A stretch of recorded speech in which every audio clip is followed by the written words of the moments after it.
everyone, Novels Wonderland here.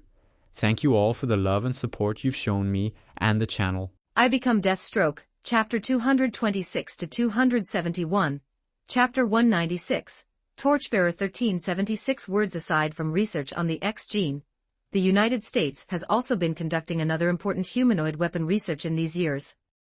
In the Mayan ruins, an American expedition team discovered a peculiar object, a crystal that seemed alien, capable of turning whoever touched it into stone. The crystal was sent back to the country, and the government immediately organized personnel to conduct research. More than a decade passed, and they finally discovered a special matter within the stone that could react with human genes, sparking another secret project parallel to the human weapon plan. The synthetic human creation plan. They used this special crystal to blend with chemical products and human tissue samples, along with a massive amount of radiation. After countless sacrifices and spending an immense amount of money, they succeeded. Professor Phineas Horton and his team, under secret funding directly from the White House, conducted this experiment and created a man. Yes, created, from the slide to the petri dish, from the petri dish to the beaker and the experimental chamber, this person grew like a salt crystal, finally taking the form of a human. He possessed normal human intelligence, normal physiological reactions, but he was not human. Like rifles and grenades, he could be mass-produced in a factory.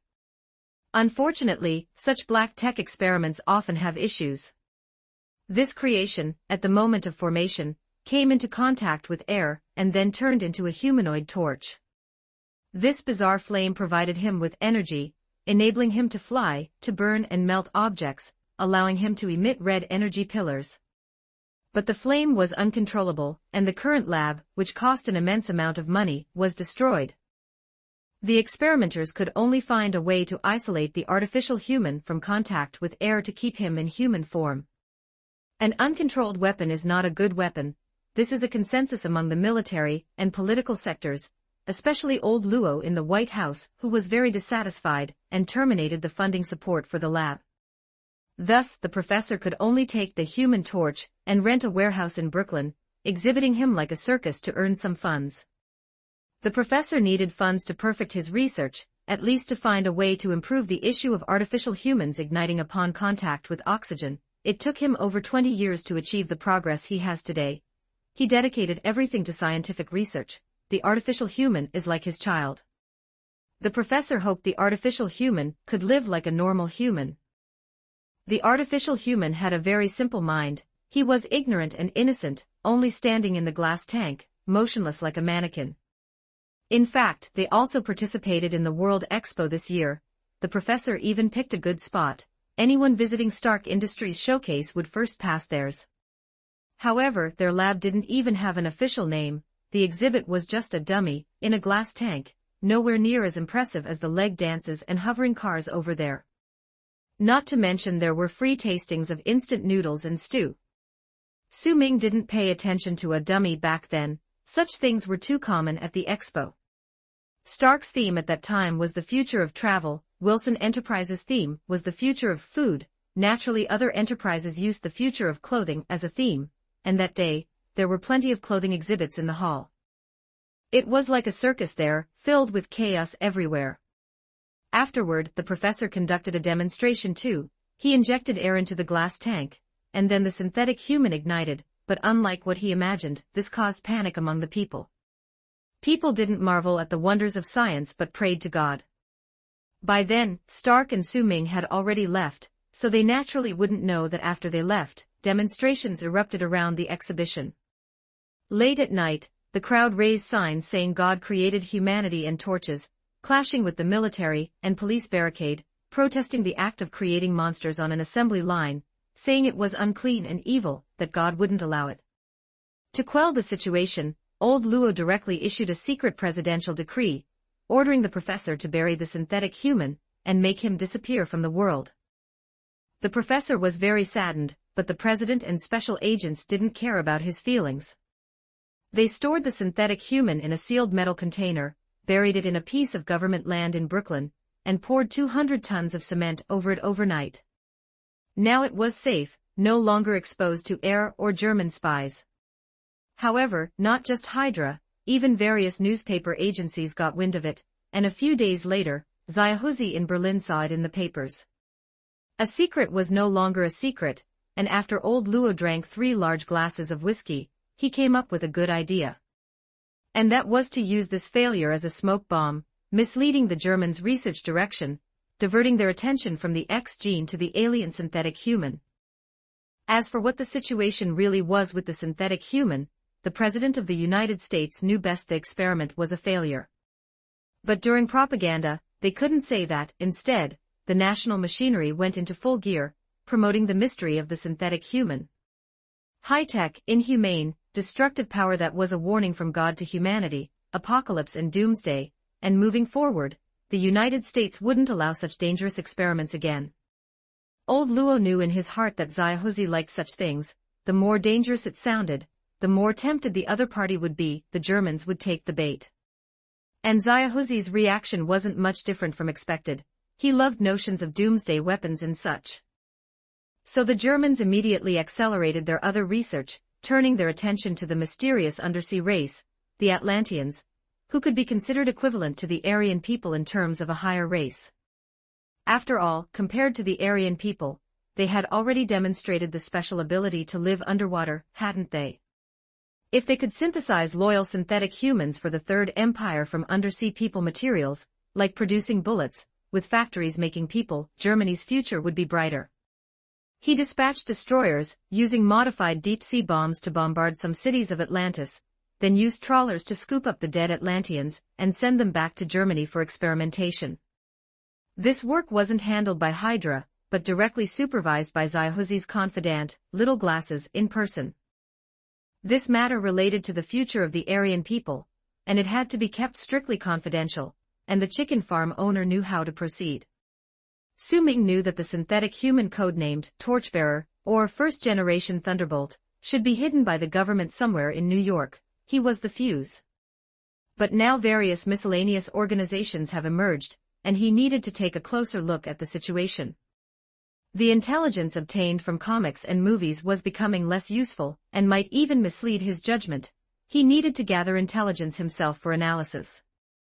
Especially the hand union led by NATO Asama. No matter what in comics and movies should be in a dormant state at this time, so what caused them to appear in New York? This group of fanatics who worshipped the Black Void should have no interest in serums. Could it be that there is Kiel buried under Manhattan? Or were they commissioned by someone? Yet, the Hand Union and the Assassin Alliance were alike. After Deathstroke killed their people, these nagging ones should stick to Deathstroke like glue from now on.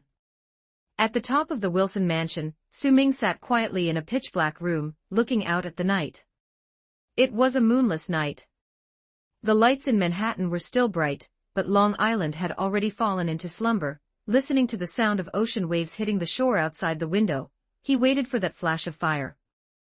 And indeed, almost as he anticipated, in the middle of the night, a massive explosion echoed across New York's sky. Immediately followed by, was the fire and chaos. Chapter 227, Chapter 197, Hero 1540 words explosion, flames, scorching airflow. The entire block was instantly turned into a sea of fire. The torchbearer escaped from underground, and the sealed canister became a super bomb. The professor had made some adjustments, though he couldn't stop the government from taking away his child, as the project funding came from the government, and the product naturally belonged to the government too. The professor considered the torchbearer his child, and felt that he was too lonely underground, so he left him a special headset that transmitted sound through skull vibrations, allowing him to speak to the synthetics from outside. During these days, the professor told him many things about the outside world, the people outside, and the situation of the world. The torchbearer also possessed human-like intelligence, just his mind was still immature. Upon learning all this, he became even more eager to see for himself everything the professor had described. So beautiful, with animals, plants, blue sky, and white clouds, he wanted to see it all. His self-awareness resurfaced as his understanding of the world grew. Neither the professor nor old Luo in the White House realized that the ability of this synthetic was not actually fire, but radiation energy. Fire and high temperature were just external manifestations of the energy. After all, being engulfed in flames wouldn't allow one to fly in the sky. The synthetic knew he had power hidden within him, a power that could free him from this dark place, so he did not hesitate to use it. The powerful energy explosion in the confined space brought misfortune to the block, akin to a ground-penetrating bomb with a cement casing on the outside. Large fragments and burning embers swept everything around like a storm of flames, instantly destroying buildings within a few kilometers. The torchbearer escaped. Looking at the crying and fallen people around him, he felt confused and at a loss. Everything around was just red, with darkness above. It was nothing like what the professor had told him. The people groaned in pain, their eyes filled with disgust and fear as they looked at him. He never imagined he could have such an impact on the outside. He fled, turning into a meteor, fleeing aimlessly into the sky. The professor never taught him what to do in such a situation, and the headset had been damaged by the flames, so he could only follow his instincts to avoid people's gazes. Minutes later, Dr. Holloway drove to the site of the explosion. He couldn't sleep at all. Picking up and putting down 2 revolvers, a special sense of duty compelled him to seek justice, yet the realities of life held him back. Just as he hesitated, he heard an explosion outside the window. Turning his head to see the sky dyed red with flames. His duty as a doctor instantly compelled him to grab his coat and drive to the scene of the disaster. He was stunned by what he saw. Corpses, severed limbs, blazing fires. The entire street seemed bombed, and those still alive were thrown into chaos, helplessly crying out in the suffocating, smoke-filled night, different from anything he had ever heard. In the past, those needing his help lay quietly in beds, with nurses informing him of the situation. "Doctor, please get started. The patient has acute internal bleeding and is losing blood pressure and pulse. We've used some certain medication." But now, it was different. Those needing help rolled and screamed in filthy places, their words painfully simple. Holloway shrugged off his coat, rolled up his shirt sleeves, and raced into the burning site. Leaping over debris and embers, breaking through the barricade of smoke, searching for those in need, his expression became resolute and calm. He rescued people trapped under collapsed buildings, provided first aid to those poisoned by smoke, and helped a mother and daughter fend off looters during the disaster. His father once served as the prison director of a New York state prison, where some inmates, trying to gain favor, taught young Holloway combat techniques, as he idolized Western heroes and showed great interest in fighting skills. Without needing his father's repayment to the inmates, young Holloway studied the law and inmates' files and quickly helped wrongfully accused inmates escape their predicaments, even appealing against disputed charges. He was actually a genius lawyer and detective, a talent that revealed itself well before his medical aptitude. The inmates liked him, calling him a little avenging angel, because he truly helped them get sentence reductions. But now, it had been over 20 years since he had laid hands on anyone, and dealing with a few hooligans left him slightly injured, a small knife cutting into his ribs. He lost track of time, but he knew he couldn't stop. Exhaustion and pain were mere normal physical reactions. At dawn, the smoke, fire, and fighting left him in utter disarray, his shirt reduced to rags, but the people were saved. Not everyone, but he had done his best. And those who survived called him a hero. After the National Guard took over the scene, he bade farewell and returned home. Covered in the smell of smoke and fire, he stepped onto a luxurious carpet with his filthy feet, and walked straight to the study. Taking out the mask from the box left by the dual-gun hero, he had made up his mind. The next day's newspapers, as expected by Su Ming, had headlines filled with news about Captain America. Originally just a private, Steve was promoted to captain after the trial's success, but without any commanding power, just a titular promotion. From then on, he was Captain America. However, Steve was feeling deeply troubled. Erskine had been abducted, and the serum was all gone. Even though he had become a super soldier, Deathstroke easily escaped from him. What exactly was that glowing little ball? Analyzing his opponent, with only one eye on Deathstroke's mask, Steve first doubted Mr. Wilson, thinking he might be missing an eye. But he quickly became remorseful, knowing there were many one-eyed people in New York, even beggars on the street, with many sailors being one-eyed too. If New York was like that, what about the entire United States? Deathstroke might not even be American, and perhaps the mask deliberately had one eye missing to mislead others. Moreover, Mr. Wilson, blessed by God, was a saint with visibly ageless looks, and his past deeds proved him to be a good man. Both he and Baki owed too much to him. Steve felt deeply guilty for suspecting him, seeking God's forgiveness while silently blaming himself. Next time he met Mr. Wilson, he would candidly confess his suspicions and sincerely apologize, otherwise, even God might disapprove. Aside from this, Steve felt low for not being on the battlefield. Even Peggy's comfort failed to lift his spirits. Because he knew the experiment's aim had failed, Colonel Philip would not let him go to the battlefield. Philip and the military indeed thought so. They needed a vast army of super soldiers, ideally 100,000 or 1,000,000, with Steve being just the first prototype. With this army, the United States could defeat Zaihozi, defeat Little Japan, defeat any enemy on Earth, leaving only America's voice in the world.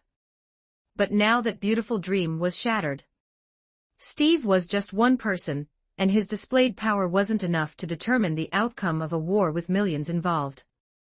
The military's plans wouldn't stop due to a single setback, so the SSS project was shelved as they set their sights on preparing Project Weapon 2, probably using ancient Indian magic to enhance humans or something. But that now had nothing to do with the Strategic Science Corps, and Steve, like other prototypes, would be indefinitely shelved. If Steve were not a person but merely a gun, they would surely put him in a box with a secret code, preserving it in some Washington warehouse forever. And Deathstroke had left no clue. Every time he appeared, it seemed like he suddenly popped up in the city, only to vanish instantly. Deathstroke was indeed a fully fledged super soldier, but from another perspective, it also proved that his display was similarly incapable of dictating a war's course. Maybe the SSS project was wrong from the start. Perhaps America shouldn't have competed with Germany in this area. Steve's request to go to the battlefield was denied by Colonel Philip, leaving him in confusion, but then Congressman Brandt, whose political survival instinct was extremely strong, appeared. To clear himself of political connections with the German spies, he needed Captain America to campaign for war bonds, a good way to redeem himself.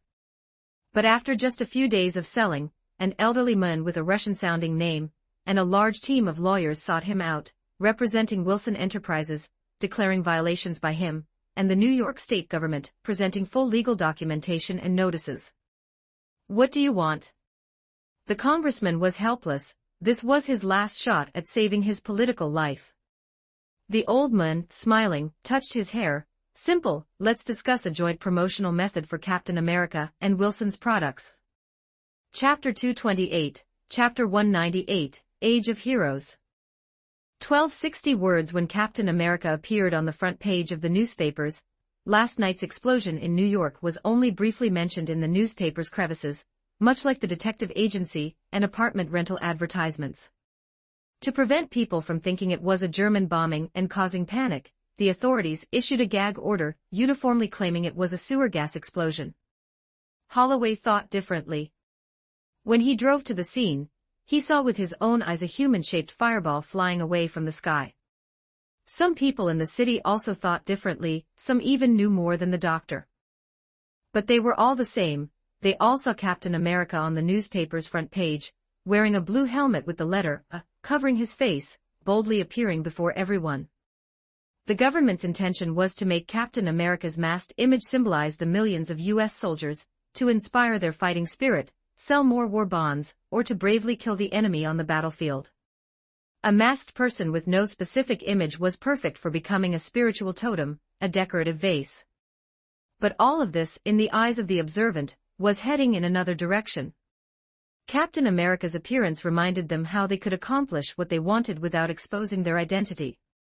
So almost on the evening of the newspaper's publication, a bunch of masked individuals sprang up in New York.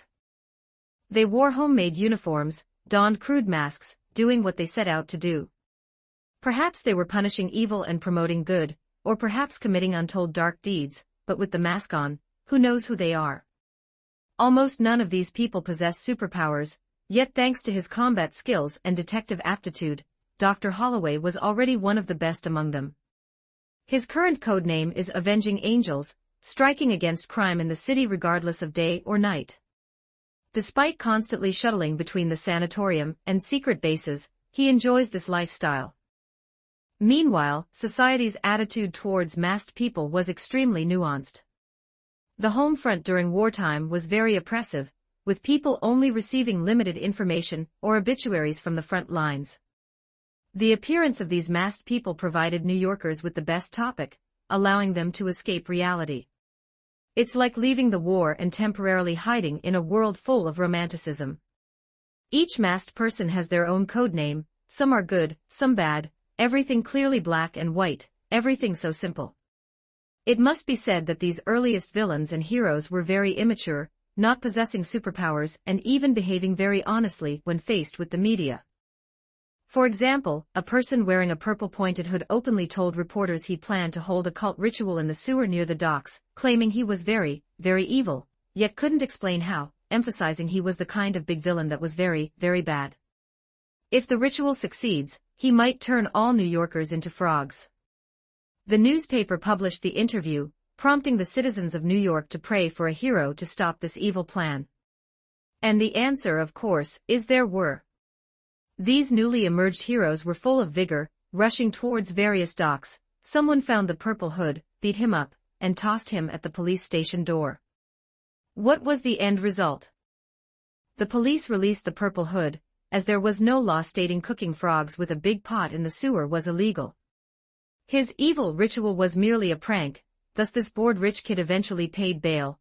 He just wanted to join this masked revelry. Overall, it's all a carnival, like a stage play, where he played the villain, and next time he wants to try playing the good guy. However, newspaper owners disliked this outcome, too real and too honest, which wasn't conducive to newspaper sales. New Yorkers longed for epic battles between good and evil, intense processes, and inspiring results. It's not people who create the era, but the era that creates people. This is when it's time for their editors to step up. So when the newspaper was delivered to the newsstands the next day, the ink-smelling stories transformed, completely turned into a fantasy novel. What intense battles from New York's sewers fought into the Atlantic Ocean, then from the Atlantic Ocean fought to Mars, back to Earth, piercing through the Earth's core. Finally the hero defeated the evil mage on Faubourg's Red Square, incidentally showing off in front of a bearded figure, causing him to shiver, exclaiming, "Americans are amazing." This was fitting. The citizens were very satisfied with the newspaper's answer, while sneering at the police's announcement. People only believe what they want to believe, thinking the government was covering the truth, only the newspaper spoke the truth. During this period, the Horn Daily, originally a gossip tabloid, soared because of their skilled editors' writing prowess, making their stories most popular, causing subscriptions to rise steadily. The citizens watched the newspapers daily, eagerly awaiting new villains or heroes to emerge. And this also made the number of masked individuals multiply. When people found the newly appeared actors insufficient, or regardless went unfit for their desires, they would themselves put on masks, don ill-fitting uniforms, to do things they'd never dared to do before. Almost every newspaper claimed this is an era where heroes are born, anyone can become a hero. Su Ming these days was gathering intelligence, coincidentally eating popcorn, and watching the show unfold. Recent newspaper stories were indeed a great performance. If everything Horn Daily wrote were true, then even 10 Thanoses wielding infinity stones wouldn't be a match for the so-called rat hero. Yet this black and white photo shows someone wearing patchy fur, looking filthy, sporting a giant rat head helmet. Is this rat hero? Are we sure this isn't a villain role?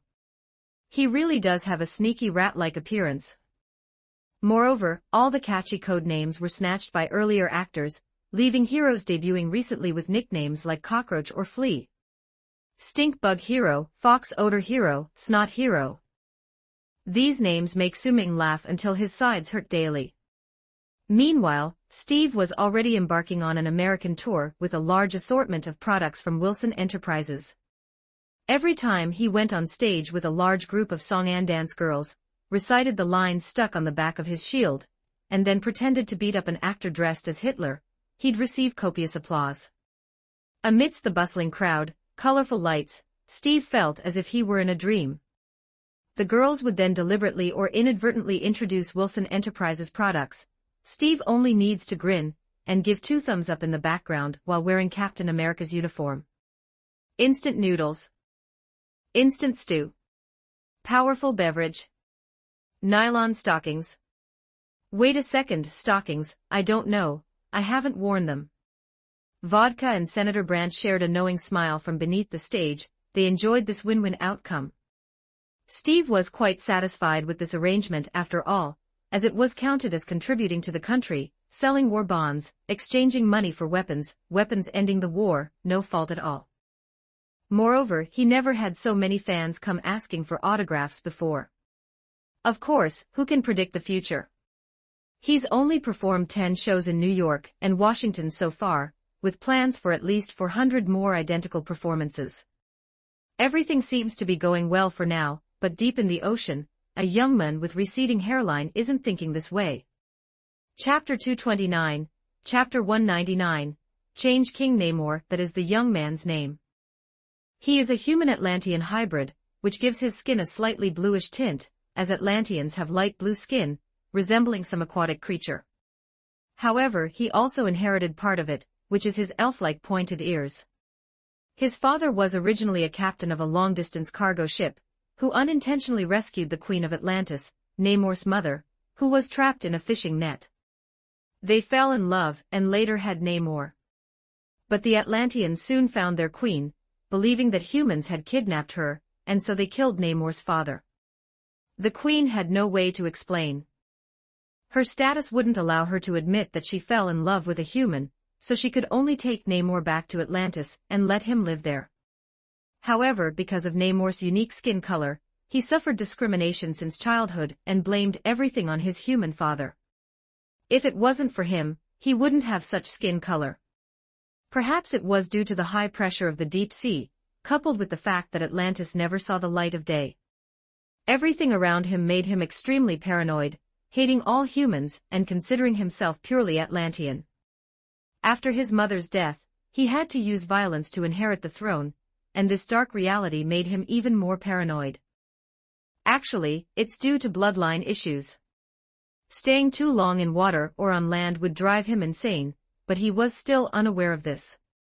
He had been living underwater for decades.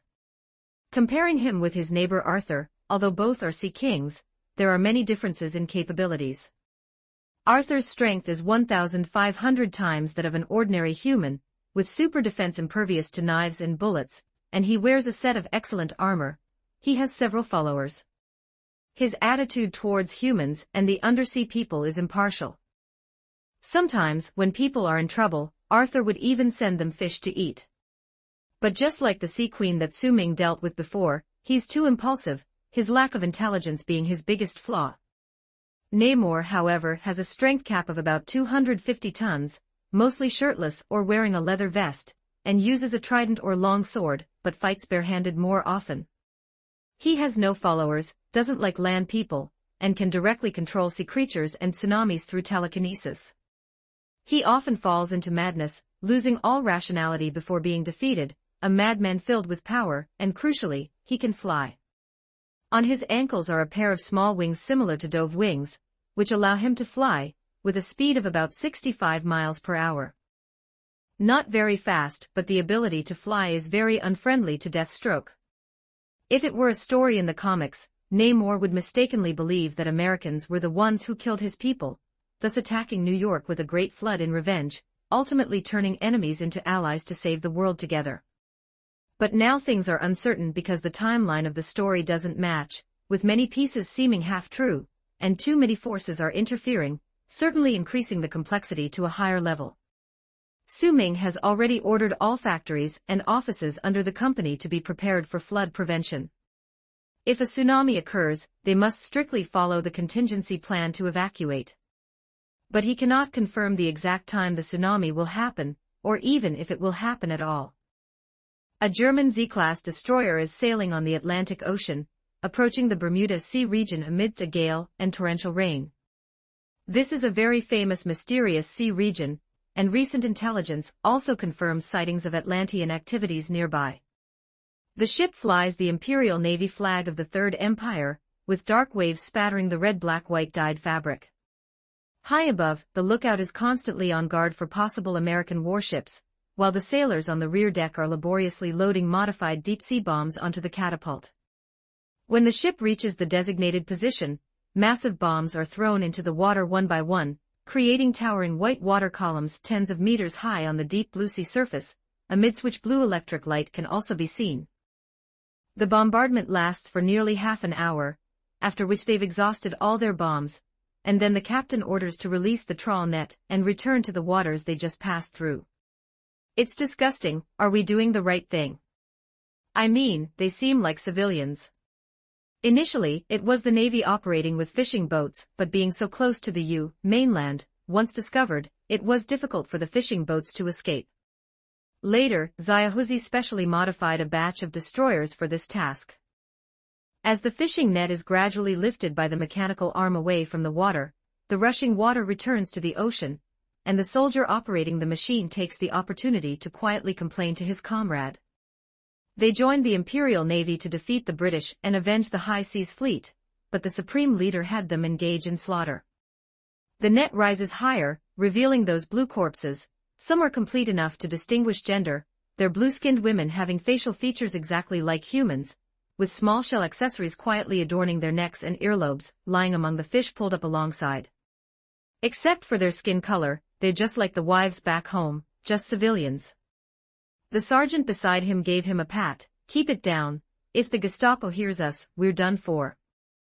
Don't worry, sir, with this storm and rain, those guys won't come onto the deck, the young man said, but still looked cautiously at the entrance to the lower deck. Besides, I think they're not the Gestapo but Hydra. Chapter 230, Chapter 199. Change 1289 words. The sergeant took over the next task, carrying these corpses out and placing them in the cargo hold, freezing them like fish. All right, no matter what these bodies are, our scientists need them, and we are soldiers, we obey orders. The ship shook violently, and the two tried their best to keep their footing. The sea seemed to be raging, and the pitch-black sky seemed to be crushing everything. But the power of these deep-sea bombs is really great. I saw them emitting blue light in the ammo depot at midnight yesterday. Will they be popularized in the fleet in the future? Maybe these blue-skinned people are the source of the blue light, but we don't need to think that much. Germany over all. Germany over. Wait, oh God, what is that? Amid the young man's terrified shout, they saw a giant wave, tens of meters high, surging up at the bow. Riding atop it, a shirtless man was surfing toward them. The sea and the spray carried him like a deep blue horse, and this scene, filled with destruction, made everyone involuntarily hold their breath. Though distant, with rain and sea blocking their sight, it felt as if they could see his face full of anger and madness, his eyes glaring fixedly at the ship. The massive wave almost capsized the destroyer, but German engineering is a guarantee of quality. However, the ensuing explosion caused many to rush onto the deck, looking in horror at the scene before them. The loud bang was the black-haired youth jumping onto their ship. Water streamed down his face, indistinguishable whether it was rain, seawater, or tears. He stood steadily at the front of the deck, ignoring the reactions of others, and immediately rushed to the cold storage to see the blue-skinned tribe inside. Dead, all dead, almost none of them died with their eyes closed, their twisted limbs telling the agony they faced before death. So many. He murmured in a trembling voice, panting heavily, then turned his gaze towards the people on the ship. Humans. You're all going to die. Open fire. Seeing such an inhuman display, only the older captain managed to calm down quickly. Countless bullets hit the body of this person, but he was unharmed. All the bullet heads fell directly to the ground. He raised his fist and charged quickly at the people. It's useless, Captain. Use the anti-aircraft guns. The shells were deflected.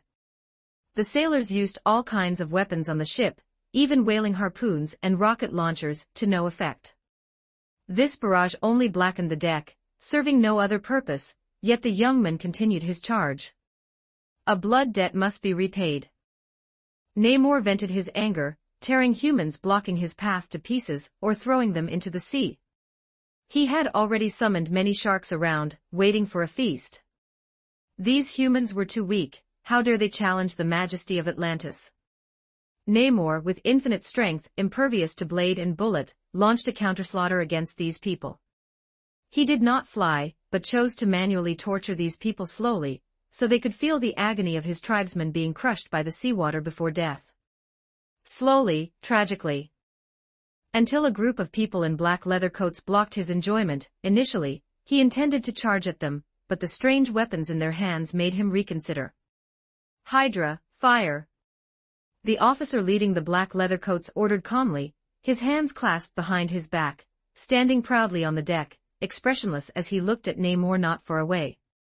His voice did not travel far in the rain, but in the next second, everything around was enveloped in blue light. The pitch-black sky, the charred deck, the sailors' terrified faces, all seemed to turn blue in an instant. Beams of light hit Namor's upper body like a ball, sending him sliding a great distance on the rain-soaked deck. Damn humans! Namor struggled, his chest charred, the flesh split like an ocean trench, exposing the bone inside. This terrifying weapon had injured him. For the first time, he felt weakness and pain. This made him even angrier, but he could barely move. His fury did not affect reality, and without preparation, he could not immediately summon giant waves or sea creatures. The leading officer adjusted his jaw, sighed indifferently, and raised a hand wearing a blue leather glove. Close-range volley, I want him alive. The men in black leather coats carried equipment resembling milk cans, shooting as they approached Namor, who tried to dodge but was quickly surrounded. The intensive shooting targeted Namor's head, and after a dozen heavy blows from different directions, his head was nearly torn from his neck. In the end, he fainted with his features bloodied and mangled. Send him to the below-freezing chamber, this specimen is valuable. The blonde officer wiped the rain off his face, rubbing his blue-gloved hand against his cheek. Yet soon, the manic light in his blue eyes extinguished, returning to calm. Just like the surrounding sea. They were originally a squad dispatched for the secret capture of the Torchbearer in New York, planning to take a ship to the near sea, and then switch to a submarine to land in the United States, but now it seemed capturing this prey could complete the mission. The Torchbearer had sparked a synthetic people craze, and Germany thought of using the Atlanteans. Now they had caught a promising hybrid, a finished product. Mission accomplished, perhaps even bypassing the scientists' experimentation process. Captain, prepare to return. I will request commendations from the Supreme Leader for you. The blonde man smiled at the captain, oozing with noble grace. Thank you, Major General, for your recognition. The captain touched his graying mustache, wiped the rain from his face, water droplets still clinging to his mustache. He politely thanked at first, then loudly ordered sailors to bind Namor tightly, to assist the black-coated men in handling, as he returned to the bridge to issue commands. Although the blonde man was of Hydra, his rank was higher than the captain's, plus he held the secret orders of the command. He was the highest in command of the operation. No need for thanks, we all serve the Supreme Leader. The blonde man turned with a smile, and his subordinate opened the cabin door for him, allowing him to slowly walk down towards the lower cabin. He stood at the door, smiling into the darkness of the unknown, then extended his index and middle fingers on the handrail of the stairs, mimicking a small blue figure walking with him downwards. He laughed like a child and patiently waited when the finger puppet couldn't keep up. The operation had a twist. He needed to contact home, but that wasn't urgent, was it? Actually, the Supreme Leader did not want Hydra knowing about this. Originally, this was Little Glass's task, but within the Nationalist Party, was there anything Hydra's infiltration couldn't touch? Through some interest exchanges, like the use quota of the X compound, Hydra easily entered the Synthetic People project. The blonde man returned to his cabin, took off the black leather coat and seawater-soaked military cap, tidied up his appearance, then sat upright in front of the telegraph. They had a telegraph that did not require typing but converted speech directly into code, sending it back home. Clearing his throat, his long, slender fingers with blue gloves pressed the secret telegraph switch to begin dictating the message. Of course, as a qualified noble of the Empire, the ending salute was essential. With a simple smile on his face, he gently closed his eyes and uttered the name of honor. Hail Hydra. Chapter 231, Chapter 200, The Face of Crisis 1591 Words United States. On the night he escaped from captivity, the torchbearer flew far away until he was near a farm in New Jersey. He extinguished his flames, transformed into human form, and hid on the second floor of the barn to rest. He was clueless and still didn't know how to get food. In the past, it was the professor who fed him through special tubes, but now he had to rely on himself. Having no other choice at the moment, he had to endure hunger and sleep in the haystack. However, not long after, some people also drove to the barn, and the sounds of shouting and beating from below startled him awake. Turned out, it was some mysterious figures dressed in all black. They had caught an accountant and suspected him of providing the gang's account books to the tax bureau. God, the tax bureau is truly the most terrifying elite force in the United States. Now everyone's doomed. They planned to deal with this person on this abandoned farm, using the most brutal methods to vent their fear of the future. The torchbearer hiding behind the haystack on the second floor knew what those people had in their hands. They were guns. He had seen similar things at the fair, and the effect of this thing was shown on the big screen. It could shoot small pellets that took away others' lives. He'd already seen enough dead people tonight, and didn't intend to kill anyone, but inside, he felt that this was wrong. So he jumped down from the second floor of the barn, and flames instantly engulfed his entire body. He was indeed a superpower user, even though he didn't know what his powers represented yet. However, in the comics, the Torchbearer and Namor were among the earliest superpower users introduced by Marvel, capable of facing Haibo Long head-on. Haibo Long's abilities were quite straightforward. He was essentially Marvel's Superman. How could a group of ordinary humans fight against the superpowered Torchbearer? So they quickly fled under his drive and intimidation. In their haste, their car crashed into a big tree, and none survived. The Torchbearer was left bewildered. Life was indeed fragile, and he hadn't intended to kill anyone. But the accountant was saved. He held back his fear and boldly approached the Torchbearer to speak with him. "I know who you are. You're that fireman from New York." "Hey, who cares? They say you're a monster, but you're my hero. Come on, let me treat you." To repay him, or perhaps to save himself from the bad guys, the accountant took the Torchbearer back to his home, gave him food, and taught him the basics of living. Here, the Torchbearer learned to read, saw newspapers, and read about the tales of heroes emerging. Humans praised these heroes for doing the right things. He knew he had made mistakes and must atone for them. He, too, wanted to be a hero and do good deeds. He had the fireproof suit made by the professor, and the accountant made him a fireproof mask from asbestos. He picked some words from the newspaper to form his name. He had a name now, Jim Hammond. The accountant was an upright person, otherwise, he wouldn't have opposed the bad guys, attracting death threats. He taught Jim many things and also told him that every superhero needs a regular identity to conceal their secrets. Being too powerful would only cause fear among others. What kind of identity can help others openly? Jim was a bit confused. That's simple, become a policeman.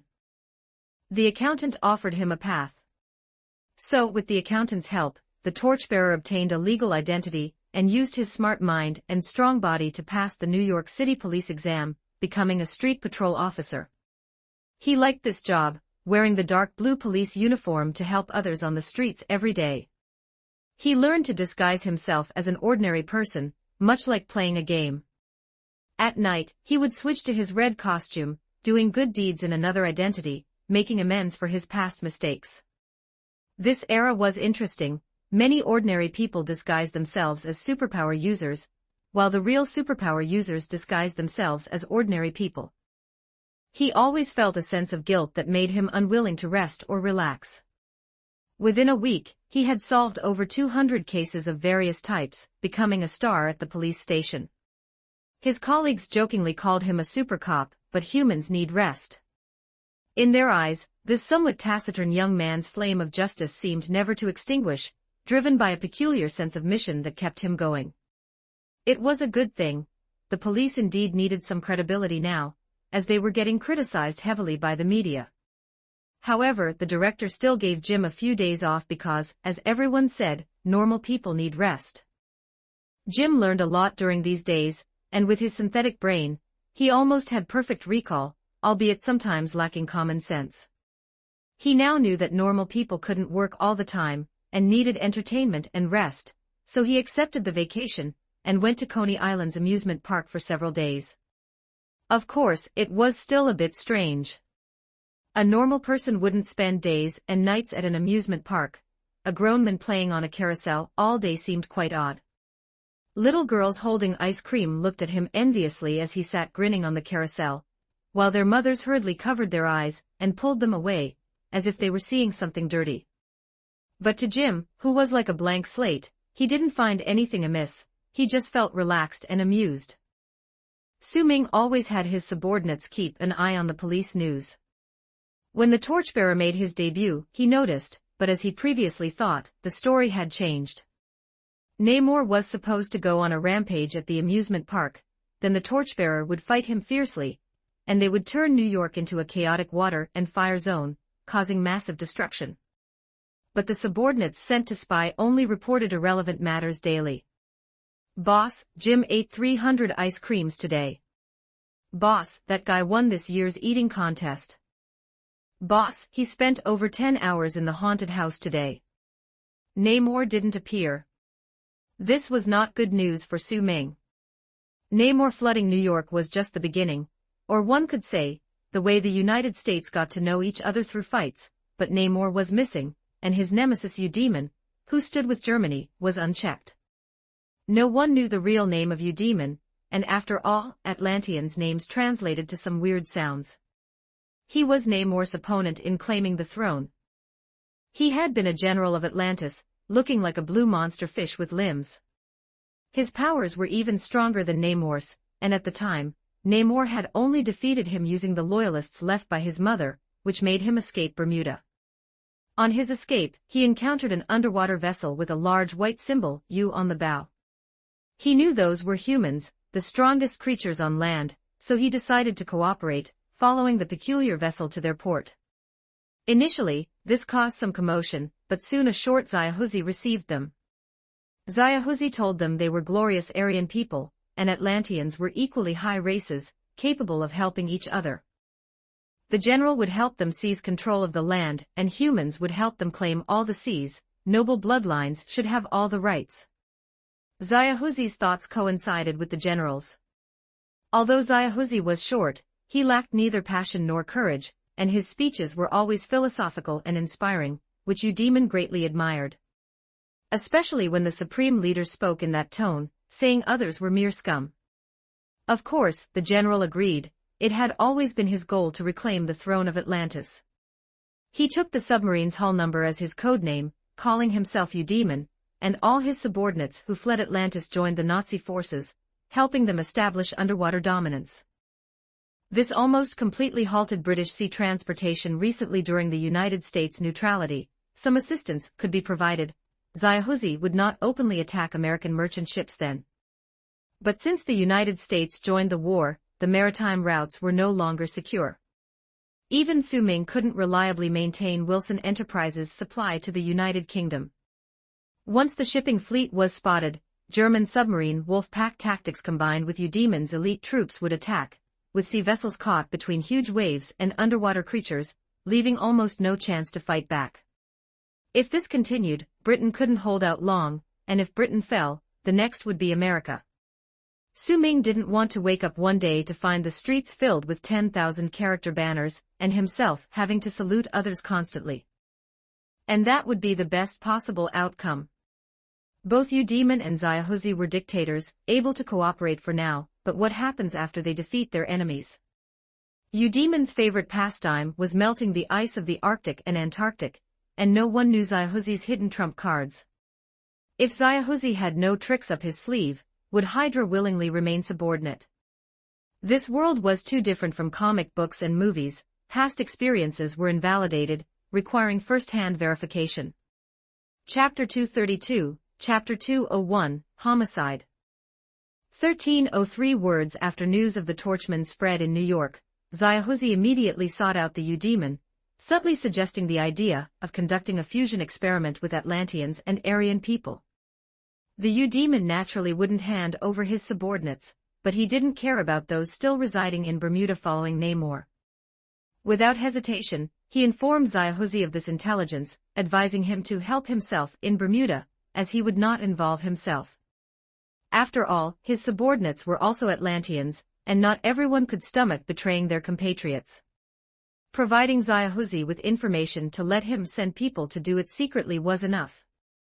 If the attack was successful, it would weaken Namor's power and prestige. If they encountered resistance from Namor, the ordinary fleet would definitely not be a match, making Zaya-Huzi even more dependent on the U-Demon. It was simply a win-win situation. Thus, the previous events occurred, but unlike in the comics, this battleship also carried a few hitchhiking Hydra officers who easily subdued Namor with a cosmic Rubik's Cube energy gun. Now, the Germans had a strong hand, while on the British and American side, only the Union Jack and Captain America were present, with other heroes playing house in New York City. When the Torchbearer left Paradise and returned to work at the police station, the long-expected tsunami still hadn't come, leaving Su-Ming feeling a bit helpless. He could never just follow the plot and relax. If he could be like in the movie world, following Steve to play games with Red Skull, how easy would that be? But now, he had to find this bastard Namor himself. Though a scoundrel, he was still Atlantis' rightful ruler. If the U-Demon became the new king, both Su-Ming and other land creatures would be in trouble. At the top floor of the Wilson Enterprise building, Su-Ming calculated while looking at the world map, the sunlight outside already carrying some warmth. The key issue now was that he didn't even know what had happened to Namor. Maybe Namor went on vacation to Hawaii. Or perhaps went to some ocean trench to dig mud for beauty treatment. Even if he had been captured, there were too many forces capable of capturing him. The United States now had Captain America and the Torchbearer, both capable of defeating Namor. As for the Germans, there was no need to mention, as Hydra's batch of leaders had such capabilities. On the Furbear side, Leviathan continuously produced beautiful special agents from the Red House, surely rendering Namor's intelligence ineffective. Even the Little Devil's side, where Baron Strick had rebuilt the new Hydra, had electromagnetic weapons capable of defeating Namor. Su-Ming, with a cigar in mouth, fell into deep thought. First to be excluded were the Americans. If SSR wanted to capture Namor, they would need to pair Captain America with a large army, but Steve was currently helping Su-Ming market instant noodles, leaving no time for this. If it were the Torchbearer, there would be too much commotion. If he were facing Namor, it would not be Southwest peaceful in any place. The Germans had the highest probability of taking Namor, since Namor usually operated in the Atlantic Ocean, where neither the Ten Rings nor Leviathan could reach. But Su-Ming did not know much about Hydra's intelligence, mostly about the Red Skull. In reality, the Red Skull was currently playing with the cosmic Rubik's Cube along with Dr. Zola. His focus in recent years had not been on the serum, and Zaya-Huzi did not trust him much either, so his suspicion could largely be ruled out. However, there were several other leaders, with branches all over the world, without a single clue.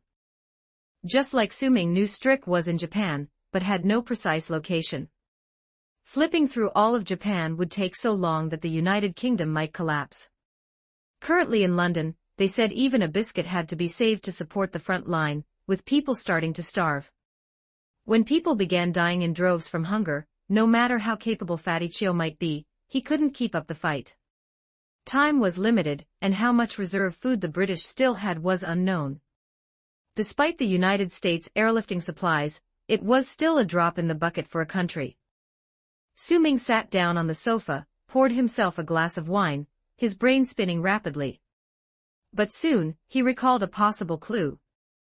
When in the basement laboratory of the antique shop, Su-Ming killed a German spy impersonating a federal official. That person did not shout, "Cut off one head," grow two like in the movies before dying. From his lip reading, it seemed he wanted to shout Germany. This indicated the spy had a different origin. That was the only known German agent now, and if he could find clues from him, he would know what to do. His apparent identity was false, and so was his address, but that German must have at least one safe house in the city for storing weapons and communications equipment. Su Ming needed to find it. Having communication equipment suggested the possibility of obtaining communication records, which might lead to eavesdropping or finding some intelligence. Today's newspaper reported a murder case where a masked hero was killed, with other heroes in the city investigating recently. In the original work, this murder case was related to German spies. Now, Su Ming couldn't be sure, but understanding the details could aid in judgment. It was a morning when the New York Police Department received a report. A body was found in an alley near the docks. His body lay spread-eagled as if embracing the sky, but beneath the mask, half of his face showed pain and disbelief. Judging by the clothes, it belonged to a recent masked hero known as the Phantom Bullet. The Phantom Bullet was known for his strong physique and excellent spear technique. He was someone who didn't hesitate to use force for justice, never sparing any bullets for real villains. Since his debut, the number of villains he injured had reached double digits. Yet this hero, active for only less than 5 days, fell on the cold ground in the dark night. He took 3 shots to the chest, even their handgun had no chance to retaliate. The person who reported it had disappeared, leaving no name behind, not even a discernible voice on the phone as male or female. Then came a batch of reporters, with paparazzi from the Horn Daily racing to get the news the night before, appearing in print by morning. The police were the third group to arrive, gossiping as they saw the dead hero, for they were not keen on these heroes due to the presence of the press. Dying while dressed like a joker, how laughable. The police examining the scene crossed their arms and talked with colleagues, having seen such scenes before. Professional assassin, silenced pistol, clean and efficient, even the bullet head post-murder was removed, making it impossible to investigate, surrounded by footprints, all clearly left by reporters. They couldn't even be sure if the body was touched by the paparazzi. Come on, buddy, no one deserves to meet such an end. The accompanying officer shook his head. Despite his disdain for masked hero games, the man before them was shot, and that was police business. The initial speaking officer shrugged, indeed, turned toward the back, waved to the hearse at the street corner, and soon they transported the body back to the forensic office at the city center. Meanwhile, upstairs in the alley, someone was determined to get to the bottom of it. He was Dr. Holloway, now the avenging angel. Chapter 233, Chapter 202, Looking for Someone 1396 words. The doctor hurried over after reading the newspaper at home, but before he could examine the body, the police arrived. Currently, the police do not have a good attitude towards heroes, especially if someone like him, a masked man, appears at a murder scene. He is sure to become a suspect. So he planned to investigate using his real identity. The deceased would be sent to the New York City Forensics Center for an autopsy, and by chance, he was a famous surgeon in New York. He had a few friends in the health sector who could speak on his behalf, allowing him to enter the forensics center to investigate the body. At least he needed to know the bullet's direction of fire, whether it was from the front or from the back. He slipped away from the rooftop, returned to an empty alley to change out of his uniform, and then drove his car back to the sanatorium. He needed to contact some people there, pretending to be willing to provide some help for the New York City's forensic work, such as giving lectures at the forensic center. Holloway, someone is here to see you. When he walked into the sanatorium, the receptionist nurse informed him with a beaming smile. Holloway was young, wealthy, strong, and handsome, sporting a dandy little mustache like the famous Howard. The nurses at the sanatorium had been eyeing him for a long time. Every young girl wished to find an ideal boyfriend, as this era made people feel very insecure. Unlike Howard, Holloway was courteous, never losing his composure, serious in his work, and kind to people. However, he also never was close to women, living a monk-like life daily. To the nurses, it seemed the doctor had become even busier recently. No one knew what he was busy with, perhaps making house calls. Or maybe reading in the library. Anyway, Dr. Holloway only did these things. Holloway smiled at the nurse, his identity entirely covered by the sanatorium. Oh, thank you, do you know the visitor? No, he doesn't look like a guest planning to stay. He's very young and seems influential. I haven't even seen the kind of stretch limousine he arrived in. The young nurse shook her head. Although her knowledge was limited, she understood that stretch limousines weren't for the average person.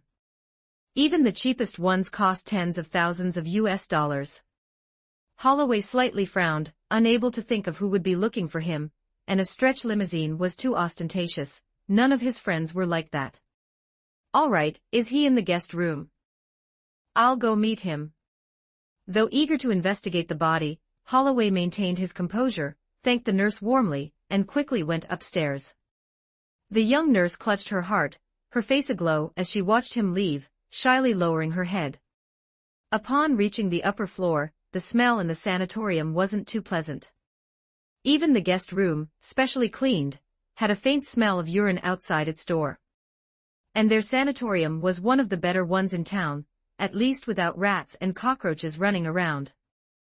He had heard of a sanatorium where an old man was eaten by rats at night. Pushing open the door with frosted glass, the guest room had a few sofas and pots of plants, yet brown walls bore water stains. A figure stood by the window, hands behind his back, seemingly watching the traffic outside. Even from the back, this person exuded a strong sense of oppression, like something dangerous resided within him. Holloway, you're quick. It took you only 19 seconds from entering, asking questions, analyzing the situation, to reaching the third floor. The doctor's heart missed a beat. He did not know who this person was, but the other seemed to have noticed something. Hello, I am Holloway, currently the acting director of this sanatorium. He decided to begin with a mundane introduction. The stranger in front was unfamiliar, so more probing was necessary. The person at the window turned around, smiling as he looked at Holloway. I know who you are, who you truly are, which is also why I'm here. The air fell silent, so still that the sound of a spider skittering across the window might be heard, yet the doctor continued to ponder. I am a surgeon, relatively proficient, but I can't perform eye surgery. Is there anything else? Holloway believed the other party was trying to probe him. His identity as an avenging angel was well concealed, no reason for it to be uncovered. Su Ming moved to a sofa and sat down. The sofas were old, not only making creaky sounds but also covered in a fabric that smelled musty. You've already met Dual Gun Hero, he came back from the future. Didn't he tell you anything about me? Holloway became wary. The other party knew too much information. If he was an enemy of Dual Gun Hero, or a foe from the future, that would complicate things. Who are you? Su Ming liked this first-generation avenging angel. He was very intelligent and measured. Most importantly, he had his own values. He shot without hesitation, making full use of the 2 revolvers Dual Gun Hero had given him. Growing up among criminals, his understanding of good and evil wasn't guided by others. In prison, there were those whom society abandoned, yet he realized there were still good people among them. Their crimes indeed matched moral and just standards, though the law condemned them as guilty.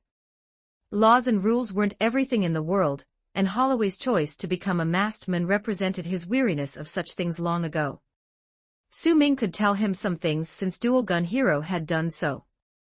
As a doctor and self-taught lawyer, Holloway was tight-lipped, and his mature mentality allowed him to weigh situations and make his judgments. His actions were righteous yet not rigid. My name is Slade, a businessman.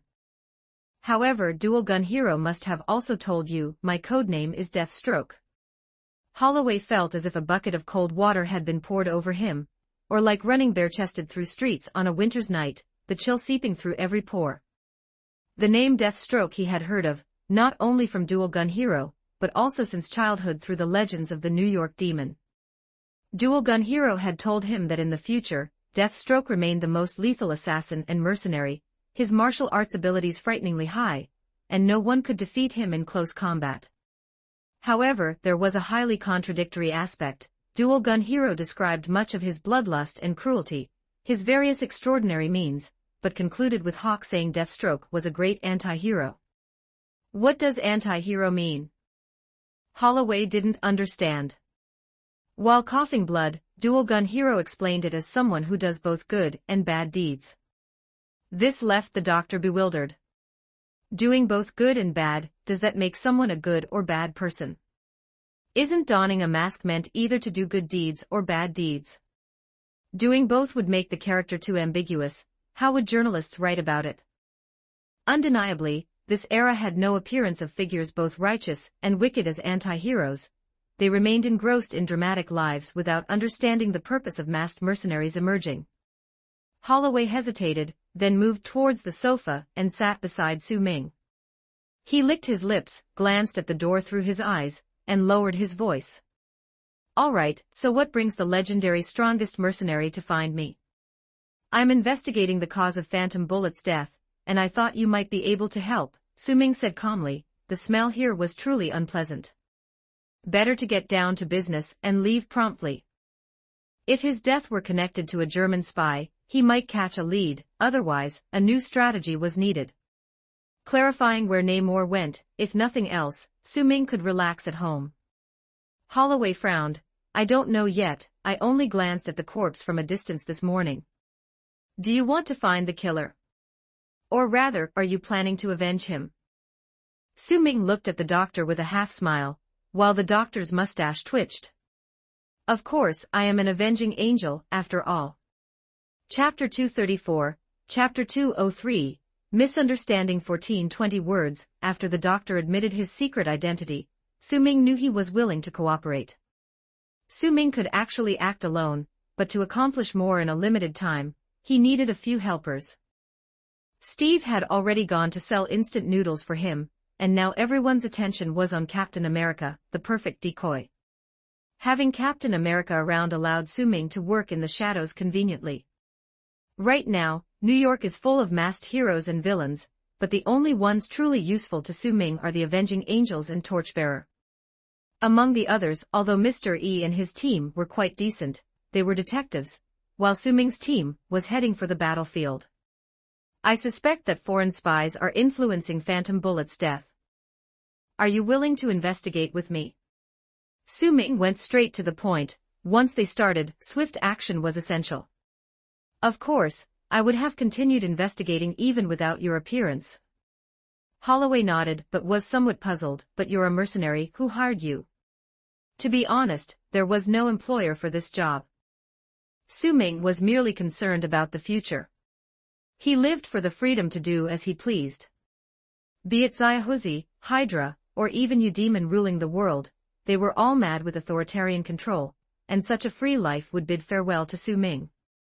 Raise the right arm, raise both fists, or pat the chest. Are there any differences? Unless he hid in some place like Kama Taiji or Antarctica, but that wouldn't be a normal life. Even those places weren't safe. Udemon could flood the world at any moment. So when the doctor questioned him, Su Ming simply gave a mysterious smile, raised a finger pointing upward, and let the interpretation be as it may. You could think of it as God's will, or a heavenly opinion, depending on the doctor's belief. Holloway squinted, thinking he understood. The other party's actions were due to secret orders, perhaps from high-ranking military officials, or maybe the White House. With Captain America as a cover, their super soldiers had been active for over a decade. Perhaps in these years and in the future, as mentioned by Dual Gun Hero, the people Deathstroke killed were all at the state's behest. He was the cleaner of the high echelons. Sly politicians truly are sly. But the reason sufficed. Asking too much might lead to Deathstroke killing him to silence him later. The doctor nodded, giving Su Ming a knowing look, while Su Ming responded with a smile. Only a ghost knows what he understood. "Shall we go to the morgue to examine the body?" Su Ming stood up and adjusted his coat. He didn't want to linger in the urine odor. With the Avenging Angels joining, they could begin action. "Then please come to my office. I need to make a few calls and organize a bit." Dr. Holloway intended to walk to the door. "That's too troublesome the way you do it. Let me teach you how to do it." Su Ming grabbed the doctor's arm and guided him down the stairs by the neck. Although the doctor wanted to resist, the arm locked him like a steel ring, leaving him no choice but to bid farewell to the receptionist nurse, claiming he needed to visit another city. and advising the sanatorium to hire a familiar doctor to replace him for a few days.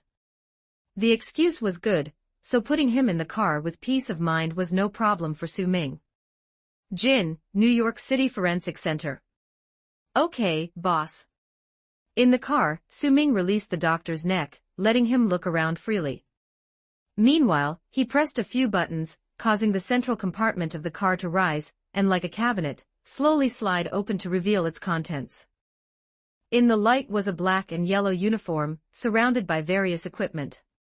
An automatic rifle, shotgun, handgun, grenades, props, a golden curved dagger, and a pitch-black giant sword. Su Ming rapidly took off his clothes and donned the uniform, soon after securing his mask, with strings of numbers rapidly flashing across the scarlet lenses. Holloway watched with some envy. He lacked such a good car and such complete equipment, even his weapons were inherited. But he wasn't about to work for money, it wasn't compatible with his values. He wore the mask to uphold justice. He just called you boss, your cover identity is a businessman.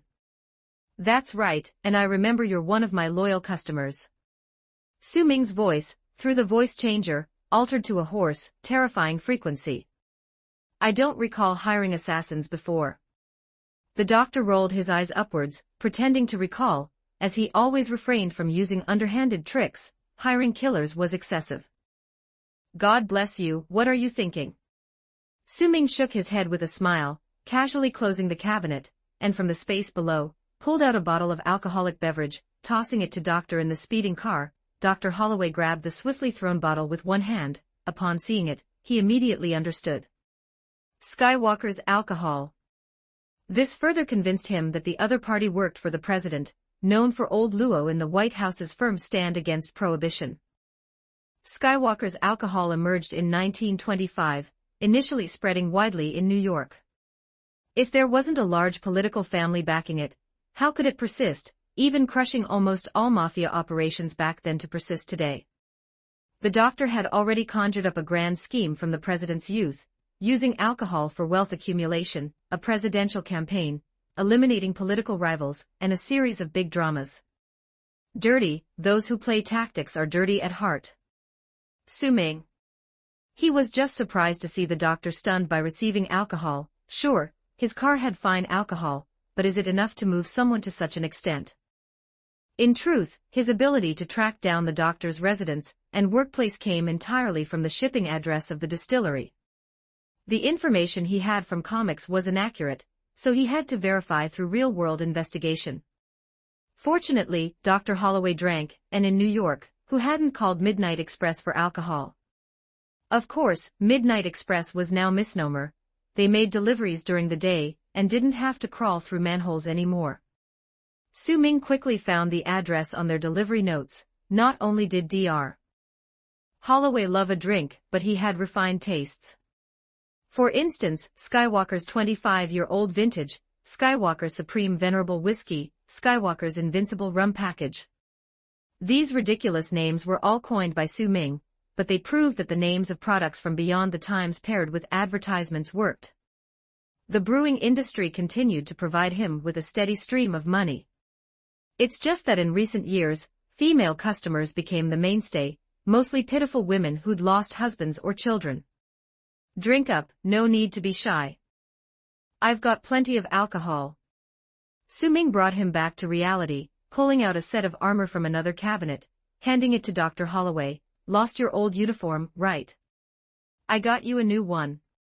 In truth, the new uniform was nothing special, merely thin chain armor made of steel, sprayed with a layer of quick-dry blue paint. It had some weight, but Dr. Holloway could handle it with his physical fitness.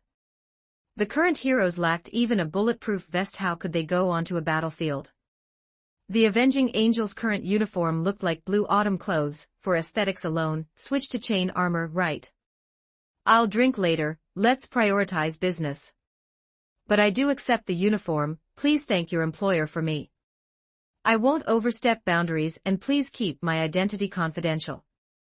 Again, the doctor completed his mental deduction. To him, this uniform acted as recognition and hush money from above. They know who you are, we have the power and wealth. It would be wise for you to collaborate and contribute to the nation with us.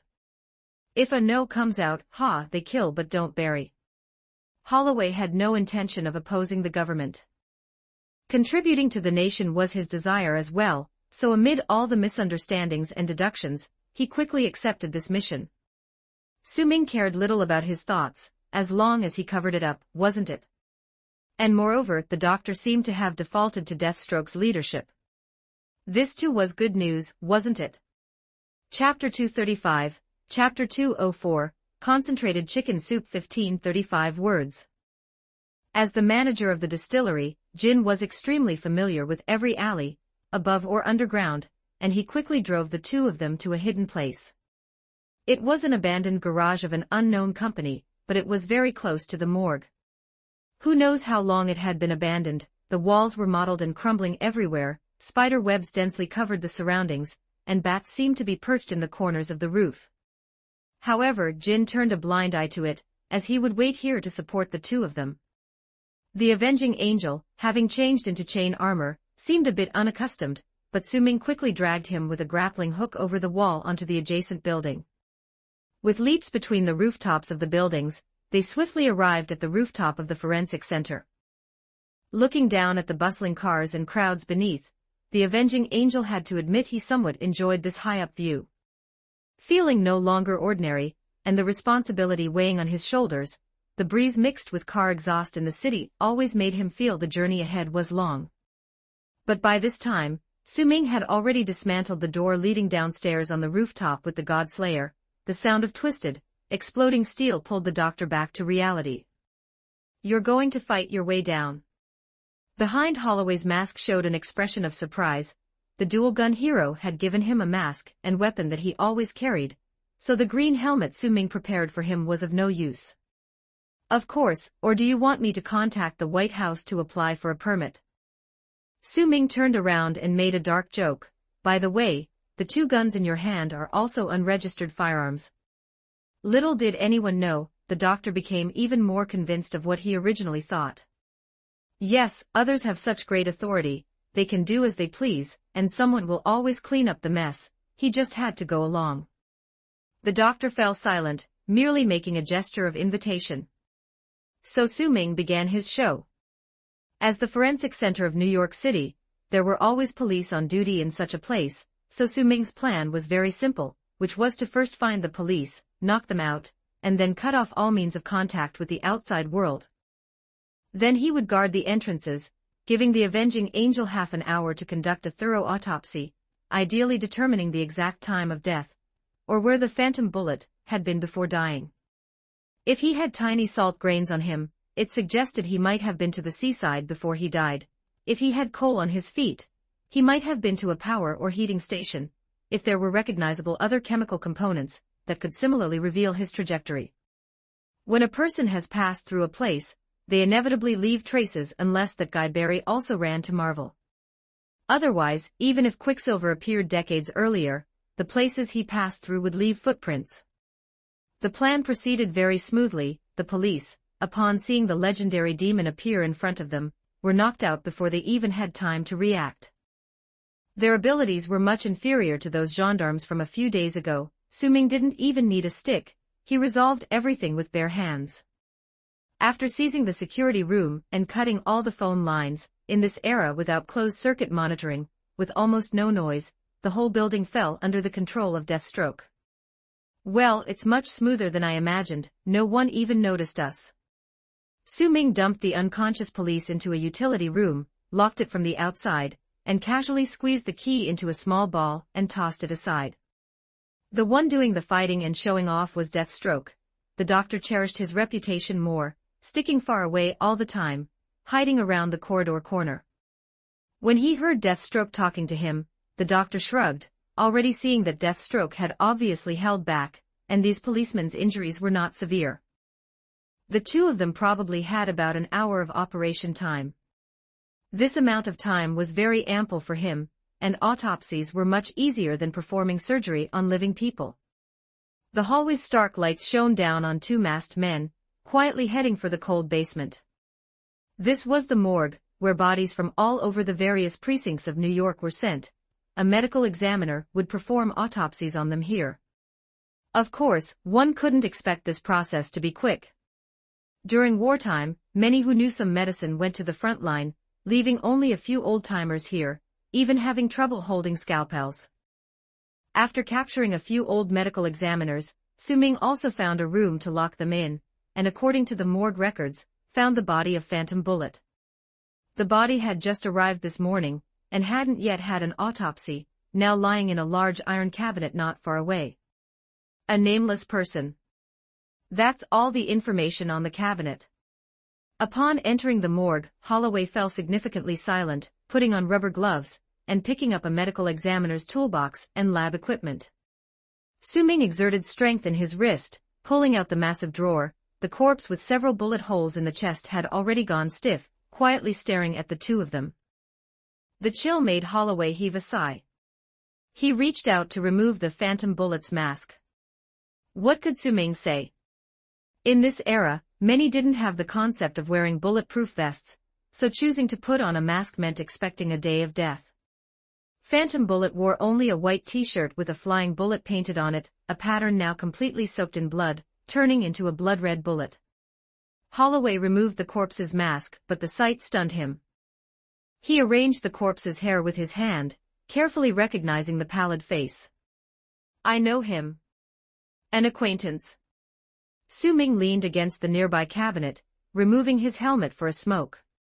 No, but I recognize him. He's a journalist named Hugh Peases, the reporter from Horn Daily who covered stories about me. Holding onto the corpse's shoulder, Holloway felt the now equally cold and solid shoulders.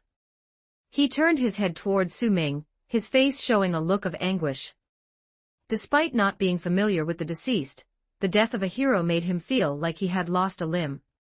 He remembered this young man, holding a camera, asking questions and taking photos when he defeated bank robbers. That was the first time he went out to fight in disguise as a superhero. Sir, you defeated those dangerous villains, what should we call you? Am the Avenging Angel. Holloway uttered his moniker for the first time from beneath the mask. Do you have anything to say to the citizens? The young reporter asked again immediately when he saw Holloway about to leave. Everyone can be a hero, a good person, they just lack the courage, Holloway answered with a smile to the reporter, and the reporter put that photo and his words on the front page headline. Since then, after every crime-fighting appearance, reporter Hugh was always the first to arrive, admiring him, something evident from his gaze. Holloway now even dared not imagine whether it was his words that had inspired the reporter, or if he was indirectly to blame for his death. Back then, he only hoped people would be more inclined toward the good, not for everyone to don masks and take to the streets as heroes. Su-ming, holding a cigarette in his mouth, approached, likewise bowing his head to look at the body. I can guess what you're thinking, blaming yourself for his death. But in reality, by the time he donned the mask, he surely had his own resolute decision, and others' admiration or aspiration wouldn't make someone mask themselves to fight fiercely with enemies in the night. Are you saying? Holloway looked at Su-ming. He didn't die for anyone, but for his own ideals and beliefs. It has nothing to do with anyone. If you think it was your influence that led him to his death, then you're actually insulting this deceased's sense of justice.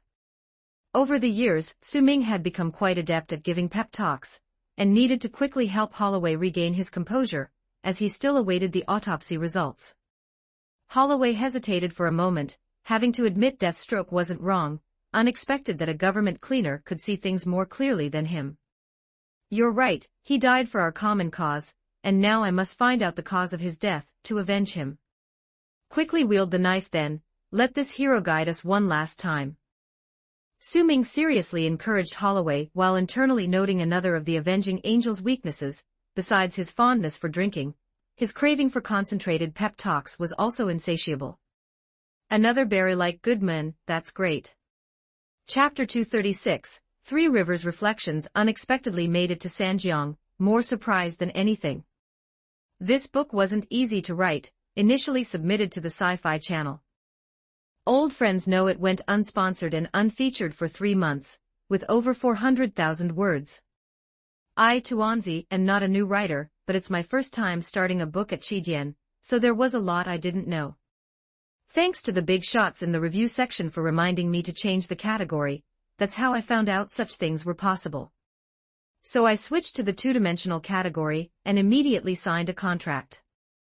6 recommendations came in 3 weeks, and it looks like it's going to be published soon.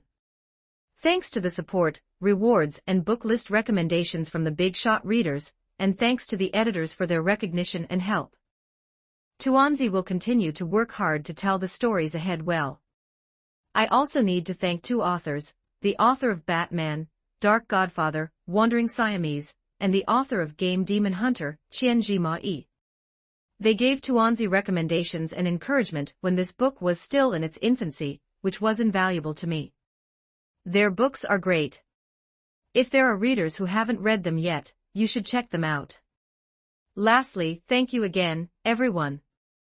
Tuanzi will make the upcoming story even more exciting and live up to everyone's expectations. Thank you. Chapter 237, Chapter 205, Clues 1380 words. Holloway got into action. He truly lived up to being the best surgeon in New York. Just moments ago, he was overwhelmed by his emotions, but now he lifted the corpse onto the autopsy table without a tremor in his knife hand. Under the harsh shadowless lamplight, he avoided the bullet holes on the chest and made a standard Y-shaped incision, then reached into the chest cavity to search for any marks on the organs or bones.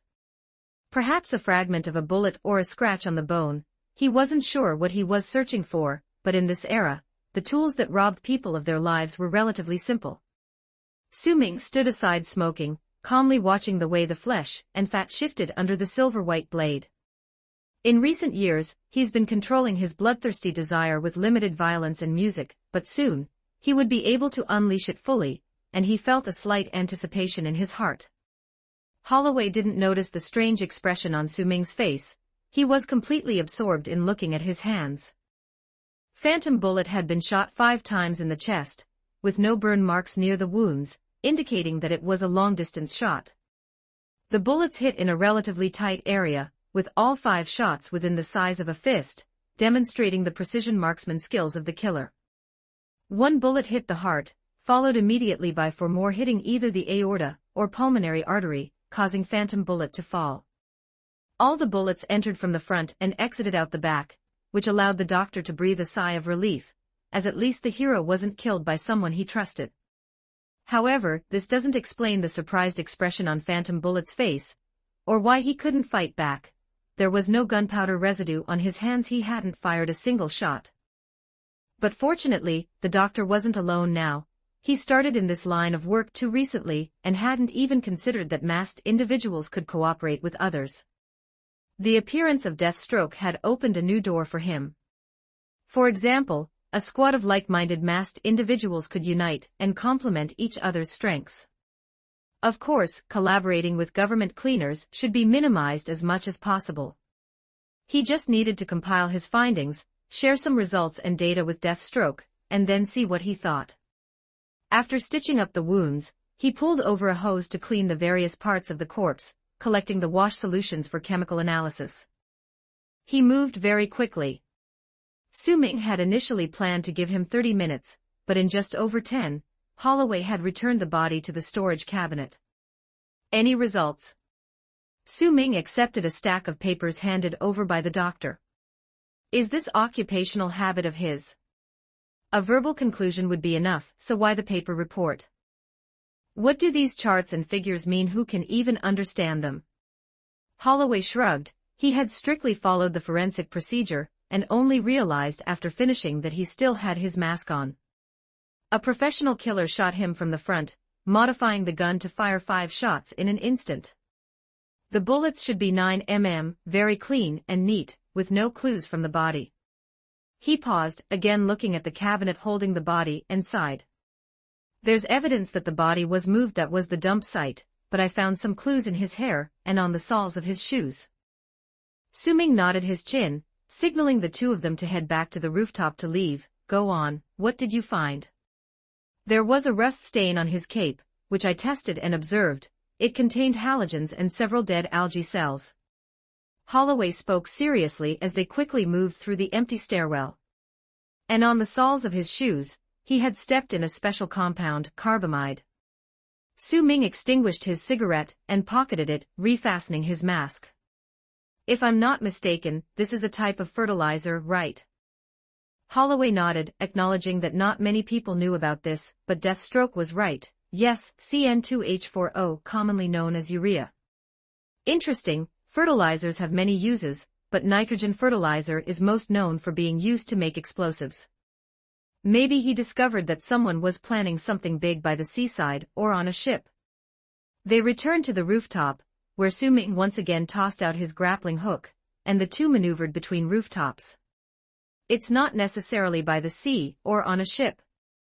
New York is a coastal city, and these algae cells are distributed throughout various water bodies.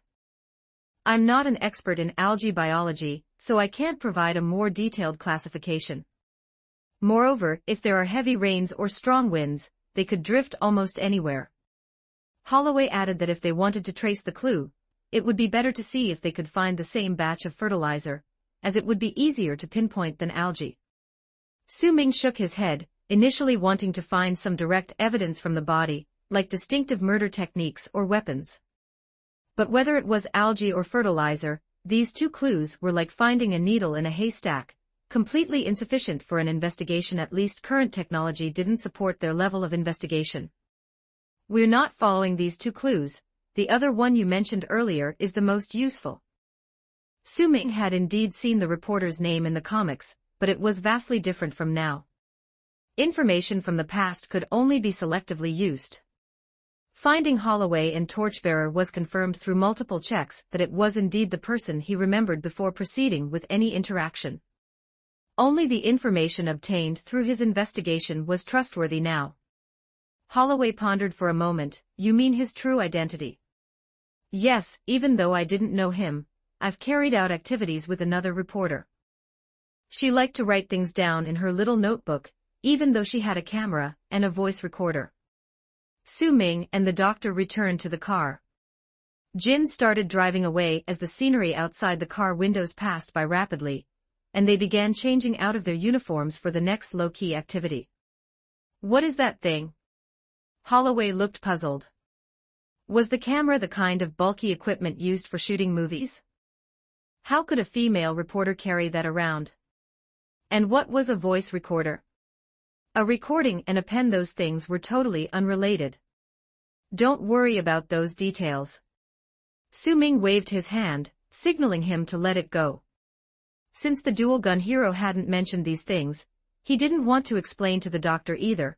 After all, it's a journalist's occupational habit. They must all have a little notebook to record their whereabouts and tasks. I didn't find it on him just now. Holloway showed an excited expression. In past interviews, reporters certainly carried notebooks around. So now that you know his real name, we can find out his address. If that notebook isn't on him, it'll either be in the Horn Daily's editorial office or at his home. Su Ming swapped back into his suit and coat, tidying his hair to restore his rich man's demeanor, raising a glass to toast with the doctor. Holloway also raised his glass. He indeed needed a drink to calm himself a bit. It's almost impossible at the office. Office politics are very intense. If you record the news you're following in a notebook and leave it in an office shared by dozens, that news will soon have nothing to do with you.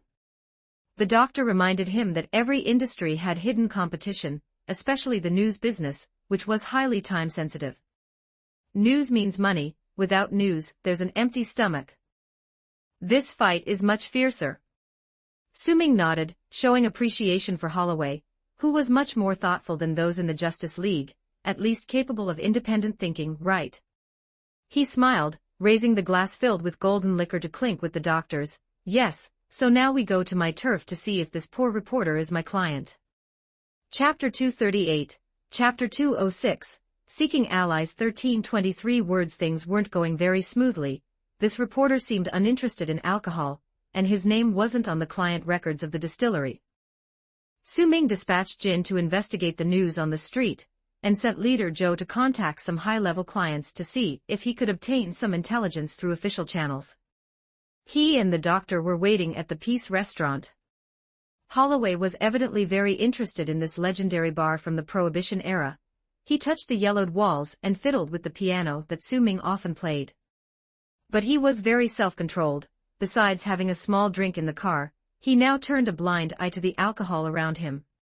He was also waiting for intelligence. Before avenging his great hatred, he needed to stay sober. Su Ming leaned on the bar, contemplating the current situation. Holloway was now acting alongside him as a temporary teammate.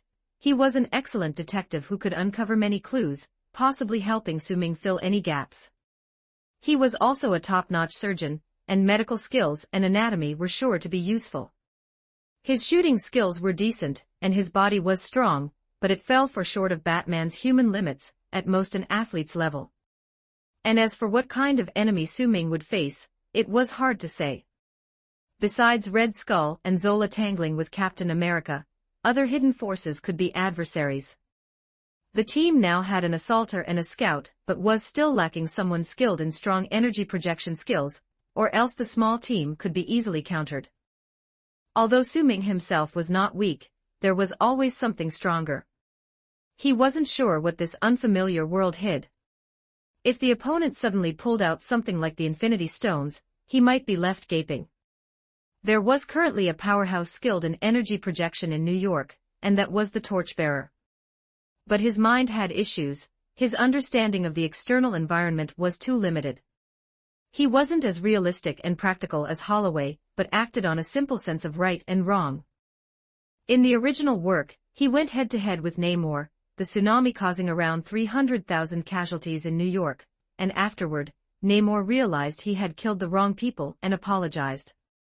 The Torchbearer said it was fine, recognizing mistakes and correcting them made one a good comrade. Let's be good friends. So they became good friends, and afterward, Namor seemed to flood the world a few more times, destroying several parallel worlds, killing a few 100 billion people, but none of this influenced their friendship. To Jim, Namor's mistakes were naturally to be forgiven. This was against humanity, right? Even Captain America did not want to deal with Namor. Such a holy mother White Lotus, bringing him in would only aggravate Su Ming. If in the middle of a battle he suddenly forgave the enemy and stopped Su Ming from killing, that would be highly frustrating. Stop fighting, you all stop fighting. Nightmare. So the plan to abduct the Torchbearer quickly vanished from Su Ming's mind. Of course, besides the Torchbearer, there was another person skilled in energy projection in New York, Master Ancient. If Master Ancient took action, Su Ming would only need to lie still and wait to win. But Su Ming wasn't confident he could persuade her. She never meddled in the mortal struggles of this world. He had shown many unusual abilities over the years, which Master Ancient must have noticed, but she just smiled it off. Sometimes Su Ming vaguely felt being watched, but Master Ancient made no extra moves. However, Su Ming was somewhat confident about persuading her disciple. Mordo was the most typical stubborn person. As long as Su Ming fooled him a bit and exaggerated the situation, he might take the bait. Being straightforward, that was Mordo's biggest trait. He believed Master Ancient's words too much, treating Dormammu as a sworn enemy, so when he discovered Master Ancient secretly using Dormammu's dark power for longevity, his mentality exploded. In the comics, he first acted as a villain, then turned into an anti-hero, being one of the few mages to interact with the mercenary realm. Of course, choosing a mage as a teammate had many advantages, providing food, water, and opening doors. With the teleportation gate of the suspended ring, Su Ming could quickly travel the world without enduring the slow transportation of this era. Su Ming still missed Barry a lot. Despite divine speed being a bit dangerous, the riding experience was great, and he was top-notch in supporting roles. A mage opening a gate still required spellcasting and chanting. It needed divided attention and protection in battle to exert its power, and how much Mordo had learned from Master Ancient was always a question. However, Su Ming felt uneasy not utilizing the time, even with the distillery subordinates out looking for clues. It was wise to strengthen his team first. Sitting idle in the bar felt like a sword was about to drop on his head. The world's atmosphere had changed. This was a top warrior's sixth sense. This was not a good premonition. So he decided to try his luck at the New York Temple first, just in case Master Ancient had overeaten at breakfast today, and wanted some exercise to digest. He knocked on the bar, resolute, and gulped down the drink in front of him, wiping his beard. "Holloway, let's go. There's no news back yet, is there?" Holloway sat by the pool table, fiddling with the balls on it. He was indeed somewhat impatient, but blind action wouldn't bring benefits. "Waiting is such a waste of time. Let's visit an old friend of mine, she might provide some help." Holloway raised an eyebrow, throwing a suggestive glance. "Ah yes, but she should be about 800 years older than me." Su Ming shrugged. An image of an old witch in a forest instantly appeared in Holloway's mind, accompanied by a black cat in a dark basement, stirring a huge black pot with a magic staff, containing small animal corpses like toads or lizards. Witchcraft. Holloway pinched his eyebrows. As a doctor, many people of this era still did not believe in science, preferring to buy holy water when sick. These mystical things gave him headaches. Not witchcraft but magic. Witchcraft is often related to hell. If you encounter a witchcraft user in the future, be cautious. Su Ming donned his coat and led the doctor out of the underground bar, which had changed little over the past decade. The streets were still flowing with sewage, and passers-by still looked rushed. Indeed, the economy might have improved somewhat, but the shadow of war still loomed over everyone. Su Ming liked battlefields and blood, but that did not mean everyone felt the same way, as if everyone on the street was fleeing for their lives. When the two drove to Brick Street, the atmosphere was 100 times stranger than the street in front of the bar. Just as the car's front wheels turned the corner, he felt his hair stand on end, as if the temperature had suddenly dropped by dozens of degrees. "Arm yourself." Without Su Ming's reminder, the doctor felt it too, as if a sudden fear emerged in his heart, as if the world had changed, and an unfriendly beast appeared behind them. Perhaps the rats in the alley felt the same when stared at by a wildcat. Su Ming flipped back into the car from the driver's seat, quickly equipping himself. The situation was unclear, and Master Ancient seemed a bit busy. However, opportunities to sell a favor to the Supreme Mage were rare. He decided to seize the chance. No matter what was happening inside, he had to step in. Providing service first and collecting the bill afterward wasn't impossible. Chapter 239, Chapter 207, No Retreat, Only Advance. 1180 words. The doctor stood by his side holding two pistols, and a faint mist appeared on the barrels of the revolvers, with the chill in the air making his breath visible. In front of them was an empty street, with some translucent, strange matter emerging from mid-air. This matter seemed to slowly permeate the air, consuming the world like a living being. The changes in the world were visible to the naked eye, and this was not a good sign. For some reason, the Ancient One seemed a bit on the defensive now, which was something completely outside of Su Ming's memory. The Ancient One's strength was well known. "Your friend seems to be in trouble now." Holloway looked up at the sky, where a gray and white vortex swirled like milk being stirred into coffee with a spoon. Su Ming smiled and walked forward, carrying the Nightfall greatsword on his shoulder. "Is it too late to say we're not that familiar?" "Probably, but I think if we don't solve the problem, we can't go back."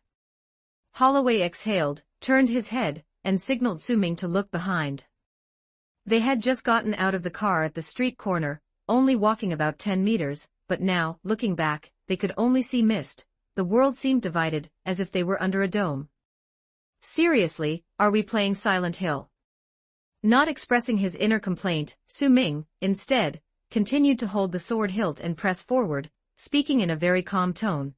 "I anticipated this, whether it's mirror space or the world crossing point, those mystical things. This wasn't the first time Deathstroke encountered something like this. A warrior's path often allows for no retreat. Even the most elite tactical master can't avoid it. Unfathomable phenomena." The doctor touched his mustache, lowered his head to check the ammunition in his gun, uncertain if myths and monsters were encountered. Would guns be effective? The sky now looked like a chessboard thrown into a meat grinder, with black and white merging into gray mud. Be prepared mentally. There are very few things in this world that can give her trouble. They must be big problems.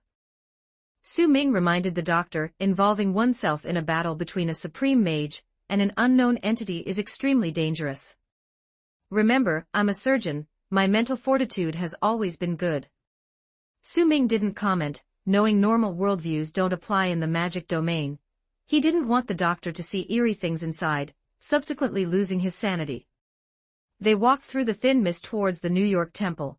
The road beneath them became slippery, like a stone path covered in dew. The monotonous footsteps echoed on the street, while the mist behind them devoured the path they had traversed. It's here, close your eyes. Su Ming stood by the roadside, facing a wall made of red bricks. There's nothing here, and it feels like I've forgotten something important at home.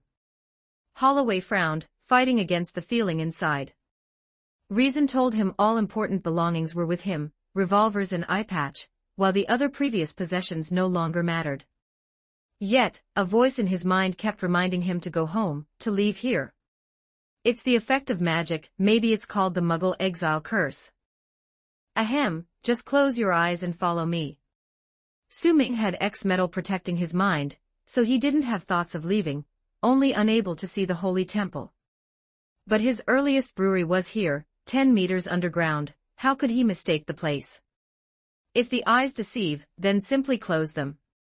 Holloway closed his eyes, but the desire to return home grew stronger, forcing him to reach out and hold onto Su Ming's shoulder.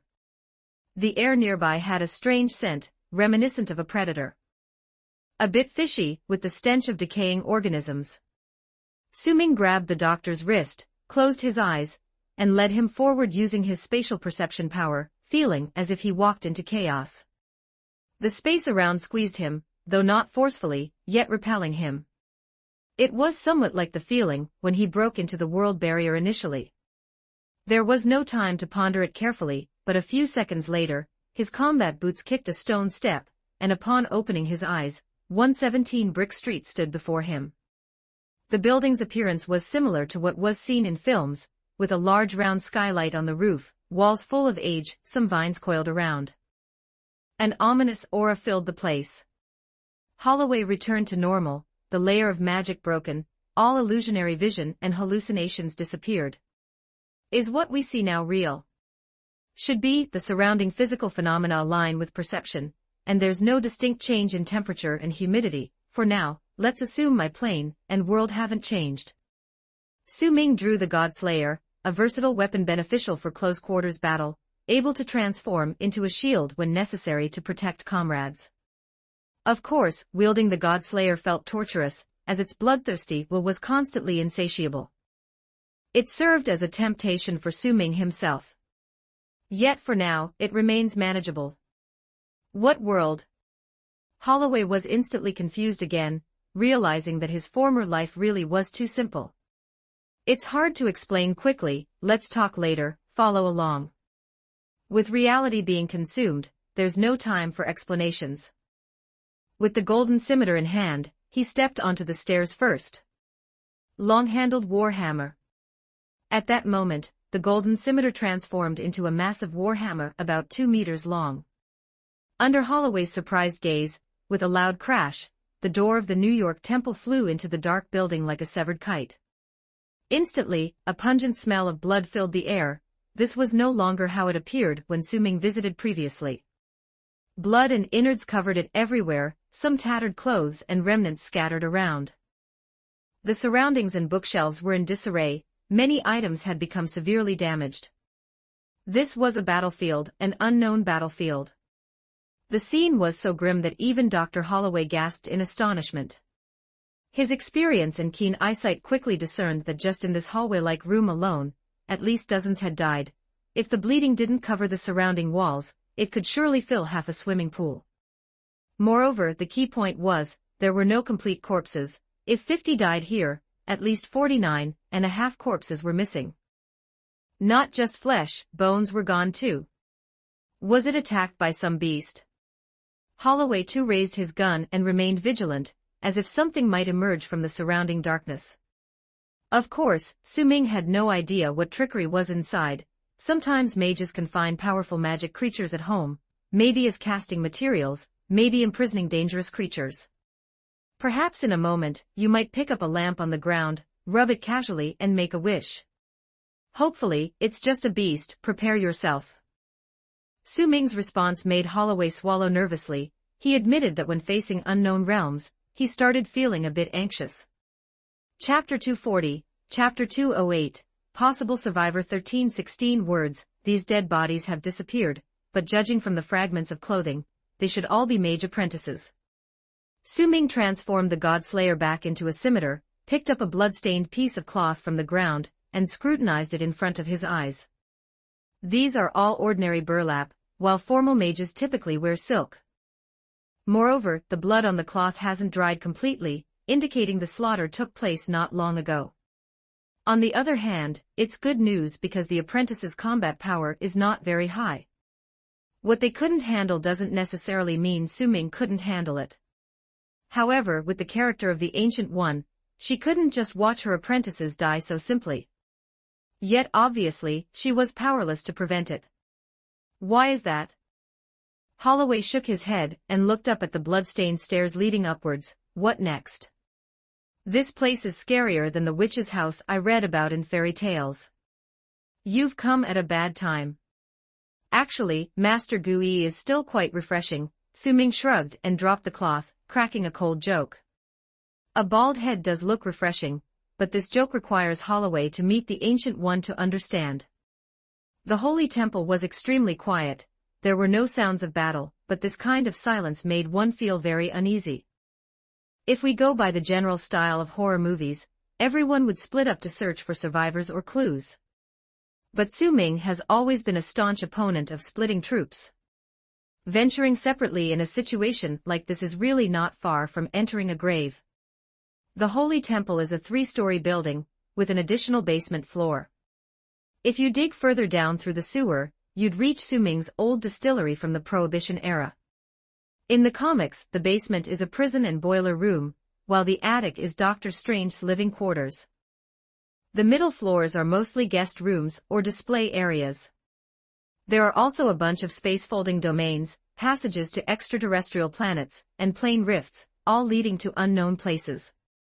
The real structure is completely unknown, but what should be there shouldn't be missing. Now is still the era of the Ancient One's rule, and Su Ming had never heard of the mage stationed at the New York Temple. The Ancient One would visit occasionally, most of the time. There was only a great mage and a bunch of magic apprentices here. The original plan was to find the stationed mage and have them send him to Kama Taiji to see the Ancient One. After all, Su Ming had been their neighbor for many years. Unexpectedly, this is the current situation. Let's go up to the library on the 2nd floor. It's the teleportation hub and reception room. Let's see if we can find clues. Most importantly, stay close to me. Su Ming still remembered that last time he was in the temple, he saw many teleportation gates like murals in the reception room. Maybe someone escaped to that side. The doctor nodded, agreeing it was better for the two of them to act together. At least they wouldn't be driven mad by the overly quiet environment, imagining dangers around every corner. They walked up the stairs, which were wooden and equally silent, but stepping on the blood above made a squish-squish water-stomping sound. The space here was obviously expanded by magic. The inside of the building was much larger than it appeared from the outside. Yet the scenes in the reception room and the foyer were similar, a mess everywhere, covered in bloodstains, and equally devoid of bodies. However, here Su Ming found a clue.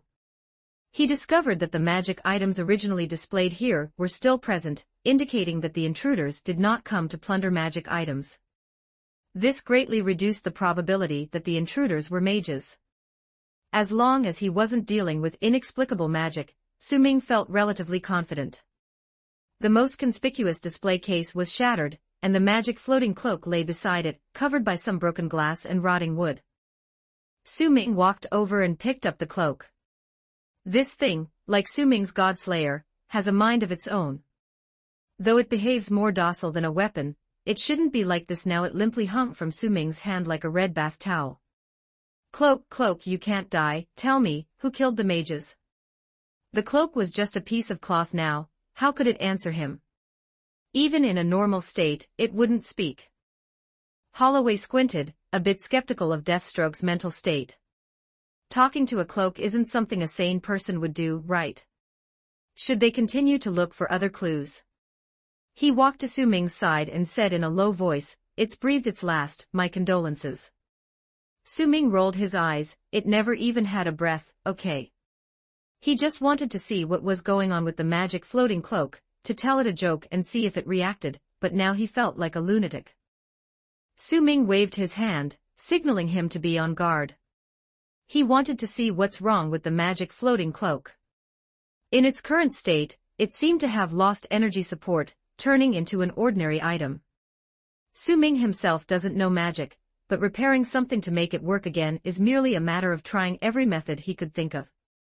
Magic he doesn't have, but he does have plenty of energy-containing items on him. First, he tried the God Slayer, which contained the divine power of the fire god, the god of forging, who created thousands of magic items. Magic cloaks and sheets alone probably number over 100, and since the God Slayer has a consciousness, they might communicate. He transformed the God Slayer into a rod and rubbed it quickly with the cloak wrapped around. Sparks of electric static appeared on the cloak.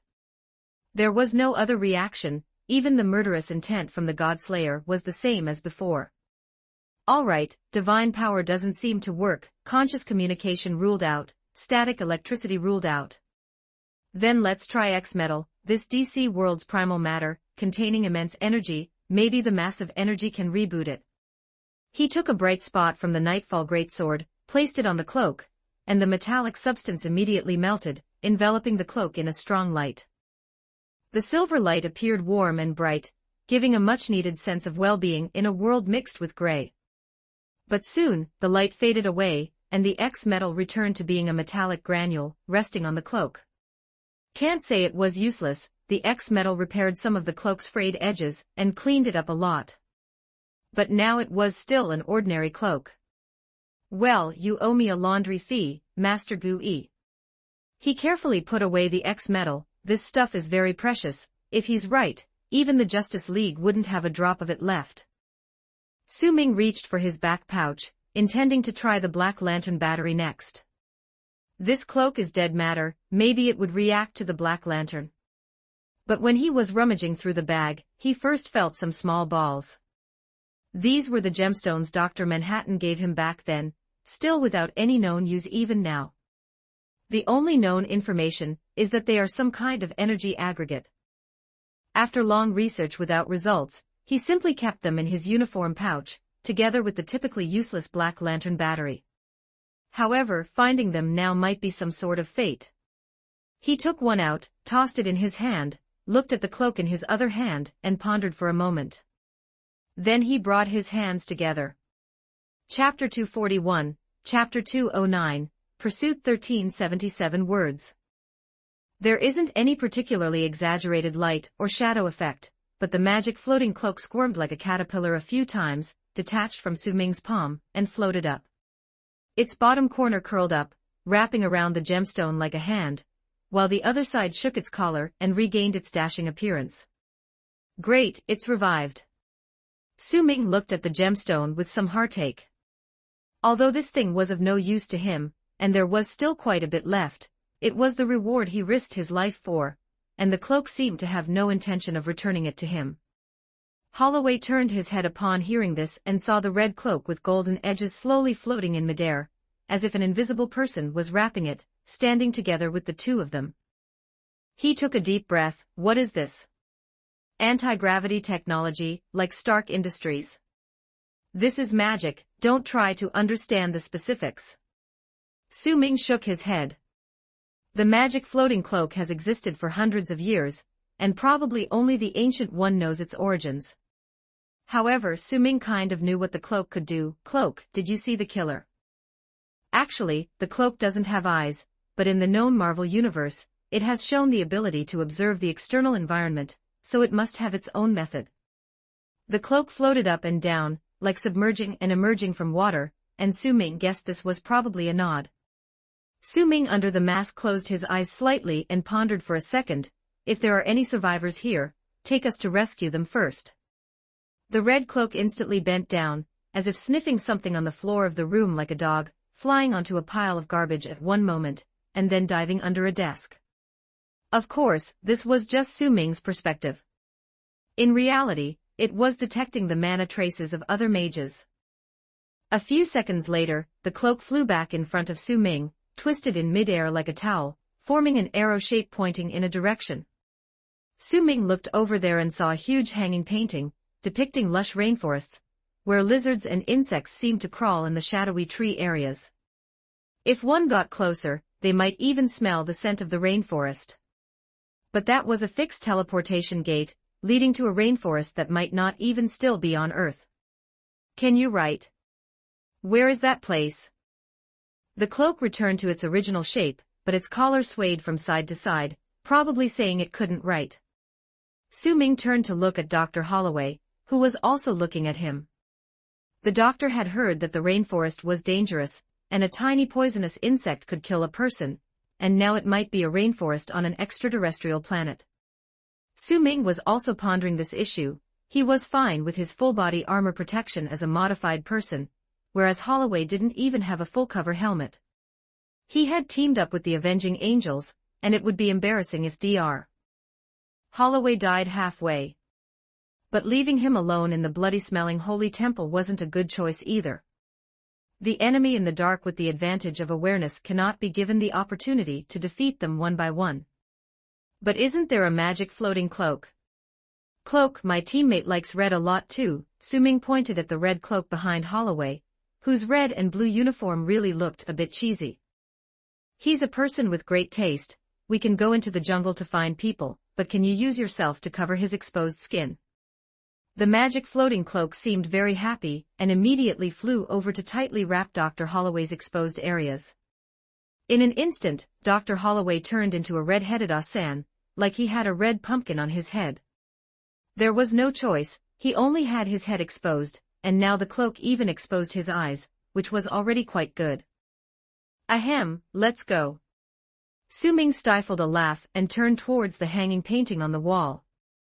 Lifting his leg over the painting's frame, Su Ming stepped into sludge. Although the location was unknown, it had clearly rained not long ago. The thick humus underfoot emitted a rotten stench, occasionally burping out sticky bubbles like a swamp. Su Ming's expression remained unchanged, which was a good thing, because although the softness underfoot slowed his forward speed, it also left footprints on the ground. The Prometheum-made combat boots stepped firmly into the footprints left earlier. Aside from human footprints, there were also dense traces of other unfamiliar species, which had been hunting the previous humans. These footprints didn't belong to any known creatures to Su Ming. Though they looked like inverted triangles, they clearly weren't the types left by mechanical metals. This belonged to some kind of creature. I'm having a bit of trouble breathing, can you loosen it a bit? Holloway also stepped over the frame of the painting, his head so tightly wrapped that he felt top-heavy. The magic floating cloak kindly exposed a hole at his mouth, revealing his small mustache at the same time.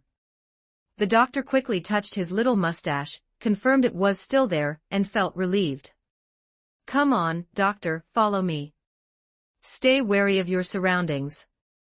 With these words, Su Ming quickly identified a direction and followed, his pace brisk. Holloway got left behind almost instantly. Deathstroke was surprisingly fast, and after catching his breath in place, he could only dimly see the black and yellow silhouette amidst dense leaves. Thankfully, there was still the cloak to assist him. Like pulling a carrot, the magic floating cloak lifted him off the ground, quickly floating him to catch up with Su Ming. But he felt like his spine was going to dislocate, and had to use his hands like climbing to hook onto the turban on his head, using his arms to share the weight of his body. Su Ming shrugged. The cloak's method was somewhat rough, but as long as they could keep up, it was enough. His attention was primarily focused downward, because he noticed fresh blood stains on the grass and branches next to the footprints in front. Generally speaking, red blood belonged to vertebrate species, and the pyramid-shaped track chasers didn't seem like that, so this was likely human blood. The person being hunted was injured. With sword drawn, Su Ming saw the light red blood indicated it was still fresh, which also meant they were getting closer. After crossing a stretch of rotten wood in a small creek for the second time, the two and a cloth finally saw their enemies. The Annihilation Insect Race. Su Ming recognized these strange insects at first glance. In the Marvel world, they resided in the depths of the vast cosmos, generally believed to be at the edge of the universe. They were reputedly a locust army that consumed everything, leaving only void in their wake, hence the name Annihilation.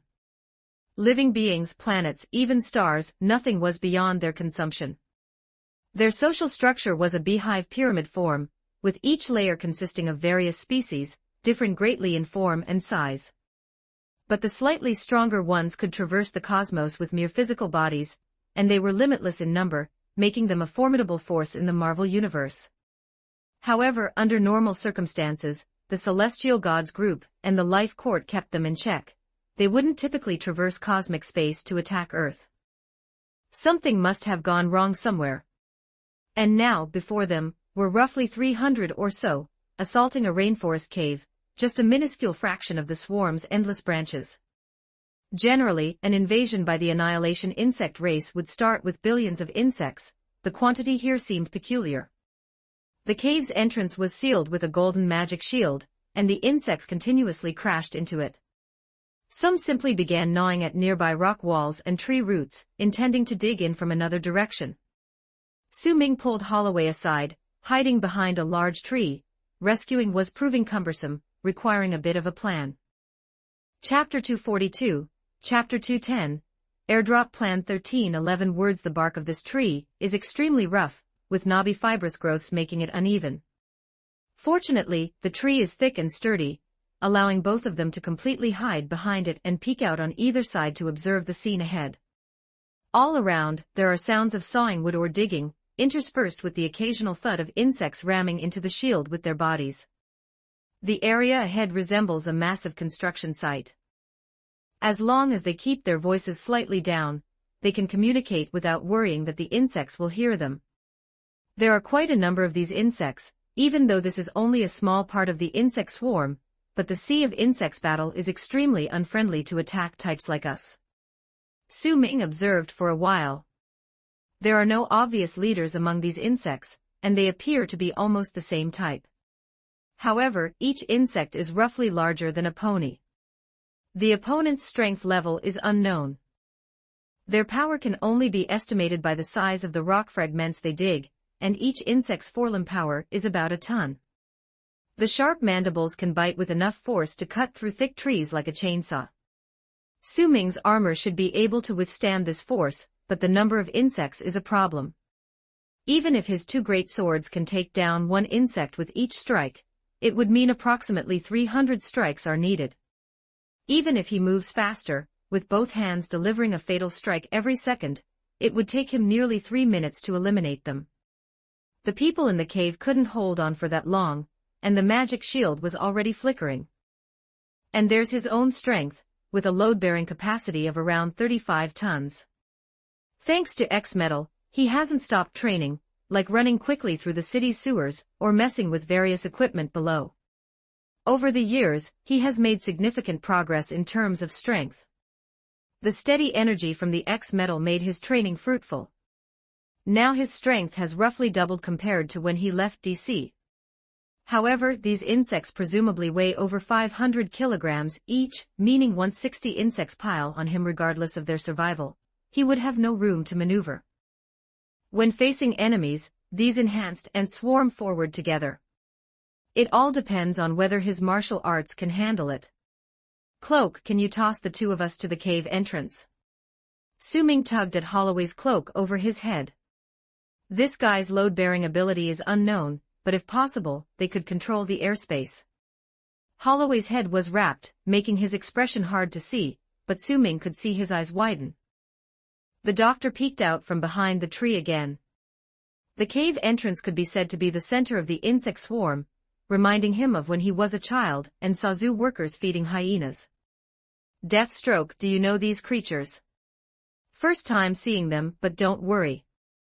They currently don't seem to have any energy attack methods, or they would have used it against the shield by now. Su Ming transformed the Godslayer into a giant sword, and drew out the Nightfall greatsword from his back.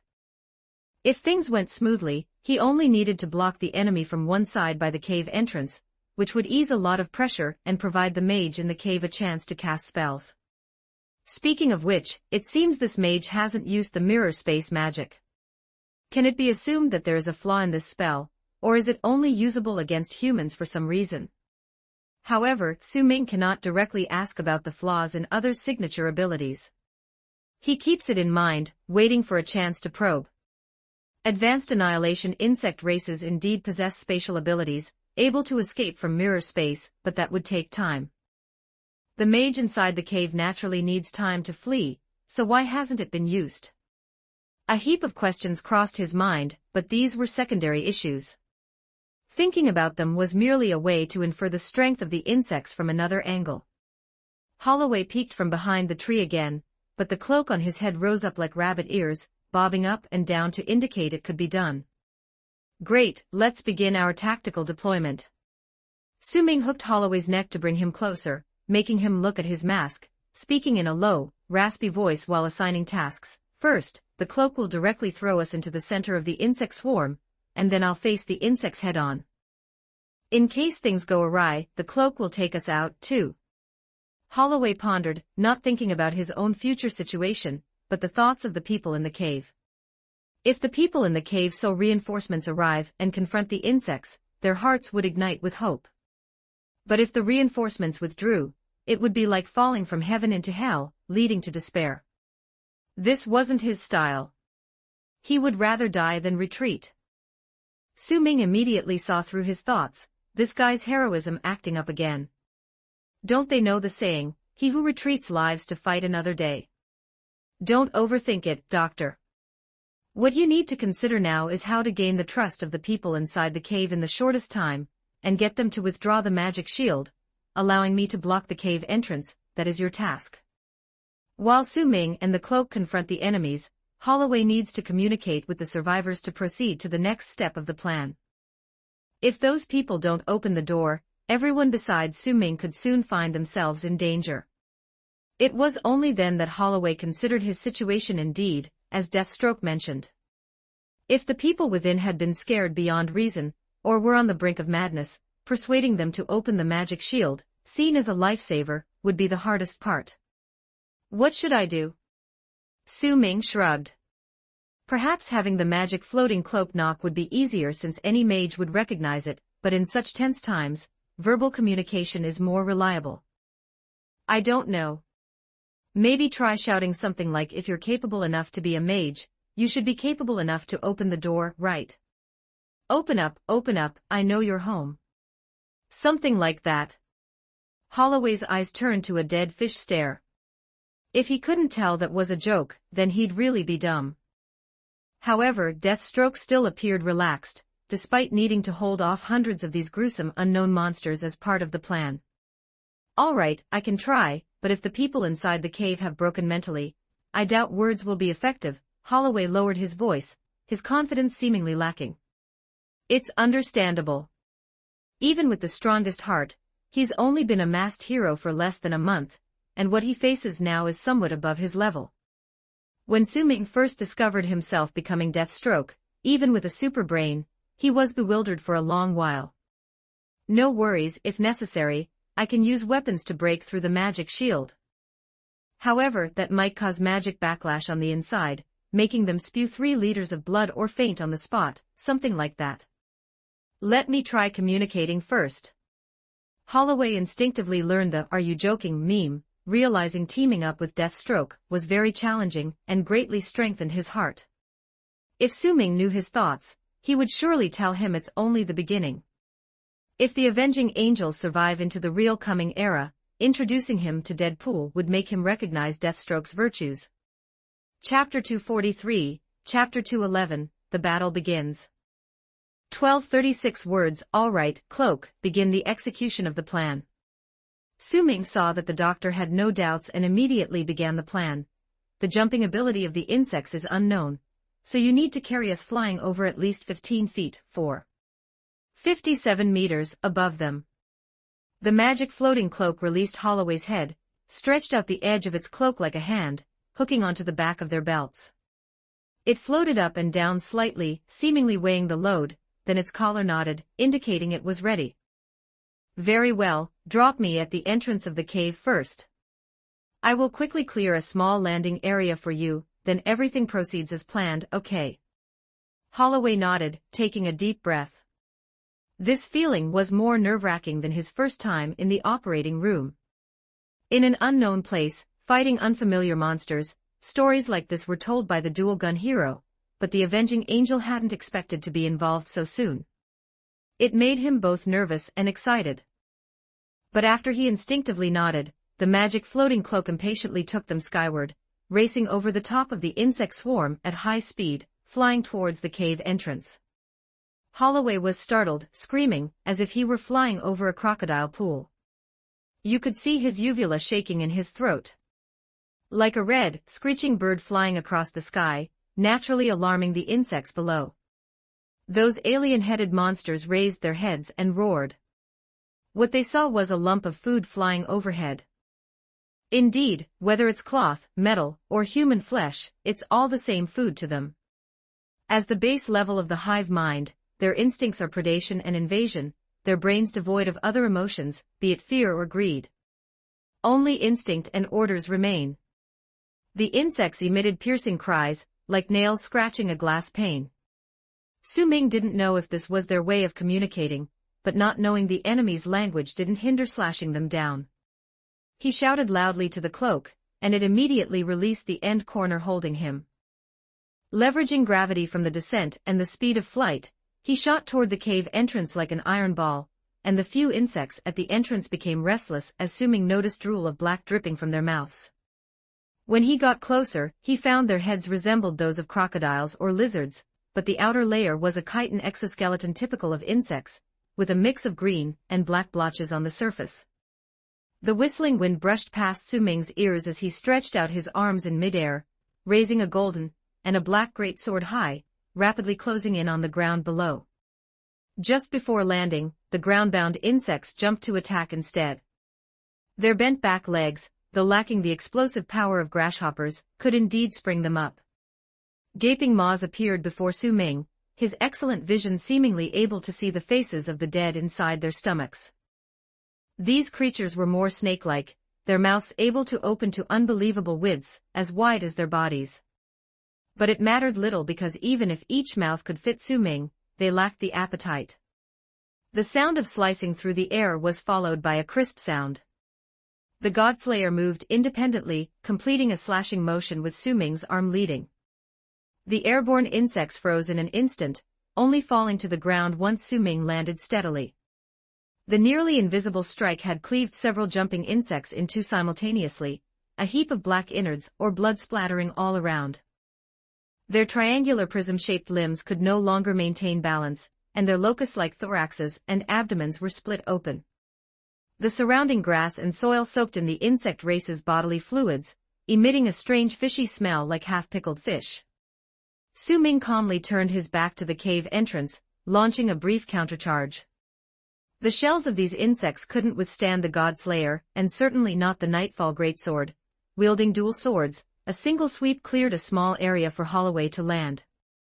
The cloak above seized the moment to release Holloway, and the doctor immediately rushed towards the golden magic shield, attempting to communicate with the person inside. "Buddy, open up, we're here to help." Su Ming hacked open an insect with a sword, casually kicking its head away, keeping an eye on the doctor even amid battle. The doctor's words gave him a sense of déjà vu, feeling somewhat like checking water meters or bringing warmth. Would this really work? However, it did work.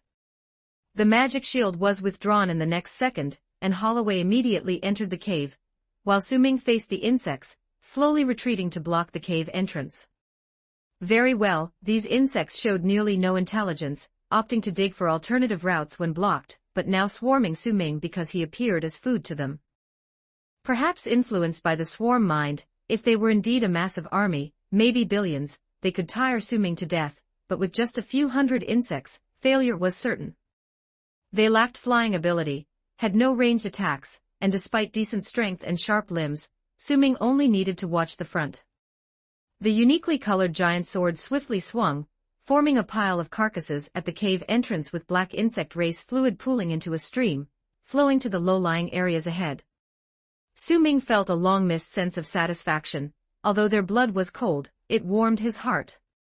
Seeing his black and yellow armor gradually covered in viscera and blood, he smiled beneath his mask. He liked facing such foes, unafraid, unyielding, coming at him relentlessly. Just standing at the spot, fully engaging was enough. Testing with the armor, the insect's attacks couldn't breach his defense, so he confidently wielded the giant sword at the cave entrance. The doctor immediately attended to check on the person inside the cave.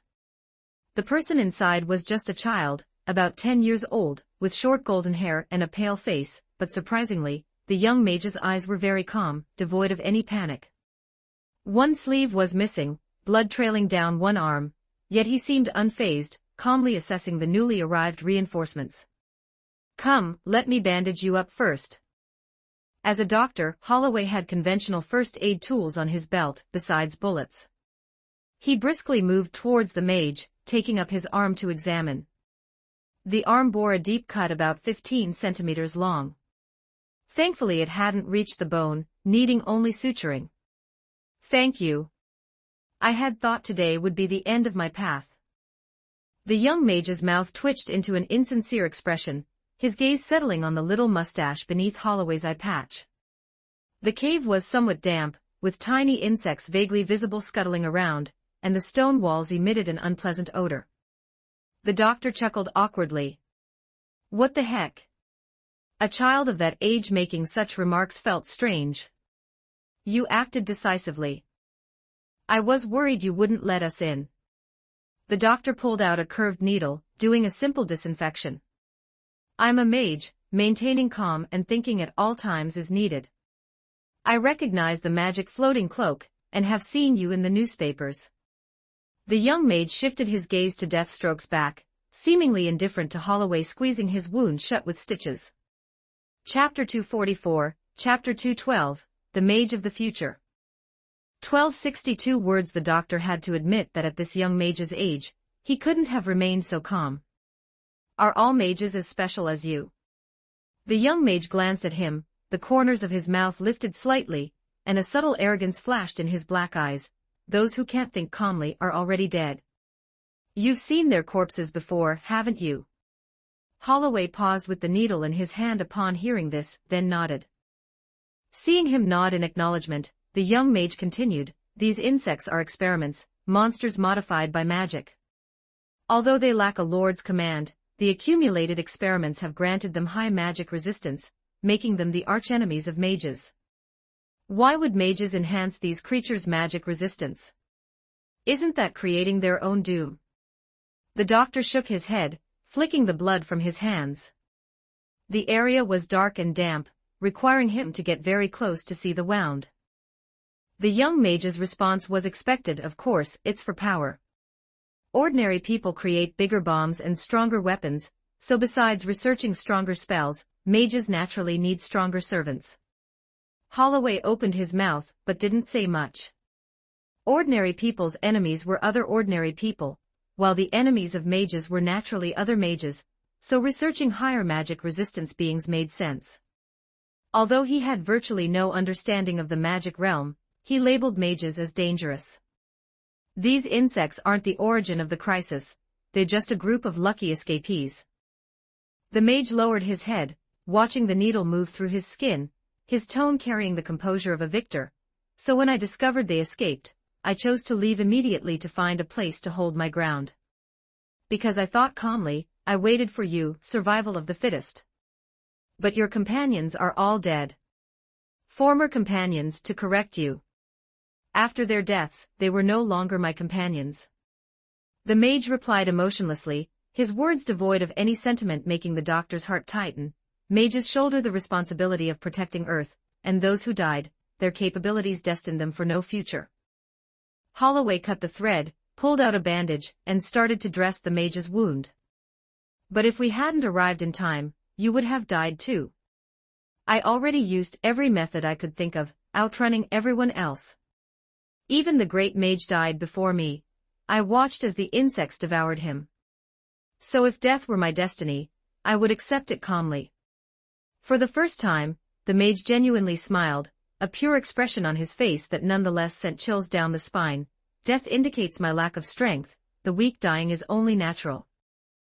The doctor couldn't comprehend how the mage realm worked, but it didn't sound like a friendly environment, where everyone seemed to live like beasts in a jungle. I can't understand your mage's way of thinking, but strength isn't everything in this world. The young mage gave him a half-smiling glance, but didn't retort. I used to be an ordinary person, and back then I thought the same as you.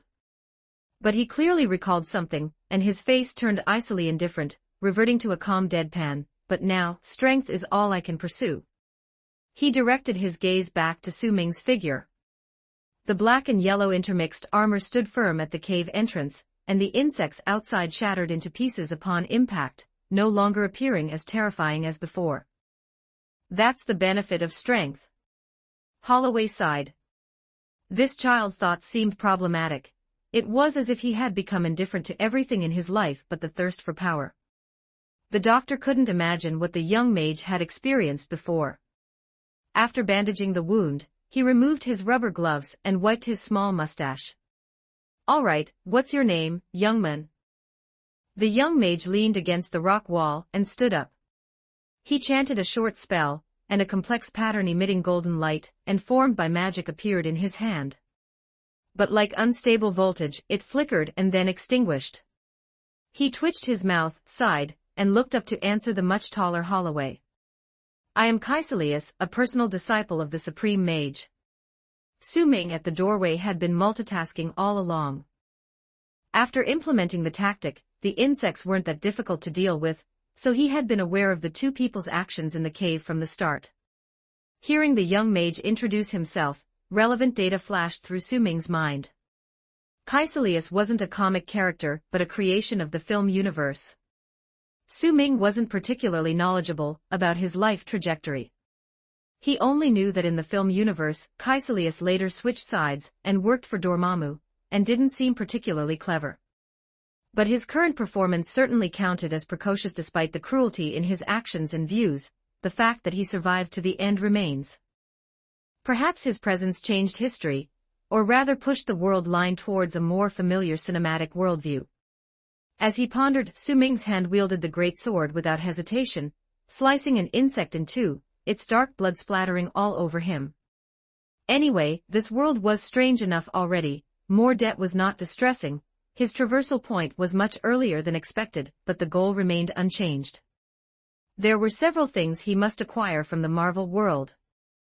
And from a certain perspective, Caecilius was destined for greatness, was he not? A bigwig like Dormammu picking him as an enforcer among billions on Earth speaks volumes.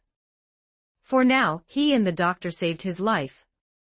Although he didn't expect any immediate repayment, the future was uncertain. Dormammu's dark dimension power, even the Ancient One praised it. Perhaps in the future, if Caecilius joins that side, maybe Su Ming could leverage today's favor to get some energy for an experiment.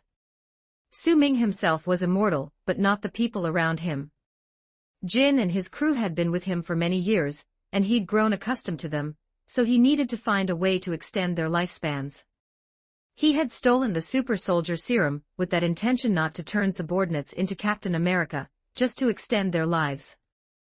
Erskine likely wouldn't cooperate, and who to give that last vial of serum would be an issue. This required Howard's coffin-like radiation chamber, a massive power supply, and professional operation. So he'd deal with it once he was past this busy period.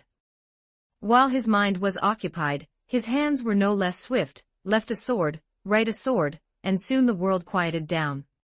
Splat, splat. Looking at the pile of insect bodies forming a small mountain, Su Ming inverted his two weapons into the stone beneath his feet, viscous insect fluids trailing down the sword edges. All right, you can come out now, it's safe. Su Ming crossed his arms over his chest, speaking to the two inside the cave as he turned around. The cloak was the fastest to react, flying out first, circling in the air like stretching its body. But it still clutched a corner tightly. With the gemstone Su Ming gave it securely wrapped inside. Caecilius was the second to walk out of the cave. Looking at the corpse mountains and seas of blood before him, a glint flashed in his eyes but quickly subsided.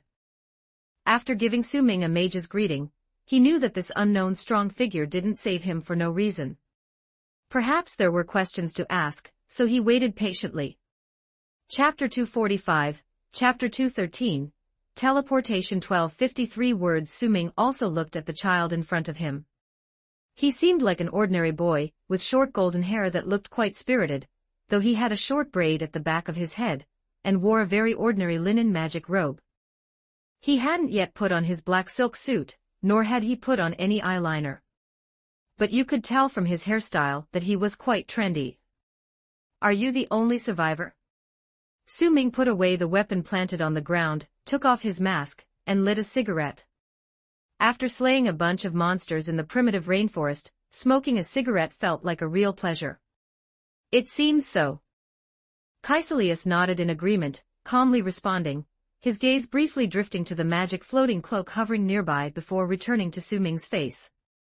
Su-ming noticed that he seemed to be imitating the style of the Ancient One, as if he intended to mimic that calm and detached mindset, but his eyes were filled with a longing for power, making it certain that he could never become like the Ancient One. Do you know the cause of all this? Where is Master Gui right now? Su-ming exhaled a smoke ring, extended the cigarette pack to the doctor, who declined, as nicotine would make one's hands shake. Caecilius, however, looked at the cigarette pack as if he wanted one, so Su-ming generously tossed him one. At this age, 10 was no longer considered a child. Many kids, 7 or 8 years old, were already working in factories. Plus, he was a mage, so secular views were not applicable to him. Cough cough. But Caecilius only took one puff before he started coughing, clearly unaccustomed to it. Everyone's first time is like that. Su-ming nonchalantly put away his lighter, as if he hadn't just quickly helped the child light his cigarette. New things are worth trying. This stuff has invigorated me quite a bit. Caecilius took several more puffs in a row and quickly got used to it. If it's beneficial, it can be used. Good thinking. I have high hopes for you. Su-ming nodded with a smile, roughly realizing that this Celsius might be on the path seen in the film world. Then surely you understand that nothing comes for free. Very fair. You're in need of intelligence and magic assistance, right? The teacher should still be at Taiji. Something has invaded Earth, and our New York temple was merely affected by the aftershock of a plane collision. Caecilius answered seriously without any hesitation. Su-ming nodded, looking towards the distant jungle, where some strange birds flew in the sky. This place seemed like an unfamiliar plane. So do you mean that the counterparts at the Hong Kong and London temples are likely experiencing similar issues? The New York temple housed some annihilation insect races, and a few demon experiment subjects. I don't know what's inside the other two temples, or if anything took the opportunity to escape. Caecilius also looked towards the jungle, but his height didn't allow him to see as far as Su-ming, so he walked over to the insect's corpse and stepped on it. This way, he could see farther. Being higher up truly had its perks. This was the leverage that power brings. We have no control over the other two temples. Can you send us to Taiji? Su-ming needed to find the Ancient One. Just offering her a hand would allow her to address many issues efficiently. Of course, but I need to find something first. Caecilius jumped down from the pile of insect corpses, sighed longingly, then turned and crouched down, extending his uninjured arm into the insect's mangled abdomen, searching for something. The black insect race bodily fluid squirted out like a water gun, spraying onto his face, but Caecilius didn't even blink an eye, continuing to search the corpse intently. Holloway gritted his teeth. He had never seen such a terrifying child before, someone who would thrust their hand into a monster, enduring the stench to stir those sticky innards, something many adults couldn't do. Are you really comfortable just letting us head to Taiji like this? Su-ming asked with a smile, finding this version of Caecilius somewhat intriguing. Knowing the teacher's strength, and you still insist on going, no one would seek their own death. Caecilius extracted a piece of insect race entrails, throwing it aside and moving on to the next corpse, with the black fluids soaking through his magic robe. Su-ming nodded. Caecilius' mind wasn't bad, at least not at present. Of course, if he followed through with the idiotic plan like in the film world in the future, that would be a different story. Found it. Caecilius straightened up, brushing off the dirt on him. He grasped something in his hand, wrapped in black organic fragments, with a hint of bronze showing. He swung it vigorously and slipped the found item onto his hand. It was a suspended ring. The object was evidently too large, and wearing it made it look as wide as a giant pair of brass knuckles. Don't you have your own suspended ring? Su Ming scratched his own beard. This kid didn't even have his own suspended ring, yet he was going to use it to create a teleportation gate. Could it be relied upon? Caecilius looked up at Su Ming, maintaining a deadpan expression. You recognize the suspended ring, so you must know something about mages. I've known your teacher for many years, she even gave me a gift once. Caecilius' eyes shifted slightly, seeming to understand something. He nodded slightly. I chose a different path than other mages. I have little interest in the suspended ring, as it's just an external item. Su Ming understood. This guy was more focused on close combat and offensive spells, as auxiliary spells certainly couldn't compare to the allure of direct damage for him. Mages didn't require many spells that needed the suspended ring. From what Su Ming knew, only the teleportation gate and mirror space were among the few. Other magical feats they used in battle, like red belt, shield, and fan, didn't require the aid of the suspended ring. Alright, so is your teleportation gate reliable? Naturally, but I've lost quite a bit of blood, and my mind is blurry. Once the teleportation gate is open, you must act quickly. Caecilius replied as he began drawing circles in the air with the hand wearing the suspended ring. Holloway stood next to Su Ming, having not fired a single shot in the entire fight. Aren't you coming with us? Caecilius shook his head. No, I need to return to the New York Temple. I'm the last surviving mage apprentice. The place still needs guarding. Without these high magic resistance insects, I can handle the rest of the creatures. Su Ming shrugged. There wasn't much use for Caecilius at the moment. All right then, good luck. Caecilius nodded without saying another word. As he continued casting, a golden light circle appeared in the space before him, spitting sparks like fireworks, revealing snow-capped mountains on the other side. Su Ming grabbed Dr.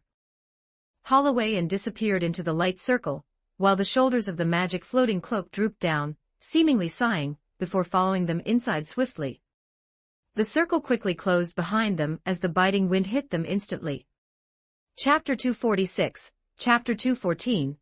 The pitch 1144 words. The fierce cold wind tore at every inch of their skin, with the chill always finding unknown crevices to seep into their hearts. Where are we now? Holloway pulled his cloak tightly around him, letting out a hissing sound as he breathed in, clearly feeling the cold wind rapidly drawing away the warmth from his body. Su Ming felt the same. The thermal retention of the holy statue armor was never great. However, his body was stronger, able to withstand it more than Holloway. If I'm not mistaken, we should be in Nepal, at the southern foot of the Himalayas. Su Ming looked around, seeing vast snowy peaks surrounding them, with not even a building in sight. There's nothing here. That young mage might have deceived us. Holloway wrapped his cloak tighter, crossing his arms over his chest. As a doctor, he knew rapid loss of body heat could be dangerous, so maintaining core warmth was essential. No, he wouldn't. I'm an acquaintance of the Ancient One, so he's unlikely to act so unwisely. Su Ming fastened his helmet, blocking some wind and snow as snowflakes mixed with tiny ice particles pattered against his visor, creating a flowing sound. Caecilius is still learning from the Ancient One, and he seems confident in the Ancient One's ability to defeat adversaries, so he wouldn't mess with her acquaintances. Instead, he would go out of his way to help them to curry favor with the Ancient One. He knew the New York Temple was safe, so he stayed under the pretense of being dutiful, although Su Ming saw through the pretense. But there's nothing around us. That's because we don't need to search. Su Ming tilted his head, indicating to Holloway to look behind him where the magic floating cloak was hovering. The cloak seemed unaffected by the wind and snow, with one corner tightly gripping Su Ming's gemstone, and another corner brushing off the snowflakes. Cloak, take us to Kama Taiji. Su Ming instructed the cloak, and amidst the swirling wind and snow, the cloak lifted the two for another considerable flight.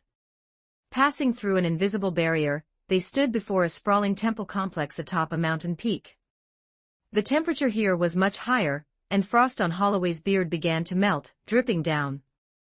However, both of their gazes were fixed on the scene before them. What was once a paradise of grand, ornately carved buildings now appeared desolate and decayed, which once might have been a vibrant place teeming with life. A massive gray beam of light shot directly from deep within the temple into the sky. "Are you feeling unwell anywhere?" Su Ming's first suspicion was of negative energy or toxic gas. He felt fine, but checked on Holloway. "I'm okay, though my hands and feet are numb, they'll soon recover." The doctor flexed his fingers. The tingling sensation from the cold had turned into a burning sensation. "That's good, let's proceed." Su Ming drew out the Nightfall greatsword, his most powerful weapon, knowing that whatever held the Ancient One required his full effort.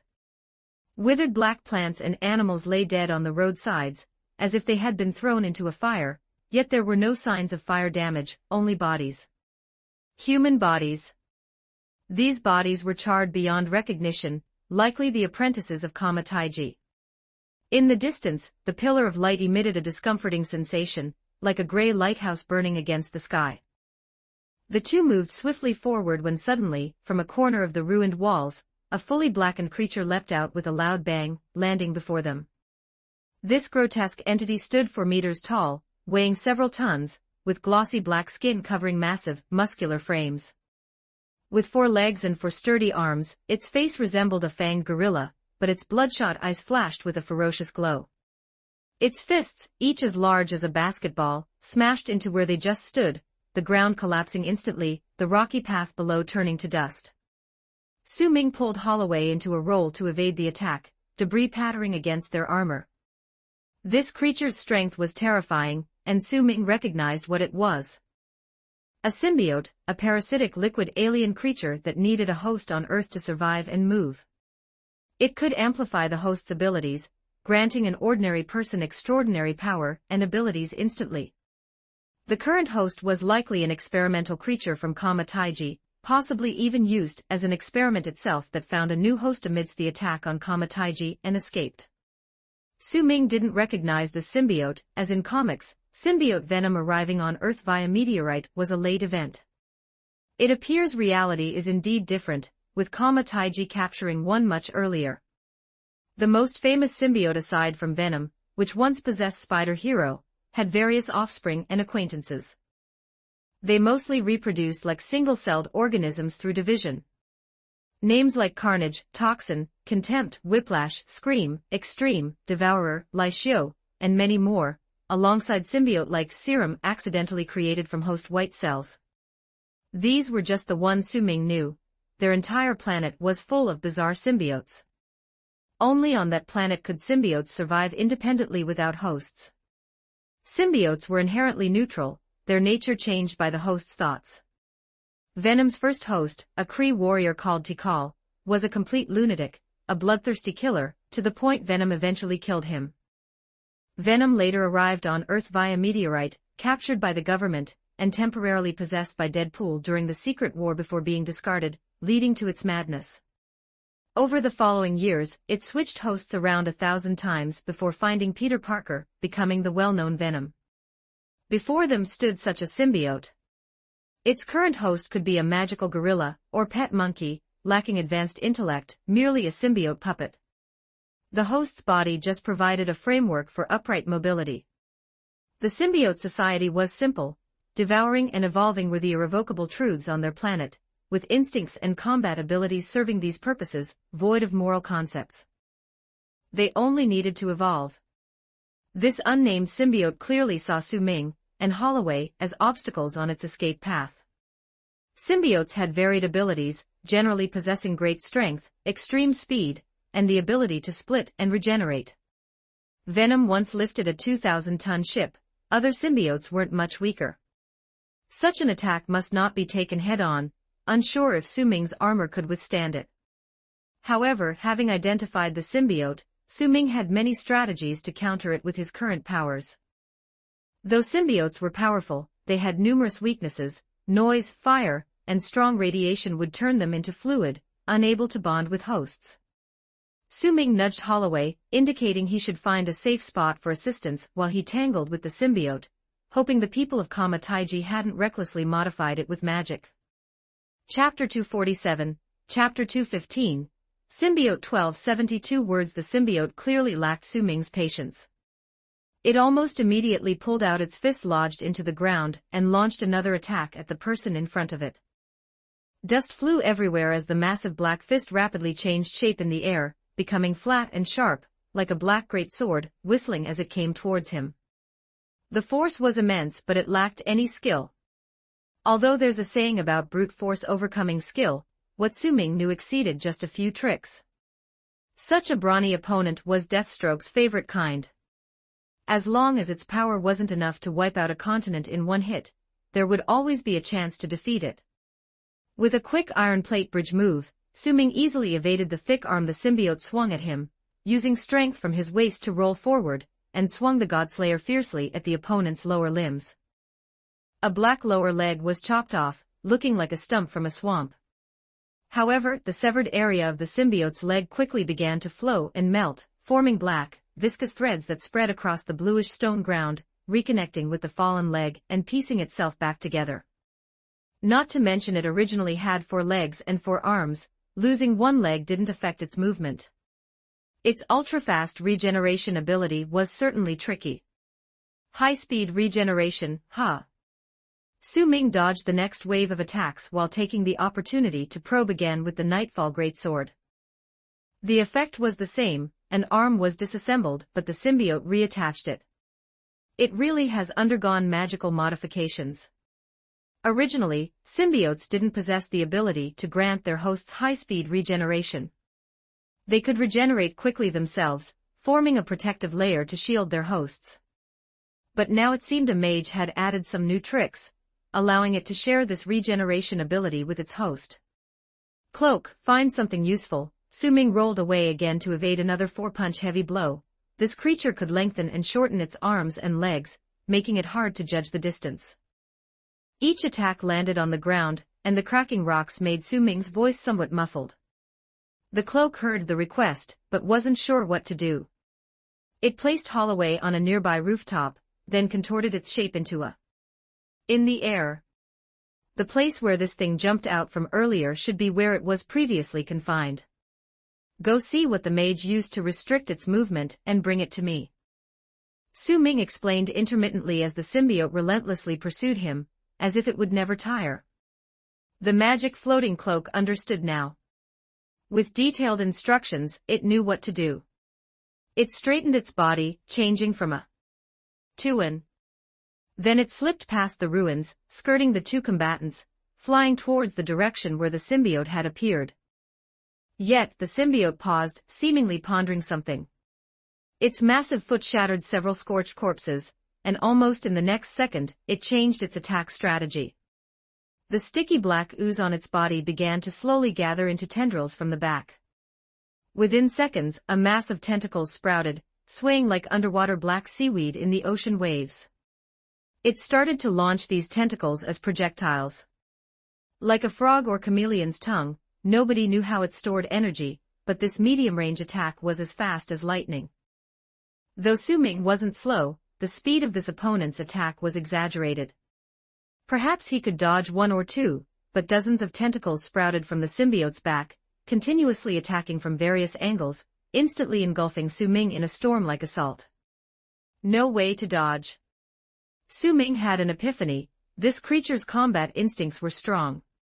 It would rapidly adjust its attack style based on the opponent, even evolving with abilities to counter him. While he was probing its abilities, wasn't it also testing him? Symbiotes were never mindless creatures. They had their own thoughts. Although it appeared tall and bulky, resembling a foolish brute, it was actually a cunning liquid entity full of sharp fangs. From Su-Ming's use of long weapons, it learned the benefit of extending its attack range. Almost the moment these thoughts crossed his mind, Su-Ming was struck by the tentacle attack.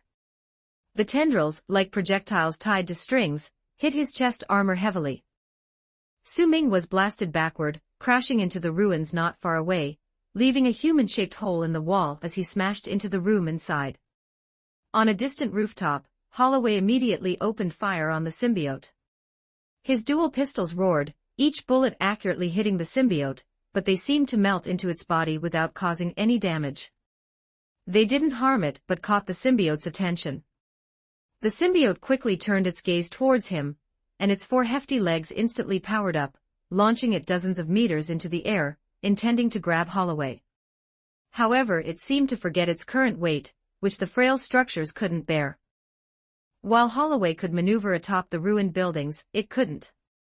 As soon as it stepped on the rooftop, it immediately smashed through, falling down and stirring up a cloud of dust. Holloway reloaded, adjusted his breathing, and cautiously watched the monster buried under the rubble from a safe distance. 2 black tentacles emerged from the rubble, causing a mass of debris to fly high as if sprouting wings. They latched onto sturdy pillars amidst the wreckage and pulled the symbiote out from beneath. The symbiote extended a blood-red tongue to lick its face, remembering now that with its host, it was much heavier, and shouldn't attempt such things in the future. Seeing the creature unharmed, not a scratch on it, Holloway quickly distanced himself while fiercely opening fire. However, the monster kept advancing under the continuous gunfire, firing back black goo at him, shifting the situation significantly against them. Uncertain about what the creature was spitting, the doctor had to dodge every attack. However, the symbiote's spitting was like a machine gun, while its 4 legs kept closing in almost relentlessly. Blam blam blam blam. The symbiote seemed to have learned the advantages of ranged attacks from the firearms as well, becoming somewhat engrossed in it. Its pace slowed, and the maw full of sharp teeth morphed into a reverse funnel, continuously spraying black liquid. The dense spitting noise merged into one, continuously erupting smoke from the doctor's hiding spot in the walls, turning them into a honeycomb. Clusters of black flew across the sky at high speed, smashing into cover with immense force, then liquefied and flowed back into the symbiote's body at its feet. This isn't good. If you want to play spitting games, Jack, go find your Lucy. As he finished speaking, a black great sword swooped from behind, instantly cleaving the symbiote in half horizontally. The sharp Nightfall greatsword reliably came through, any time. Su Ming had returned. When he was blasted away, under the dual protection of his armor and X-metal, he was only lightly wounded. Standing up with a cough, he self-healed quickly. The force of the tentacles was much lighter than its arms or legs. Though Su Ming was knocked into the building, he temporarily escaped the symbiote's sight. Now hidden in the grass, how could he resist sneaking in an attack?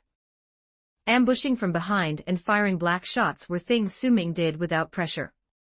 Seeing the symbiote obsessed with spitting, he quietly circled from the symbiote's blind spot. Raising the great sword high, he gathered strength, and then delivered a vicious strike. Chapter 248, Chapter 216. A new weakness discovered. 1241 words. The symbiote's abilities are somewhat beyond expectations, but for now, it seems to only have superfast regeneration and rapid learning. Generally speaking, there aren't many ways to deal with such an ability. You either find weaknesses in the mental or willpower aspects, and win with words, or you continuously cause damage to exceed the limits of its self-healing ability. So cutting the symbiote in half is not the end, but a beginning. Godslayer, Morning Star. A thought flashed through his mind, and the Godslayer in his other hand, emitting a golden light, instantly transformed from a giant sword into a large spiked ball. Su Ming stepped on the symbiote's lower half to prevent it from merging back together, then began to chop wildly. The Nightfall giant sword caused gashing injuries, and the Godslayer dealt blunt and piercing damage, making the symbiote seem clueless. Repaired an arm, the leg was chopped off, repaired the leg, the head was gone. Not to mention the spiked golden ball, with each smash not only breaking bones and severing tendons, but also leaving numerous holes oozing black fluid. It wanted to extend its tentacles to counterattack, but the already prepared Su Ming chopped them off one by one. The tentacle attack speed was fast, but its growth from the symbiote's body was not as quick. The same moves are useless against a Saint Seiya. Su Ming continued to chop wildly, while mocking the symbiote, even though it probably couldn't understand him. Yet, he found it hard to resist making snarky comments. Holloway poked his head out from behind cover. Xiaohuzi moved and tilted his head. He saw Deathstroke seemingly frantically whipping the corpse, with a low hissing laugh. It couldn't be rabies, right? A bit scary. Holloway jumped down from the rooftop with his dual guns, getting a little closer to observe, finally realizing what was going on. Need help? No, keep your distance. Its attacks are very fast, you won't be able to dodge them. Maintaining a high-frequency attack, calculating space, and also talking, Su Ming inevitably got a bit careless. The Morning Star hammer accidentally hit an awkward spot, probably the nether region, between the four legs. Uncertain if the symbiote had intestines, it wasn't visible from the outside, but the massive round ball of the Morning Star hammer seemed to have sunk in quite a bit. The symbiote's originally crescent-shaped eyes instantly turned full moon, its whole tongue protruding, wildly flailing like a snake in the air. A wailing echoed through the mountains. Holloway also inhaled sharply, feeling the external chill climb up his spine. Exhaling with force, Su Ming exerted himself twice, and only with his strength could he pull out the Morning Star, quickly checking it over. Fortunately, there wasn't any yellowish stuff on it. Just a lot of black blood, with some red faintly mixed in. Although unsure why, that strike clearly hurt the symbiote's host, even the self-healing ability couldn't cover such pain, causing it to scream. Hurting the host can hurt the symbiote, as it is a parasitic organism. Through bio-nerve connections, there's this drawback. Perhaps the symbiote itself doesn't feel pain, but the host's pain converts into bioelectric signals, transmitted through nerves. However, this was the enemy's weakness, and Su Ming had no qualms about exploiting it during battle. Godslayer Scythe. The Godslayer instantly transformed into a long-handled scythe, and Su Ming unhesitatingly swung again at the same spot, leveraging the hooked and curved tool skillfully. Daring to attack me earlier, today you will witness the power of Earthlings. Su Ming sneered, shaking the scythe, and forcefully withdrew it. Godslayer, drill. Godslayer, giant egg beater. Holloway clenched his jaw and averted his gaze. With each weapon transformation by Deathstroke, the symbiote let out a scream the next second. Even for a seasoned surgeon, he'd never seen such torture. Like a hiccup, the symbiote let out a scream, and the doctor instinctively turtled his neck, dodging sideways. Ugh. Suddenly, a different sound was heard, and the doctor turned his head. It turned out the magic floating cloak had returned, trembling slightly as it floated in midair, a wooden barrel falling to the ground, spilling a clear golden liquid. If Holloway could hear the cloak's thoughts, he'd surely realize it too was engulfed in fear. What kind of nonsense is this? Scared my seeds fell off. Su Ming heard the noise too, glancing over. Oh, so it was lamp oil. The mage's methods seem rather ordinary. He had already known the weaknesses of the symbiote were sound waves, flames, and strong electromagnetism, which would prevent the symbiote from fusing with the host, leaving it in an extremely weakened state. He had thought the mages would use some magical means, intending to seize the opportunity to see if there were magic props to snatch, but it turned out just lamp oil, such an ordinary thing. He guessed the plan was to trap the symbiote in a cage amid a vast sea of flames, akin to Hell's methods. Hey Doc, kick the barrel over. Su Ming was not particularly interested in torturing the symbiote. He was merely stalling for time, waiting for the cloak to return, and attacking the enemy's weakness was the best way to do so. Couldn't you see that after targeting the weakness, the symbiote couldn't put up any resistance? Holloway steeled himself, walked over to the broken barrel, and although it had a corner shattered, its cylindrical shape mostly remained. He laid it on its side and kicked it, the thing rolling towards Su Ming while still leaking oil. Calmly continuing his attack, Su Ming retrieved a lighter from his pocket. Smokers did have the advantage of readily available fire whenever needed. Grabbing the barrel, he casually sprinkled some on the symbiote, bent down, and ignited it. A continuous hissing sound came, and the symbiote bubbled and flowed down from the host like it was being boiled. The red firelight illuminated Su Ming's mask and armor. He stood silently by, weapon in hand, ready to quash any rebellious notions the symbiote might have. Perhaps out of fear, or perhaps it learned something from this unprecedented pain. The symbiote didn't resist, instead gathering itself and swiftly shedding from the host, transforming into a pool of black liquid outside the fire's reach. Its true form looked like a large puddle of tar, except with a large mouth on it. Su-Ming gripped the Nightfall greatsword, noting there wasn't much oil left after the spill, and as the symbiote left, the host itself should still be alive. Once the nerve connections were severed, even the least intelligent being would regain control over its own body. The flames gradually extinguished, revealing a creature covered in white fur. Once probably pristine white, it was now blackened by smoke and fire, its original color only discernible in select areas like the armpits. It had ordinary hands and feet, but was significantly larger than a human, appearing like a long-haired giant. I thought it'd be a gorilla or a monkey, did not expect it to be a Himalayan yeti. These mages sure have a sense of play. As he surveyed the yeti lying in the fire's remnants, Su-Ming's gaze lingered on the creature's tailbone, noticing the wet, blood-red fur, causing a twitch at the corner of his mouth. Chapter 249, Chapter 217, Yeti 1393 words. Is this a Bigfoot? Holloway tilted his head, looking at the giant creature in the ashes, while the wind blew his cloak high. Those roaming the American forests are called Bigfoot, locally known as the Yeti here. It's said to be an intelligent animal, but unfortunately, it's still just an animal. Its willpower isn't strong enough to resist a symbiote. Su-Ming explained to the doctor while taking a few steps to separate Holloway and the symbiote. Even though the thing seemed to be terrified right now, it's still better to be cautious. Especially a symbiote with super healing capability, as you can't kill it, and if you're not careful, it can reproduce through division, quite a hassle. Su-Ming took out the Godslayer, transformed it into a large pot, and clamped the symbiote underneath, setting it aside for the time being.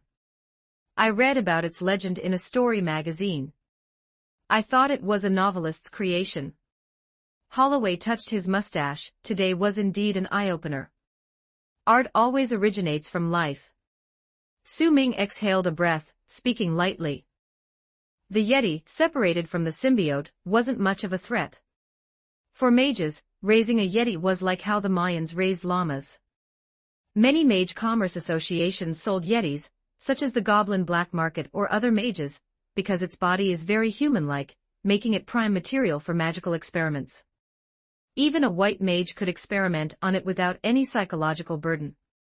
In the original work, a Yeti was priced at about 100 detached frog hearts, or 10 tears of the dead. Even slightly better magical props could trade for several. Of course, human money doesn't circulate in magic realm transactions, and precious metals like gold don't work either. Some stories say they're gentle, others say they're evil and brutal. Could it understand human language? Holloway asked in a low voice. Only God knows. It's my first time seeing one too. Su-Ming shrugged, but he could already guess the Yeti's attitude. It had been imprisoned in Kama Taiji for so long, toyed with by various means, later parasitized by a symbiote, tortured by Su-Ming, and its beautiful fur was singed black. Could you expect it to be in a good mood?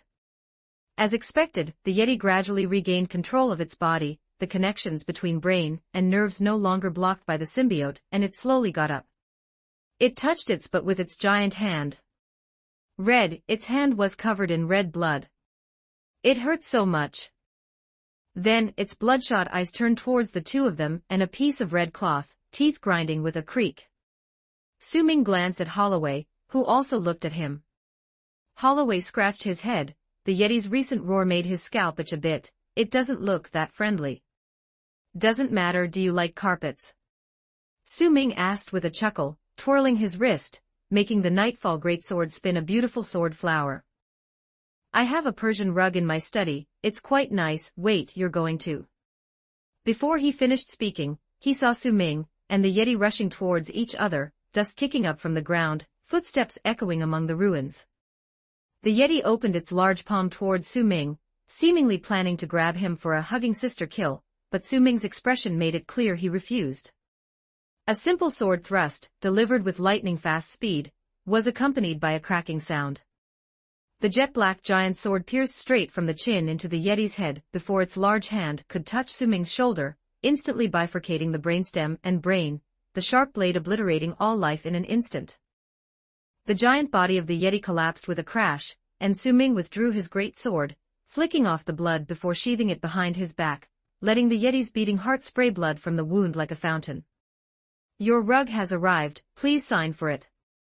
Su Ming returned to Holloway, taking off his helmet and biting a cigarette. The Yeti had no self-healing ability and dared to act up in front of him, seeking death. It just looked a bit dirty, and if he wanted to use it as a carpet, he'd probably need to find a professional for some cleaning. Holloway sighed, "I almost forgot you're the owner of Midnight Express, but this primitive style for doesn't match my study." "Isn't that simple? Buy a stone villa near the Rocky Mountains as a vacation hunting lodge. Others display bearskin rugs, you can have a Yeti skin, wouldn't that make your heart beat a bit faster?"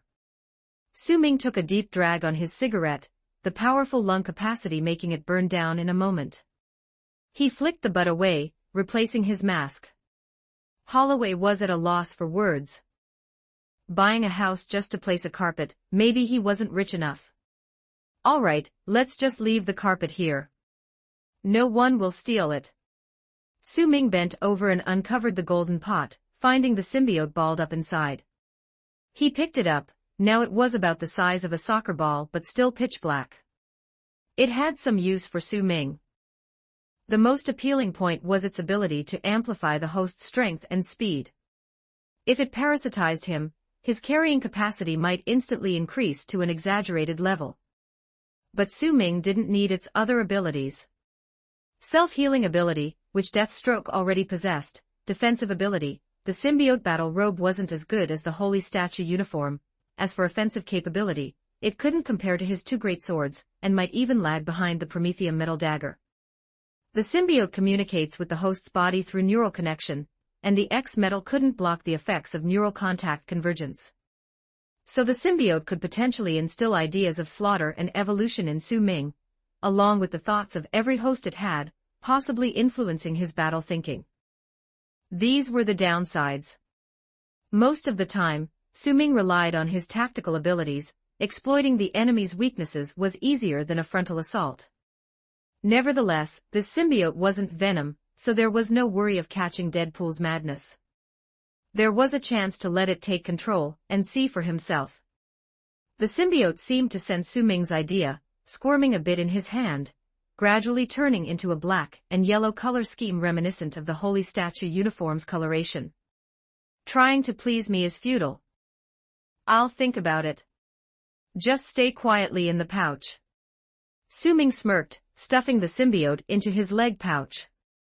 Thankfully, it was a transformative organism, so his gear could still fit it in. Feeling it staying still, he sheathed the Godslayer once more. Technically, the symbiote should belong to Kama Taiji, but since they didn't guard it well and it ran away, now that Su Ming picked it up, finders keepers. Besides, even by looking at the colors, it's obvious it's Deathstroke's property. The Ancient One shouldn't complain. "Strange, how is it that the magic floating cloak doesn't have eyes, yet I feel it gazing at me earnestly?" Su Ming felt a shiver down his spine, secretly pondering. But he had given the cloak a gemstone from Manhattan, it should have the decency of not biting the hand that feeds it, right? So he continued issuing commands as if nothing had happened. "Let's go, Doctor, we move forward." The doctor nodded, feeling that letting Deathstroke handle this dangerous item was right. To him, Deathstroke represented the government, whereas mages were dangerous people, so turning in the alien organism posed no questions. "All right, but hopefully we don't run into any other monsters." "When that thing spat at me, I felt like I was on a battlefield." Su Ming shrugged, glancing up at the massive pillar of light connecting heaven and earth not far away, the gray energy still roiling, turning the sky bleak. "Who knows? But exploring the unknown is exciting, isn't it? Better than sitting in an office filling out death reports." Holloway chuckled wryly, shaking his head. Earlier, under the spit rain as powerful as bullets, he felt like he was skirting danger with the death god. The thrill was immense, almost making him wet his pants. Chapter 250, Chapter 218. The Mages Battle 1271 words. Holloway's face was a bit pale, but he held his weapon steadily. Indeed, it was his first time truly getting involved in an incident involving a superpower user, but his willpower could fully support any of his actions. Even though becoming a superhero isn't just about dealing with a few bank robbers, Holloway and the first batch of heroes still have a long way to go. Su Ming walked leisurely through the battlefield from earlier. Everything here was uneven and pitted.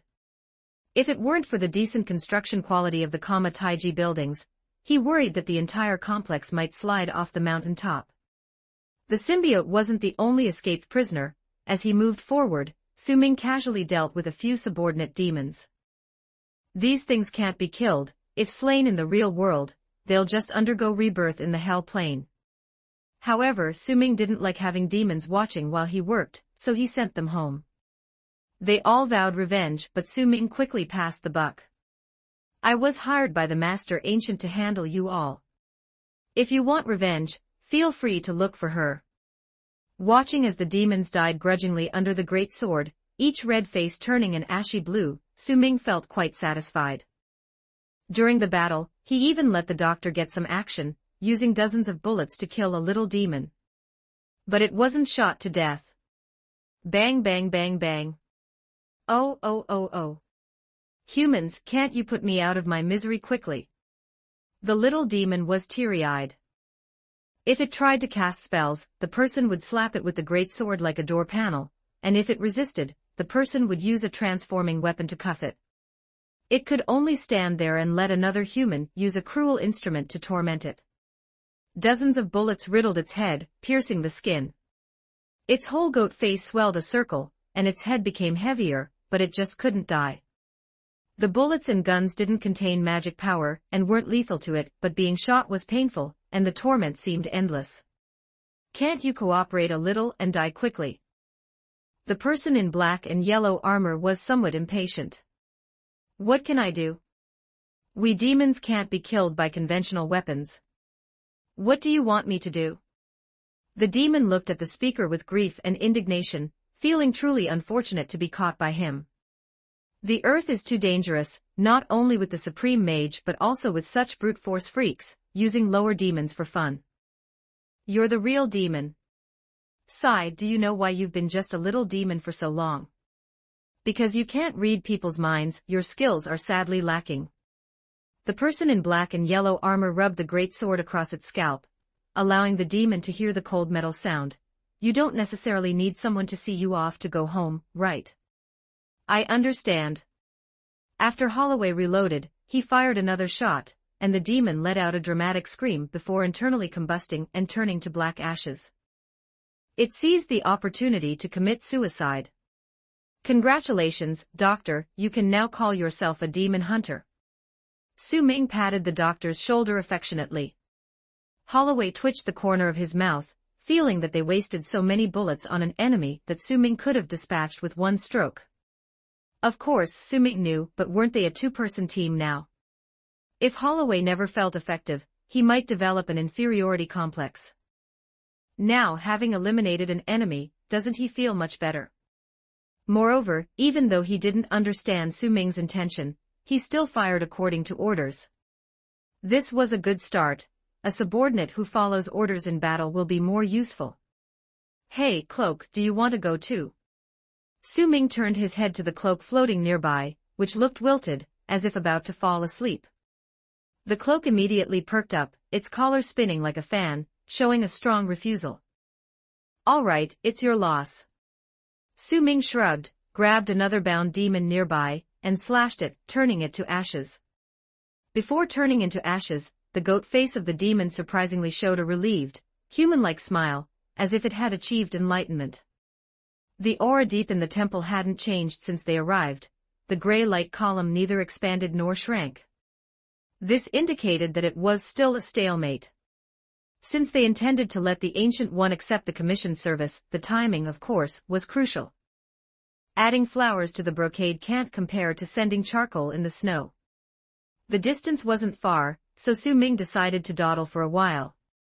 After all, if Su Ming wanted to hurry over, he could get there quickly without worrying about messing up. But the magic floating cloak seemed to sense his thoughts. It directly flew behind him, and draped itself over him. A strong buoyancy came, propelling Su-Ming forward in midair. He had no chance to refuse, even if he wanted to. "Wait, your color doesn't match my uniform. It's embarrassing to meet people like this." Saying so, but Su-Ming knew the cloak had detected something and delaying openly was inappropriate, so he reluctantly went along with it. Namor's disappearance was strange, which was the most important issue now. The cloak directly took Su-Ming to the battlefield edge, with Holloway sprinting fiercely in pursuit. If it weren't for these people dressed like mages, Su-Ming would have thought he had walked into the wrong movie set. It was like an epic battle between Jedi Knights and Sith warriors. Both sides were mages, with various light effects crisscrossing the battlefield. Weird and unseen magic was thrown around recklessly, and the two groups were engaged in close combat. The Master Ancient's bald head was very conspicuous. Su-Ming almost immediately spotted her among the hundreds on the battlefield. She wore a yellow silk robe, with a white light column bursting forth from behind her. The powerful white magic energy made everything around seem ethereal. But her opponent was also a woman, someone he had never seen before. She wore her hair in large waves, with black eyeshadow and lipstick, and dressed in a revealing low-cut tight leather suit, with long legs wrapped in black stockings and boots. She possessed extremely deep black magic skills. The black light column was formed by her magical power, crushing against the Ancient's magic, both intertwining to form a soaring gray light column. The battle between the two was evenly matched, clashing in close combat, and engaging in mid-range magic duels. They fought from the real world into the mirror space, and shattered the mirror space to return to reality. Time and space fragments emerged and vanished around them, making it impossible for outsiders to intervene. The level of combat was far more terrifying than what the naked eye could see. Both sides' magic moves were nullified by the other. The Ancient repeatedly used the Eye of Agamotto, but the opponent also had a magical artifact that disrupted the time gem's operation. "Land first." The cloak set him down in a hidden spot, and Su-Ming took the chance to hide behind a broken palace wall, trying to find any recognizable people on both sides. "Cloak, what do you think?" The collar of the magic floating cloak rubbed against his mask, making a rustling sound, indicating that there was something fishy about this. Chapter 251, Chapter 219. The price of magic. 1433 words. Even without discussing the issue of the time gem, that woman across the way who looks like a streetwalker, and who can match the Ancient One in magical prowess is surely not someone to be trifled with. The clash of weapons, dying screams, the roar of magic, all these sounds flowed into Su-Ming's mind from the battlefield. At this moment, he was scanning the battlefield, searching for familiar faces. Since the people from Taiji looked almost identical to the movie world, Su-Ming quickly identified Mordo. His dark skin made him stand out in the crowd. He seemed quite young, yet his abilities were commendable. His mastery of magic was notably skillful. However, his opponent was a flamboyant crossdresser, and the man in the dress was equally adept. Their exchange of magic was a balanced duel. Su-Ming surveyed the entire battlefield, constructing a rough model and movement trajectory in his mind. Analyzing the formations, the Ancient One and her adversary stood in the center, while the minions engaged in dual skirmishes elsewhere, somewhat reminiscent of medieval cold weapon battles. In such combat, formations are crucial, and critical points must be manned by powerful individuals to hold the line, such as the flanks and the rear. Placing someone not skilled in close magic combat on the front line would be tantamount to a death sentence. At this moment, a pair of mages engaged fiercely, the effects of light and shadows ceaselessly bursting forth as they shouted each other's names amidst the clamor. This way, Su-Ming learned their names. On the opposing faction was an elder with a flying saucer hairstyle. So called because the top was completely bald while the hair on the sides jutted out horizontally like the wings of a bird. He was known as Grandmaster Jibwa, the first direct disciple of the Ancient One.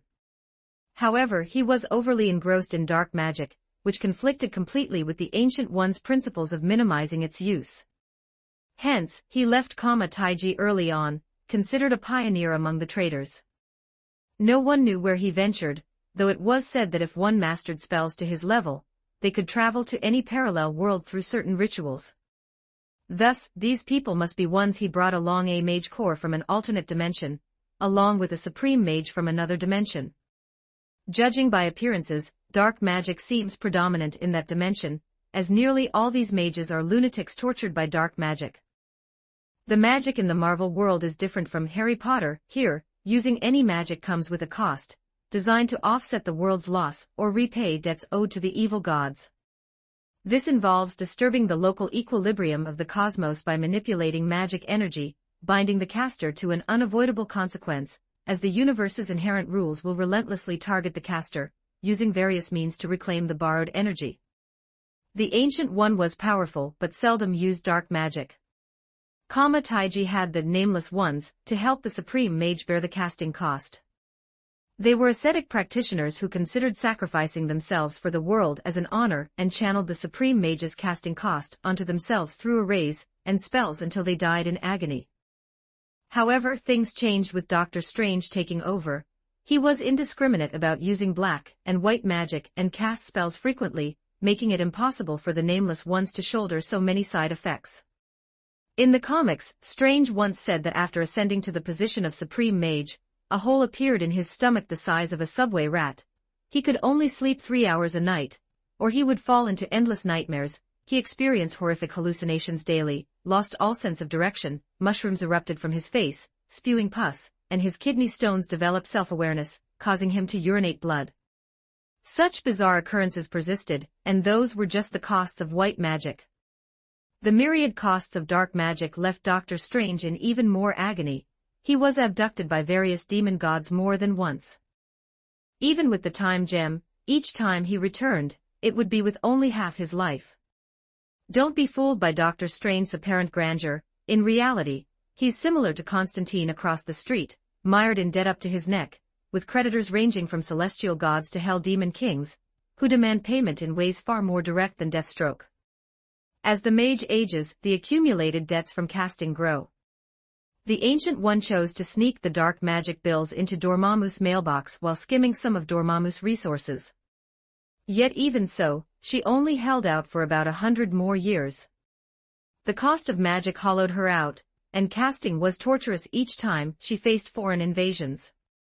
Of course, her enemies certainly suffered more. The white magic from the Trinity Emperor of Mount Wei was considered a gentle force, its cost even allowing for installment payments. Meanwhile, Sithorn's dark magic exacted a truly severe toll. Perhaps the name Sithorn, Thawne, sounds unfamiliar. Not many know his aliases as the Great Demon Shadow or the God of Dark Magic. Still, it's enough to know that when Dormammu and Mephisto reach dead ends, they pray to him for power. He is also the source of the Scarlet Witch's chaos magic, for whom altering the world is merely a whim. Yet one mountain is higher than another. An ancient god happened to restrain him, so he fled for a few years, now hiding in some unknown dimension beyond the territories. The more potent dark magic is, the stronger its recoil. Its wielders frequently need to conduct sacrifices or slaughters to transfer their costs. Without offerings, the cost falls on them, leaving them often in a fate worse than death, with insanity being mild. This is why Kama Taiji favors close combat magic and encourages the apprentices to temper their bodies. Only those robust in physique can withstand more casting costs. Anthony Druid faced off against Grandmaster Jibua for Kama Taiji. Not the kind of druid who communes with plants and animals. His name was simply Anthony Druid. He was the Ancient One's second direct disciple, previously a psychiatrist specializing in mental illness, and in a way, peer to Doctor Strange. Gifted, he mastered white magic to an exceptional degree, and his heart was gentle and good, making him an apt candidate for Supreme Mage. Yet he didn't enjoy competition, and wanted no part in the struggle for supremacy. Thus he left Kama Taiji early on and now resides secluded within a major city, where, as a psychic mage, he best hones his power. Living a long life, he serves as Doctor Strange's backup in the comics, stepping in to protect Earth whenever Strange, about 80% of the time whisked away by some entity, vanished. Later he joined the Avengers as well, still as Strange's backup. Tony dubbed him Mage Number 2, stand-in doctor, creating a rather awkward situation. Based on the current battle, his strength in white magic is commendable, and with his hypnosis and mind-reading ability, he exchanges blows effectively with Jibwa. However, the current dilemma is that Jibwa's side likely transferred the costs to some sacrificial offerings, or the evil gods behind them covered the payments. On Kama Taiji's side, except for the Ancient One, everyone else bears their own costs, making their durability inevitably less than their opponents. For now, things are manageable, but any longer, and this side will crumble. Su Ming was more familiar with the current The Ancient One, so he must protect her, steer the Magic Realm storyline towards his understanding from the movies or comics, easing his load for the future. A group of close combat mages fought in a chaotic melee. They had no armor or self-healing abilities. If he, a warrior, launched a covert attack, he was confident he could take out a Grandmaster instantly, except for the mysterious figure also wielding time items. Holloway couldn't participate in this battle lacking any magic resistance. He'd be better off sniping from a distance. Su Ming made his choice, Grandmaster Jibwa. Defeating him would free Anthony Druid, whose mind abilities could then connect everyone present, standardizing tactics and command for victory. With the Ancient One preoccupied, Su Ming reckoned it best to take command instead. Yet, Jibwa, being a Grandmaster, wasn't easy prey, adept in both black and white magic. Defeating him required approaching unnoticed to a certain proximity. Su Ming devised a plan, hiding behind a crumbling wall, subtly beckoning to Holloway, who was coming his way. Chapter 252, Chapter 220, Parasitism 1529 words. At present, Su Ming is about 400 meters away from the left-wing position of Jibwa, and the Druid on the battlefield. The buildings and plants around have all been leveled by the battle, creating a large open area. To sneak over unnoticed, a bit of cleverness is needed. Su Ming scratched the magic floating cloak by his neck. It seemed to be pretending to be dead, drooping behind his head. "Hey, cloak, can you change color?" The magic floating cloak shook its collar, indicating it couldn't. If the wearer is a mage, there are a few associated magic spells that can change its color, its style, turn into a suit or a robe, and it can even stretch, shorten, or become a scarf. The owner can summon it across planes with a spell or control it remotely across dimensions, but that's also limited to mages.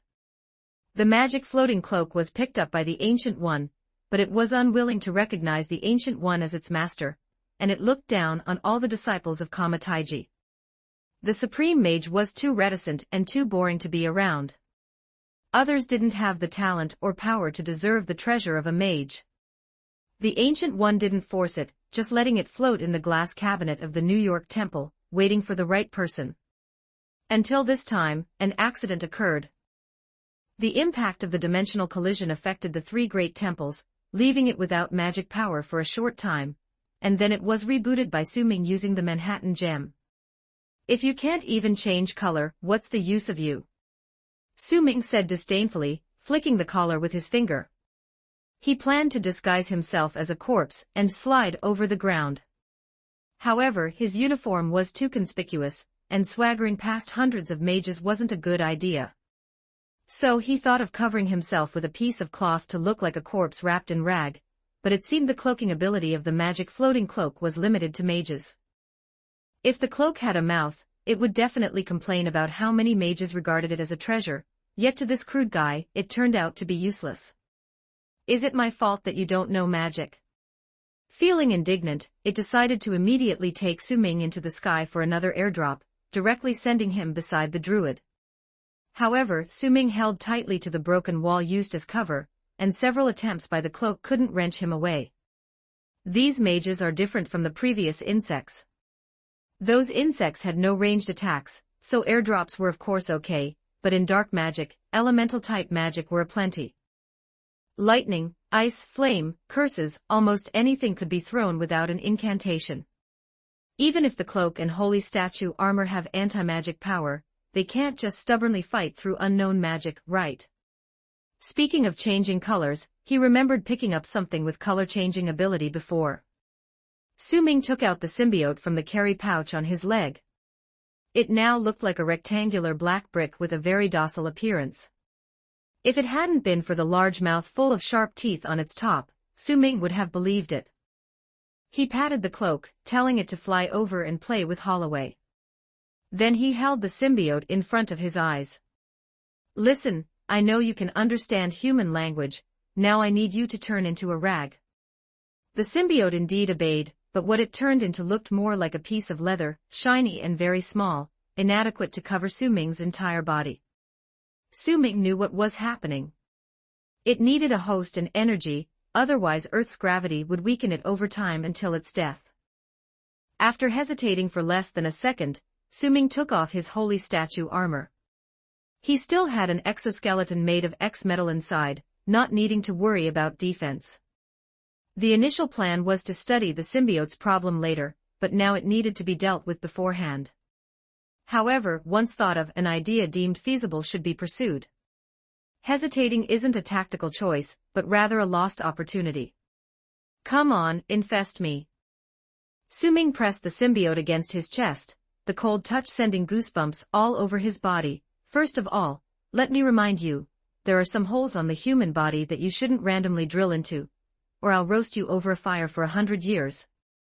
It's unclear if the symbiote heard, but it quickly melted, crawling over Su Ming's body like asphalt, extending countless sharp tiny tentacles, piercing between the spinal gaps into the spinal cord, into every muscle's nerve cluster, completely connecting its nerves with Su Ming's. The process was extremely painful, but despite Su Ming's strong endurance, sweat still dripped down his forehead. However, that foreign body sensation soon vanished, and he and the symbiote now seemed to be one, without the burden of any clothing, instead, feeling an astonishing power surging within the body with every gesture. He could feel the wind brushing against his body, sense the slight vibration of the ground, smell through his skin, and metamorphose into any form at will. Don't ask, if you ask, it's strong, invincible. There weren't any instruments here to test strength, but Su Ming felt like he could raise the heavens and earth now. If Superman were to appear now, one punch would send him flying from Metropolis to the Arctic lonely fortress. However, in the next moment, he calmed down through reason and calculation, realizing the influence of the symbiote. His current power wouldn't exceed 100 tons, as the symbiote had just infested, and had yet to return to its peak state. With this power, never mind Superman, even King Arthur was superior. It instilled a sense of overconfidence and arrogance. Frowning, Su Ming patted his chest, actually hitting the symbiote, though it looked more like he was hitting himself. I know I might be your strongest host, but there's always someone greater, curb your frantic thoughts. In the next instant, those exaggerated thoughts indeed vanished, and the symbiote temporarily behaved. Su Ming breathed a sigh of relief. Luckily, he could control it. This symbiote hadn't gone through many hosts, its mind relatively simple, with some sporadic impulses and emotions that he could subdue. The influence from the symbiote was greater than anticipated. If it were a venom tainted by Deadpool, he'd probably go mad too. But there remained a problem. The symbiote would dig into the host's inner thoughts, amplifying the dark side or bloodthirsty desires. Many symbiote hosts become lost in excessive slaughter, turning into slaves of power, puppets of the symbiote. Su Ming needs to be more cautious in utilizing his deathblow skills, avoiding indulgence in bloodthirsty desires. However, for now, the benefits outweigh the drawbacks. Su Ming gained a transformable body, significantly enhanced regeneration capabilities, needing only to train the coordination between X-metal and the symbiote.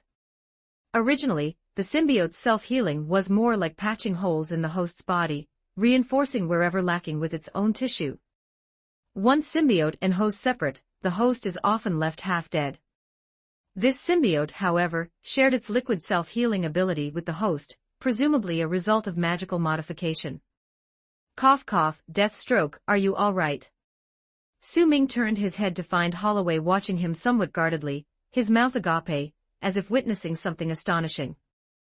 Could he not be astonished? He just witnessed a liquid monster devour a living person, blood and mucus flying everywhere. It was already a sign of strong will that he didn't scream.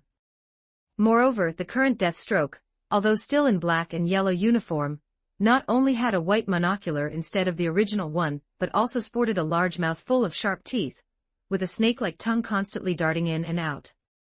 Su Ming nodded, grabbed his tongue, stuffed it back into his mouth, and said indistinctly, "Not bad." "Nothing, it's just good you're still you." Holloway sighed in relief. Deathstroke was already terrifying enough, turning into a monster would be unbearable. Rest assured, with the symbiote with me, it's the safest. Probably. I know, but it's better to be cautious, the doctor seriously urged, as the creature was no joke. Now Deathstroke's muscles had doubled, making him almost entirely muscular. Su-Ming smiled, patting his shoulder without saying a word, though that smile looked a bit scary. Holloway meant well, but Deathstroke didn't need others' validation. Then, with a thought, the ex-metal and symbiote began exerting joint force, his neck slowly extending like a periscope, revealing a head at the tip to reassess the battlefield situation. Within the time the symbiote had been parasitic, just as Su-Ming anticipated, the battlefield situation started tilting in favor of the Black Mage Corps. The mages of Kama Taiji were noticeably beginning to gasp, and many mages showed signs of backlash after casting spells. Su-Ming now had to join the battle as soon as possible. Chapter 253, Chapter 221, Magic Duel. 1552 words after being parasitized by the symbiote, Su-Ming gained a useful ability, the liquefaction of his body. However, due to historical problems, the skull modified by X-metal still cannot change shape. The symbiote combined with all the cells in his body, allowing it to greatly stretch or transform, but X-metal was somewhat beyond its ability range, so Su-Ming had to manually control the metal to cooperate with it. Fortunately, his brain was strong enough that multitasking was not a problem. After spying on the battlefield, he transformed into a puddle of dark liquid, which, from a distance, looked like a pile of watered-down ashes with a head on top. But this sufficed. Who would notice a puddle of liquid and a head on the battlefield? You stay hidden. Once the battle begins, prioritize your own safety. I will launch a sneak attack at a critical position on the left flank of the battlefield. After that, it is likely that mind magic will link to you, just follow the command. On the ground, Su-Ming's head rotated 180 degrees, and looked up to instruct the doctor. Holloway licked his lips, clenched his dual guns, and nodded strangely, talking to a head felt so awkward. The magic floating cloak seemed very dejected, even its floating appeared weak. It lost as a supreme magical artifact, it actually lost to an alien creature. Keep an eye on my uniform, I'm off. He could only carry the owl dagger as a weapon. The Godslayer was imbued with the divine power of the fire god, constantly emitting energy, making it difficult to go unnoticed by the mages nearby. As long as X-metal wasn't activated by telekinesis, it wouldn't leak energy, but the Nightfall Greatsword was too large and sharp to hide. The symbiote carried Su-Ming slithering close to the ground. From above it looked like a normal pulverized charred corpse, but from below, countless small tentacles grew out from beneath the ashes, quickly advancing like a centipede. The symbiote was now a part of his body, and every action was controlled by Su-Ming. Whenever his superbrain sensed someone might be looking over, he would stop completely still. I am a tiny, little stone. Thus, those mages only saw an unburnt head within the ashes, and diverting attention to a mere corpse in battle held no significance. There were plenty of such corpses around, and both lightning and flame magic could achieve such effects. So they quickly dismissed it from their minds. Su-Ming maneuvered like this, moving when unnoticed, and sneaked behind Jibwa not too far away. Druid, you are no match for me. Now, are you feeling that sharp pain in your heart? Jibwa extended his tongue to lick his nose, a side effect of dark magic that made his tongue resemble a lizard's. While speaking to undermine his opponent's resolve, he simultaneously clashed with the druid, who used red fan magic to parry the magic black blade in Jibwa's hand. But as Jibwa said, the cost of excessive casting was taking its toll on the druid, though the pain was in his brain, not his heart. It seemed the phase worms were beginning to gnaw at his will. There was no choice. Previously, the druid had been forced to use several phase magics in succession to evade attacks, akin to throwing bait into a fish pond. Phase worms are a dangerous magic virus, existing in a magic dimension that ordinary people cannot see. They are attracted by certain magics, entangling with the magic user, hoping to obtain more phase energy, their favorite food.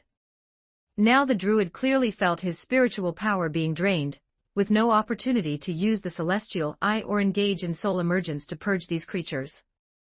The battle among mages is fraught with peril.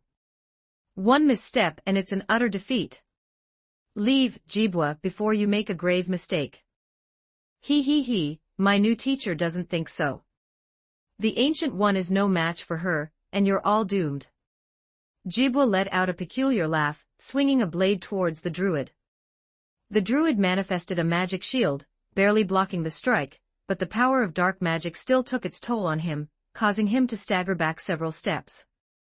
Seeing the druid's defense falter and expose a weak point, Jibwa immediately formed a series of Dharma seals with his free hand, chanting the incantation silently, in the name of Excorian's icy tentacles, slow. Excorian, one of the dimensional demon gods, represents delay and obstruction, often appearing as an icy frost giant with tentacles. Any mage intending to obstruct others' plans could easily borrow its power. Of course, it is dark magic. Once borrowed, it must be repaid tenfold, and the casting cost often involves an involuntary journey to hell. The payer's soul is extracted from its shell to spend a long time in Excorian's nearly time-stagnated magic domain. If the soul manages to return to its body after those nearly endless years, it often loses the ability to perceive the world, endlessly muttering madness. Mages call this condition foolishness. Jibwa appears to have prepared enough sacrifices in advance, casting this heavily side-effect-laden dark magic without hesitation, but the druid is struggling to cope. This level of magic must be countered with equal-level magic, but he must bear the cost himself. It's like playing cards, and now he only has a few single cards while Jibwa just threw out a straight flush. Now, the two supreme mages are locked in intense combat, with space turbulence everywhere. Others cannot use space magic unless they wish to face near-certain death. And phase magic couldn't be used either, or he would be overwhelmed by phase worms and pass out. Once the slow magic hit him, Jibwa would certainly attack with Dormammu's black blade, almost guaranteeing death. So the druid decided to change his approach, intending to use a dark magic. White magic is mostly support magic, offering limited utility in battle. Indeed, there are quite a few dark magics at Kama Taiji, many are mastered but not often used, as the Ancient One does not advocate using the power of demon gods, emphasizing the risk of dark magic. But at this moment, the druid had no other choice. As for repaying the debt, it's a problem for later. First, he must overcome this hurdle. In the name of Valto's ethereal breath, vaporize. He muttered the incantation in his heart, stealthily forming a Dharma seal behind his back. Valto, one of the 8 great dimensional demon gods, appears as an indescribable giant serpent-like creature, mastering all magic powers related to water. Its mind isn't particularly coherent, so occasionally borrowing a bit of its power without getting noticed incurs no cost, such as conjuring some water or taking a bath. If unnoticed, no payment is needed. However, transforming one's body into a gaseous form to evade attacks, and creating fog to conceal oneself around is a high-tier magic. The direct communication with the demon god to acquire power surely doesn't go unnoticed. If one day it demands repayment, the druid's body will be filled with poisonous liquid from other planes, rotting his internal organs, using the dissolved flesh as a sacrifice. The flesh of mages tastes quite good, containing magic energy and a robust soul, often possessing exotic flavors from other dimensions. The demon gods enjoy eating such when passing time, much like having popcorn while watching a movie. However, the druid couldn't care less, his gaze fixed intently on the green beam coming his way. Valto, as one of the 8 demon gods, was slightly stronger than Excorian, thus his magical effect was superior. The slow magic passed through the druid's misty body, taking away only some vapor. Jibwa displayed a mocking smile, perceiving those from Kama Taiji as too hypocritical, vocally opposing dark magic while knowing plenty themselves. Impressive counter, but how many more times can you cast spells? Come to think of it, I recall a few white magics as well. Jibwa's hand seals transformed again, thumb clasping the ring finger, the other 3 fingers upright, representing the hand seal of Emperor Vishanti, chanting, "In the name of Hogs the Most Holy, transference." Emperor Vishanti, the Trinity god of magic, usually appears as a form with 3 giant heads, a man, a woman, and a tiger, with hogs being the tiger head. Black mages can also borrow the power of Emperor Vishanti. As long as the hand seals and incantations are correct and the spiritual power is accurately directed, they don't care who they're lending magic power to. To the gods, humanity's existence is too insignificant, right or wrong, victory or defeat are trivial. Some black fog formed threads, shooting into the sky. From an unknown space came a scream, a soul's lament linked to it. Jibwa's spell transferred all his previous casting costs onto the already prepared sacrifices, possibly hundreds of living people, or their hearts or brains crafted into magical artifacts. No one knows how he did it exactly, but a sacrificial ceremony is never something that can be peacefully watched. In any case, he can now release a whole lot of dark magic again, while the druid's situation becomes somewhat awkward. Chapter 254, Chapter 222, Backstab 1481 words. Of course, the druid could also use this magic, but he couldn't bring himself to perform live sacrifices or similar acts, so he couldn't temporarily transfer the cost he was about to face. The costs accumulated in his body from using various demon god powers, and once it reached a certain level, the demon gods would worry about not being able to collect their debts, wasting their previous lending. Like a company on the brink of bankruptcy, the demon gods would scramble to collect, emptying every penny from the company, taking away the counter, door, sofa, and other essential items for its operation to offset the debt. That also meant the druid would die in an instant, with many organs missing from his body. Even the supreme mage, the Ancient One, needed to avoid using overly powerful magic, or the Nameless couldn't withstand the terrifying cost. But the druid wouldn't give up, with juniors and friends behind him, he had to persist to the end. The silver radiance moon of Montpeneur above. The druid began forming sealing gestures with both hands, silently chanting spells in his heart.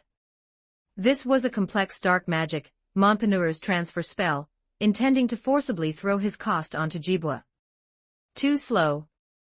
Jibwa's spell was faster, choosing a quick magic, with his inner incantation much quicker than the druid's, by the deep red shackles of Setarak seal. Setarak, the lord of the deep red universe, was a playful demon god who scattered many rubies across various dimensions. Those who found them would gain the power of the deep red universe and become his followers. The power of the gemstone, at its peak, could even shatter Earth with a single strike. Because his power was so abundant and his entire universe dimension was red, mages often stole his power as if stealing a piece of coal from a dark night coal yard.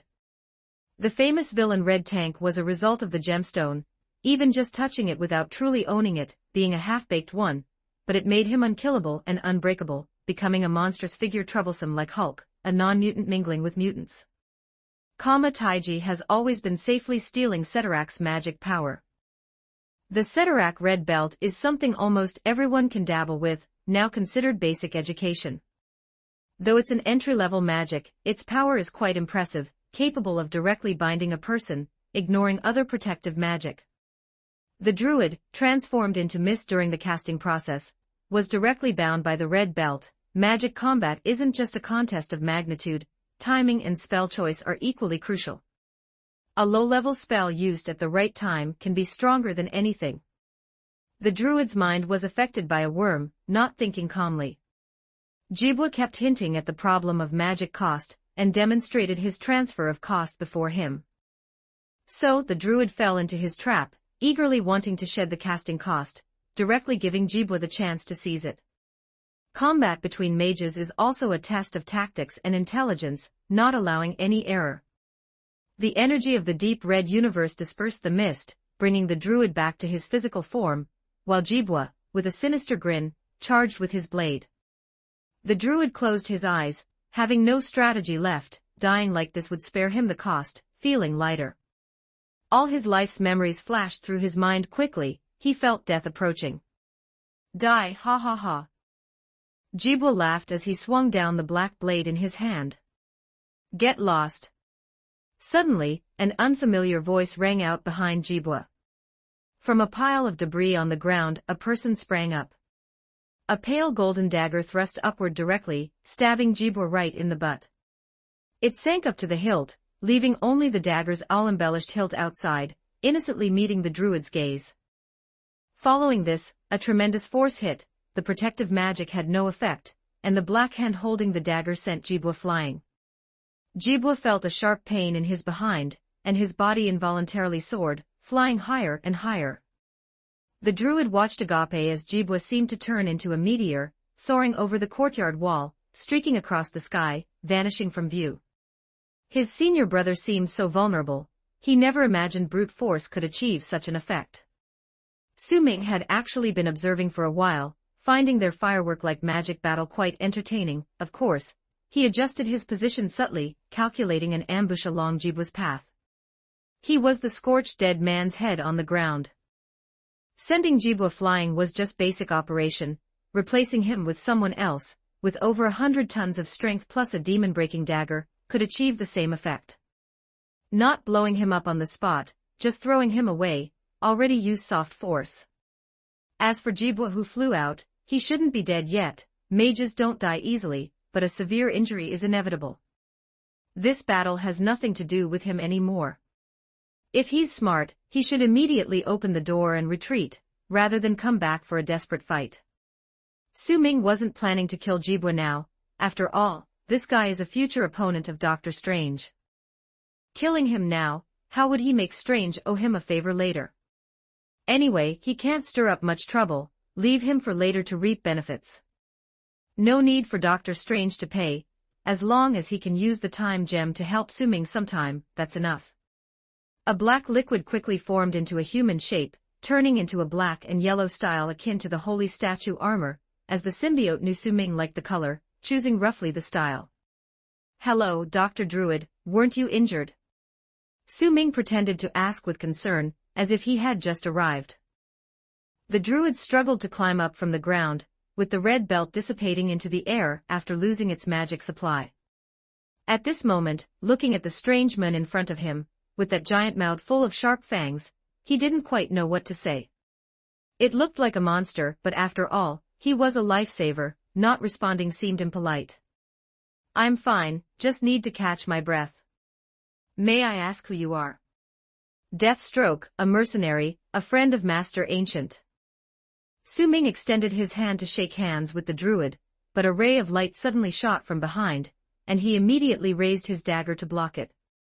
The dagger was instantly covered with frost, freezing Su Ming's entire arm. A sneak attack water element dark magic. "Seems now's not the time to chat. I'll hold off your position. Use mind magic to contact everyone." Finished, giving no chance for the druid to refuse, Su Ming twisted his arm, shattering the ice layer above, and turned to rush towards the direction from which the spell had attacked. The symbiote suit greatly enhanced strength and speed, but it had no resistance to magic, which meant in the upcoming battle, Su Ming needed to minimize using it to withstand magic attacks. The one who had launched the magic sneak attack was also a flamboyantly dressed mage, sporting a red mohawk. He had another magic ready to cast at Su Ming. An ink-green ray shot at the black-yellow figure. It was a homing magic, unavoidable. However, his triumphant satisfaction was shattered seeing almost the instant the magic was about to hit, the figure's chest suddenly formed a large hole, letting the magic pass straight through, and the hole instantly closed, not even slowing his steps. A bit startled, the mage had undergone much melee training, but from the monster's earlier blow that sent Jibwa flying, he reckoned his strength was no match. The black mage unleashed another magic, creating several phantoms, standing in line, again firing at Su Ming. But such blinding techniques were useless on the symbiote. It could smell which phantom was real, the human scent, and synchronize the information to the host. So in these attacks, Su Ming simply evaded the one real ray, not needing to dodge the phantom attacks. The mage began panicking, throwing dark magic as if it was free, but wearing the symbiote suit, Su Ming evaded them all with various bizarre postures. Almost in an instant, the black and yellow mask appeared right in front of him. The bloody scent could be felt from that wide mouth. The attack didn't come from that mouth. Su Ming wasn't in the habit of eating people. He merely threw a punch at the mage.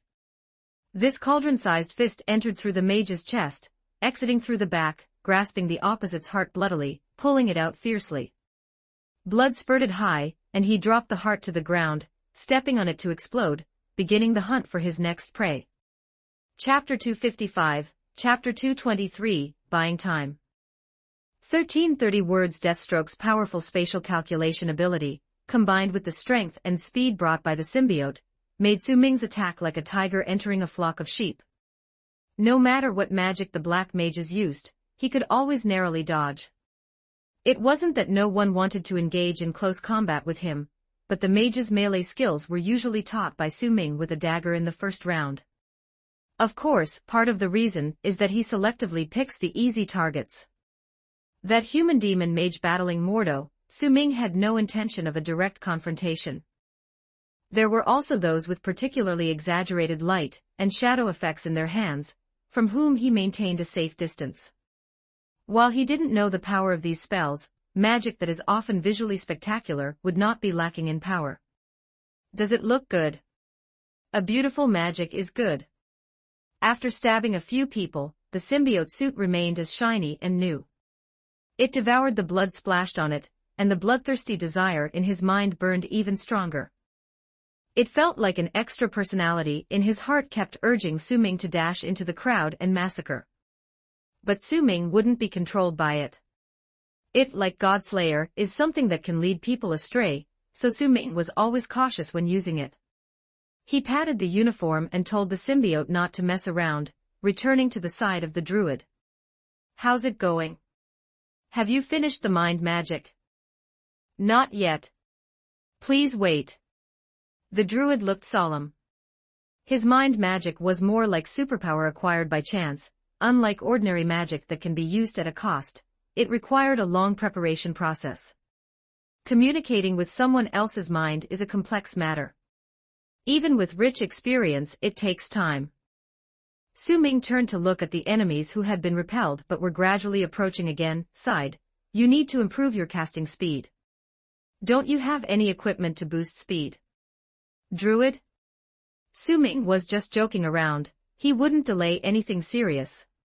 It's one thing to say it, but he still shielded the druid behind him, and went into the crowd to fight again.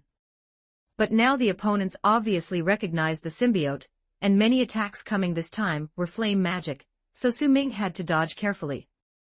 Even getting close would affect the stability of his body from high temperatures, altering his evade actions. The symbiote's weakness is too obvious, especially when facing mages. Their flames are conjured with ease, and can appear unexpectedly from various angles or forms. "You think I'm just a useless dependency on the symbiote?" Su Ming sneered coldly, rolling to avoid a flame ray. "Symbiote, hide." The black and yellow suit withdrew from his body, seeping into the inside through the pores of Su Ming's skin, lying dormant. Su Ming lost the power and speed enhancement, but his biggest weakness was also gone. Even with just his own ability, he could better handle these mages. Thus, among the group of weirdos, there was now someone almost naked, wearing only boxer shorts.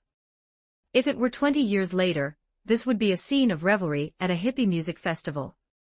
Barefoot on a ground covered with gravel and corpses, Su Ming wielded his dagger to attack, constructing an overhead view of the battlefield in his mind.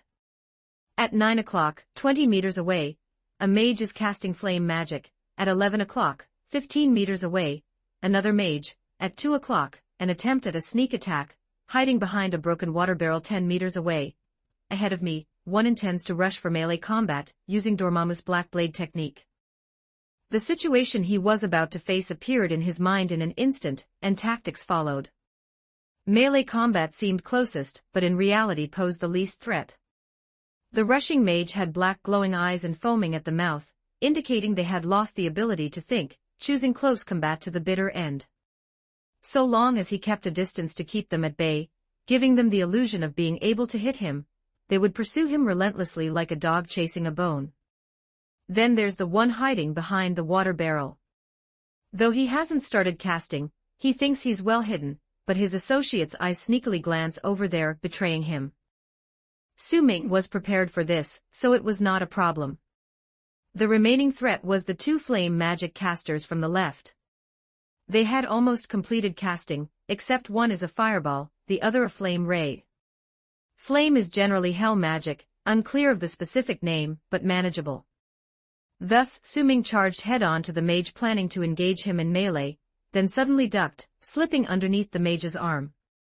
At their closest, it seemed the enemy's spittle might hit Su-Ming's face. He could feel the mage's breath become heavier, and see the muscles on the back of his hand tense. Then Su-Ming left him hacking at nothing, leaving a black mark on the ground. Then came the flames. Firstly, the flame ray magic was fired in a straight line. Su-Ming's sudden evasion led the melee-engaging mage to be struck, instantly turning the mage trying to hack the ground into charcoal. Without a scream, the mage simply became a charred figure, then scattered by the wind. Next came the large fireball magic, which flew slightly slower. Su-Ming had noted the flight speed and path of these common spells when observing the battlefield. Everything followed the plan. He dove toward the fireball, using the owl dagger as a pointer. His whole body formed an arrow, shooting toward the center of the fireball. The fireball exploded, instantly shrouding the surroundings in flames and thick smoke. The right arm was injured, with the skin and muscles below the elbow joint almost entirely burned away, revealing metal bones gripping the dagger tightly, but the rest of the body was almost unscathed, not affecting combat effectiveness. The healing factor began working. The injuries would be repaired in about 10 seconds, but the left hand would suffice in the meantime. He rolled to his feet, feeling the heat wave aftermath on the ground. Using the explosion's fire and smoke as a cover, he ran towards the two fire mages. The calculation results already in his mind. Even without looking, he knew when to take action. Thus, under the cover of dense smoke, he broke the necks of the two fire mages in the darkness. As they were still trying to disperse the smoke, Su-Ming appeared behind them like a death god. So fragile, breaking a mage's neck felt like different sounds, sounding like accompaniment for a bell. He also swiped a ring from the hand of one of the dead. The gemstone on the ring was large and seemed valuable, so he took it. He stood up, throwing his dagger to the other side of the thick smoke. Then in the smoke, he awaited the healing of his right hand. Even trying on the ring, it felt like an ordinary stone, something to reward his subordinates later. Emerging from the smoke, he directly walked towards the direction of the water barrel, pulling out his dagger from the fallen corpse's head, wiping the owl engraving clean. When smoke blocks vision, those hiding become anxious in seeking the situation, observing the scene. These mages' thoughts are easy to guess. Like ordinary people who haven't undergone military tactical training, they lack a bit on the battlefield. Wiping the dagger clean on the corpse's clothes, Su-Ming observed the surroundings. No one seemed likely to come near for the time being. He strode out of the smoke, and the black and yellow armor composed of symbiotes slowly crawled back over his skin, the warning colors even brighter against the flames behind him. Chapter 256, Chapter 224, Spectating. 1672 words. Is it settled now, Druid Master? Su-Ming returned to the Druid's side once again. The mage was now sitting cross-legged, floating in midair, with his hands forming different dharma seals in front of his chest, looking noble and dignified. It should be a success, right? Yes, the mind network has been opened and connected to all our people. Even though you're standing right in front of me, I still can't communicate with you. The Druid was a bit puzzled. He rubbed the front of his magic robe with his rough fingers, which didn't look like a doctor's hands, but more like those of someone doing hard labor, full of cracks and wrinkles. There were a few bloodstains on the robe's chest, probably from a recent cough. The casting cost had already started to entangle him. My situation is special, don't worry about that, our time is limited. Su-Ming's brain is protected by X-metal, so psychic abilities, whether magical or special abilities, are ineffective against him. Now contact those hiding in the distance. That's my teammate. Have him tell the magic floating cloak to bring my gear and weapons over. The Druid didn't ask further questions, just closed his eyes and conveyed the message. Soon, the red cloak carried a few items over, flying like a tray delivering dishes in a restaurant.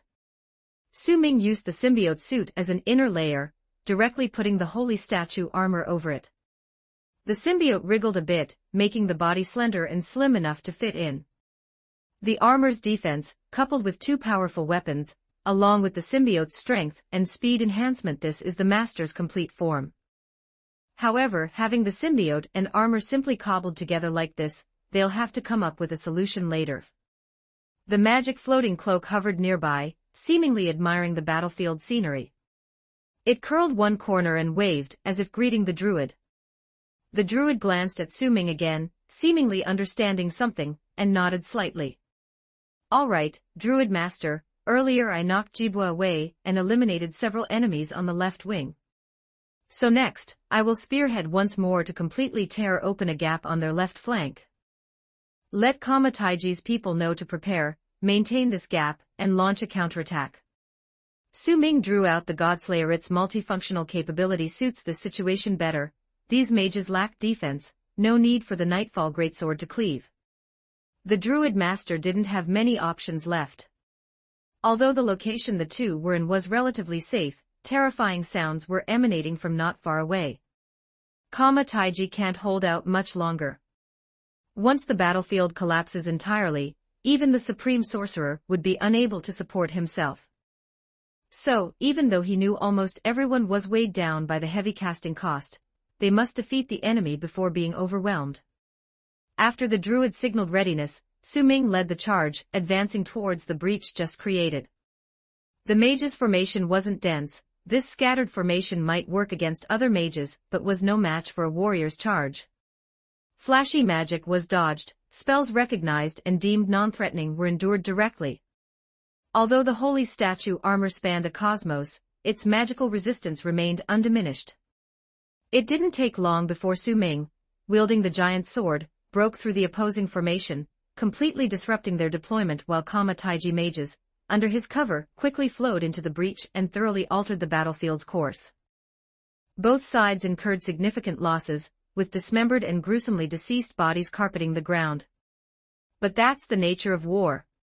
Following events no longer required Su Ming's concern. The major situation had been determined, and the opponent's left wing had been completely routed.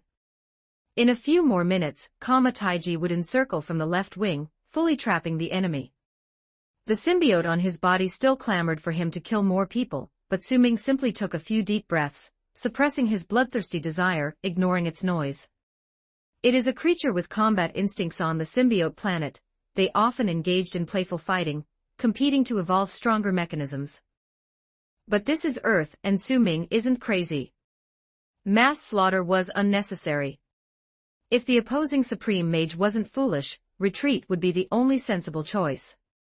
Achieving tactical objectives was enough. Forcing a deadly showdown would be unprofitable. Even if it came to it, it should be the Ancient One battling. Su Ming's efforts have earned enough goodwill, and mercenary rewards didn't necessarily have to be in monetary form. Settling with magic artifacts would suffice. He wasn't short on money. The key was that many things couldn't be bought with money. So while the mages pursued their victory, he instead composedly put away his weapons, approached the battle between the Ancient One and the alternate dimension Supreme Mage. Unabashedly with arms crossed, he stood not far away, intensely observing. The other party indeed realized that the situation was dire. Once all her subordinates were dead, she would also be powerless. Warriors wouldn't pose much of a threat to her, but with the addition of hundreds of other Kama Taiji mages, it was a different story. She threw out a green magic ball that would explode, and the Ancient One tossed a red fan, detonating it midair. Taking this opportunity, the wavy-haired mage distanced herself. "Consider yourself lucky, Yao. This isn't the end, I will return." The Ancient One gently exhaled, standing straight with her hands clasped behind her back. A breeze lifted her yellow robe's hem as she calmly formed a defense seal in front of her chest, protecting herself and her apprentices. "Kalu, my old friend, I've seen everything you've done. I'm afraid I'll have to declare on behalf of the main dimension that you're still not welcome here. We were once farmers in Kama Taiji village, and this was once my home too. But you've turned it into an energy source, a world pillar, a super magic trap. You're the one at fault. Time will prove everything. When you die, I'll come and mourn you again." The wavy-haired one gave her a cold glance, tossed out a pile of frosty words, and then unleashed her magic. A gigantic black door appeared behind her. She jumped in first, and those she brought also broke away from the battle, entering one by one. The door closed, spinning like a vortex, shrinking until it vanished without a trace. Everything returned to calm. The sky reverted to normal, with only the pitted ground, blazing fire, and thick smoke reminding everyone of what had just transpired. Someone intended to pursue, as Mordo planned to use spatial magic to chase after them, but the Ancient One stopped him. Do not pursue a cornered enemy. She tried her best to keep her breathing steady, though she too was quite injured, but she couldn't show it. But Master, they'll come back again. We must eradicate evil to the root. Mordo's face showed dissatisfaction. He looked at the deceased disciples and friends around him, clenching his fists. The Ancient One shook her head, speaking to him with a stern expression. The duty of the Supreme Mage is to protect the Earth in their dimension, not to invade others. Our power should be used to guard, while Kalu uses his to do evil. I will not. Mordo looked down, conflicted, at his shoe tips, before finally sighing, as you command. The Supreme Mage closed her eyes. She sensed the surrounding situation, and used the Eye of Agamotto to check the timeline before feeling at ease. Gather the bodies of both sides and bury them properly. The Ancient One instructed Mordo, then slowly lifted the protective magic and space restriction magic. Grudges and evil will all disperse with the wind. Treat the dead with respect. Understand? Mordo gritted his teeth, realizing the teacher had seen right through him. He had planned to cut up the bodies of these villains into pieces and feed them to the vultures on the mountaintop, but with the Ancient One's specific mention, he couldn't do so. Yes, Master. He turned to go about his work, while the Ancient One finally turned to Su Ming, wearing the same smile as always. Sorry that matters between mages have affected the real world, it's my fault. Su Ming shrugged, gesturing for Holloway to come over. While speaking with the Ancient One, he also carefully observed, finding her complexion not too good, seemingly exhausted. It's nothing, I just thought to visit the New York temple, but happened to get caught up in this. Su Ming appeared generous. The Ancient One casually drew a circle, teleporting Holloway from several hundred meters away to her side. She carefully examined him, nodding. I understand your intentions, but mages will not participate in mortal affairs, at least not those from Kama Taiji. In other words, Su Ming's plans to lure the druid or Mordo were doomed to failure. Su Ming removed his helmet, with the symbiote underneath slowly retracting to reveal his face, which looked sincere. We are old acquaintances, and you've always taken good care of me. My help this time was just a matter of convenience. I only repelled your traitorous apprentice, defeated the symbiote, killed a dozen enemies, commanded a major fight, defended the New York temple against the annihilation insect race, and saved your little apprentice.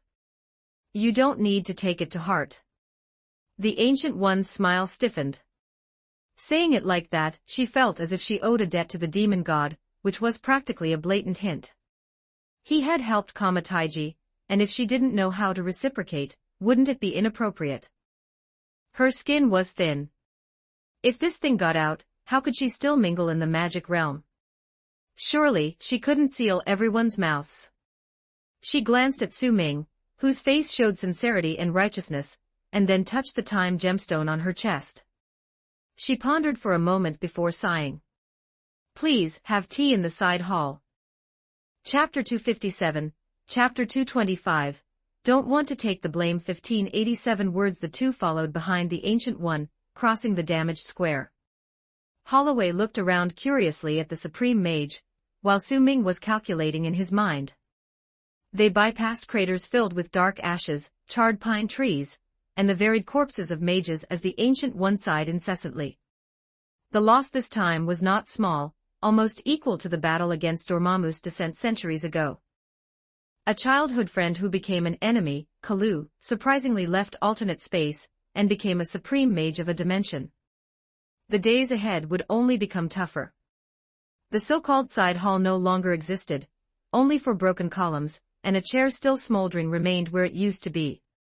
The Ancient One held up the Eye of Agamotto, weaving a sign with one hand, and began twisting in the air as if turning a screw. It was like an invisible beast regurgitated the ruins, and they flickered back to their original state as time flowed backward. She retrieved the room from the river of time. Holloway watched all of this in amazement.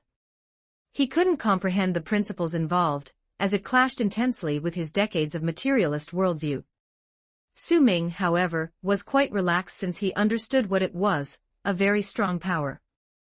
And very dangerous. The Ancient One turned around, the golden magical artifact on her chest slowly closing its eyes, and the green light instantly receded. Restoring objects is fine, but resurrecting humans carries infinite risks, so the deceased should not be brought back into this world. In the Marvel world, there are many ways to resurrect someone, and using the time gem is among the most troublesome. If someone dies here, there aren't many places for souls to go. True warriors and heroic spirits often end up in Asgard's heroic spirit hall, or the netherworld after death, enjoying themselves, as a benefit fought for by Odin. Most beings in the cosmos generally go to the goddess of death's domain, the largest soul haven and gathering place, where they serve the goddess, awaiting reincarnation. If mages haven't served other evil gods or demons, their souls generally return to Emperor Vishanti, becoming part of their magical power, like returning to the source. Of course, there are indigenous beliefs that can intercept souls, like Wakanda's Black Panther totem, where the souls of successive kings belong to the Black Panther. So in the Marvel world, when you die, your soul isn't yours anymore. The moment of death determines your soul's destiny based on your actions and beliefs in life. In other words, a new master appears above your head. To resurrect someone, if the time gem's power acts only on the deceased, it means snatching the soul directly from its post-death owner. Imagine Death sipping her drink and singing in her realm of the dead, counting her slaves, suddenly finding someone stole her belonging, a soul snatched under her nose. Don't you think she would chase to reclaim her slave and punish the thief? Death is not Asgard's nether god Hel, she is a creator god. For Earthlings, if she wants someone dead, they must die. Though usually, she doesn't act personally, various death gods and lords of hell would willingly serve her, and she just needs to instruct and wait for accounts. This means that the one attempting resurrection will be entangled by many divine and ghostly entities. As it's known, ghosts and gods are undying in the main dimension, and they will constantly harass you, using all sorts of underhanded means to eliminate you to please the goddess of death. Even if the time gem could handle these dimension lords and demon kings, and further could handle death, she has relatives like Infinite, Annihilation, Eternal. Facing creator gods with just the time gem is suicidal. To avoid pursuit by death and still use the time gem for resurrection, one must revert the entire universe's time, rolling back to when the deceased was still alive, before anything happened. Yet even when Doctor Strange negotiated with Dormammu, both were enclosed in Dormammu's small space, not daring to play like this in the main dimension. Because reversing the entire world is an immense burden, even if driven by white magic through the eye of Agamotto, the cost is unaffordable for the average person. May the deceased enjoy peace by Emperor Vishanti's side, Su Ming comforted, not wanting to get involved in someone else's family matters, opting for some nice-sounding words to finish the topic. The Ancient One pushed open the side hall's door, smiling as she welcomed the two in. I have witnessed many deaths, to me, it's all. If I hadn't found a suitable successor, I too would like to lay down the burden of Supreme Mage and return to Emperor Vishanti's side. Death is not scary, it's just another beginning. Su Ming nodded, yet he knew inwardly it wasn't like that. If things didn't change here, even after the Ancient One's death, she wouldn't rest, as the Creator God Eternal intercepted her soul, taking her on endless cosmic journeys. The magic floating cloak slipped in through the door, presenting Dr. Manhattan's gemstone to the Ancient One like a treasure. The Ancient One received the gemstone, her pale fingers caressing its smooth surface. She pondered for a moment, gazed deeply at Su Ming, then returned the gemstone to the cloak, patting its collar. Do you want to be the Supreme Mage? The Ancient One suddenly asked. Su Ming, having removed his helmet, was pretending to admire the room's decor. The Nepalese style reminded him of the area around XC, and he nearly choked on his drink at the question. Even with a super brain, Su Ming hadn't expected the Ancient One to say that. Not to mention that after acquiring X metal, he was almost magic insulated. Even if he had a way to cast spells, he didn't want to bear the sufferings of casting. Such as Doctor Strange's gastric perforation, caused by a debt-triggered curse.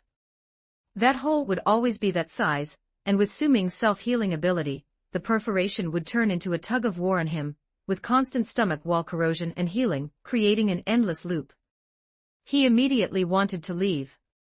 This gemstone proves you have the qualifications to become the Supreme Mage. The Ancient One sat on a nearby chair, smiling, and with a wave of her hand, poured tea floated over, offering a cup each to Su Ming and the doctor. Su Ming hesitated to leave and paused, sitting down nearby as well. Do you know what this is? The mystery of the gemstone had been ongoing for over a decade, and he was about to forget about it. The Ancient One flicked her hand, and the tea from her cup floated into the air, forming a strange symbol that began to rotate slowly. Can you understand it? The symbol resembled a triangle, circle, and dot, each element interconnected, constantly transforming and interacting at a frequency. He could recognize it as 3 geometric figures, yet the meaning behind them eluded him entirely. Su Ming shook his head, anticipating the Ancient One's explanation. When the time comes for you to understand, you'll naturally comprehend.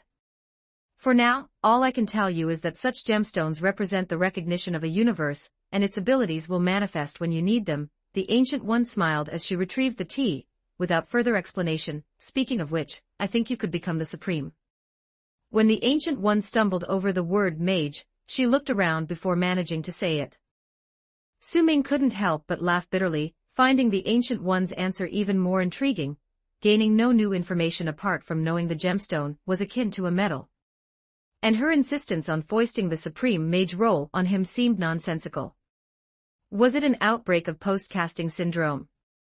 Don't consider myself qualified to be the Supreme Mage. The Ancient One quietly raised her teacup and drank, blending seamlessly with the room's atmosphere. She closed her eyes. Then what do you think qualifies someone to be the Supreme Mage? High proficiency in mana. Wide knowledge. Selflessness and courage. Su Ming lifted his teacup and drank.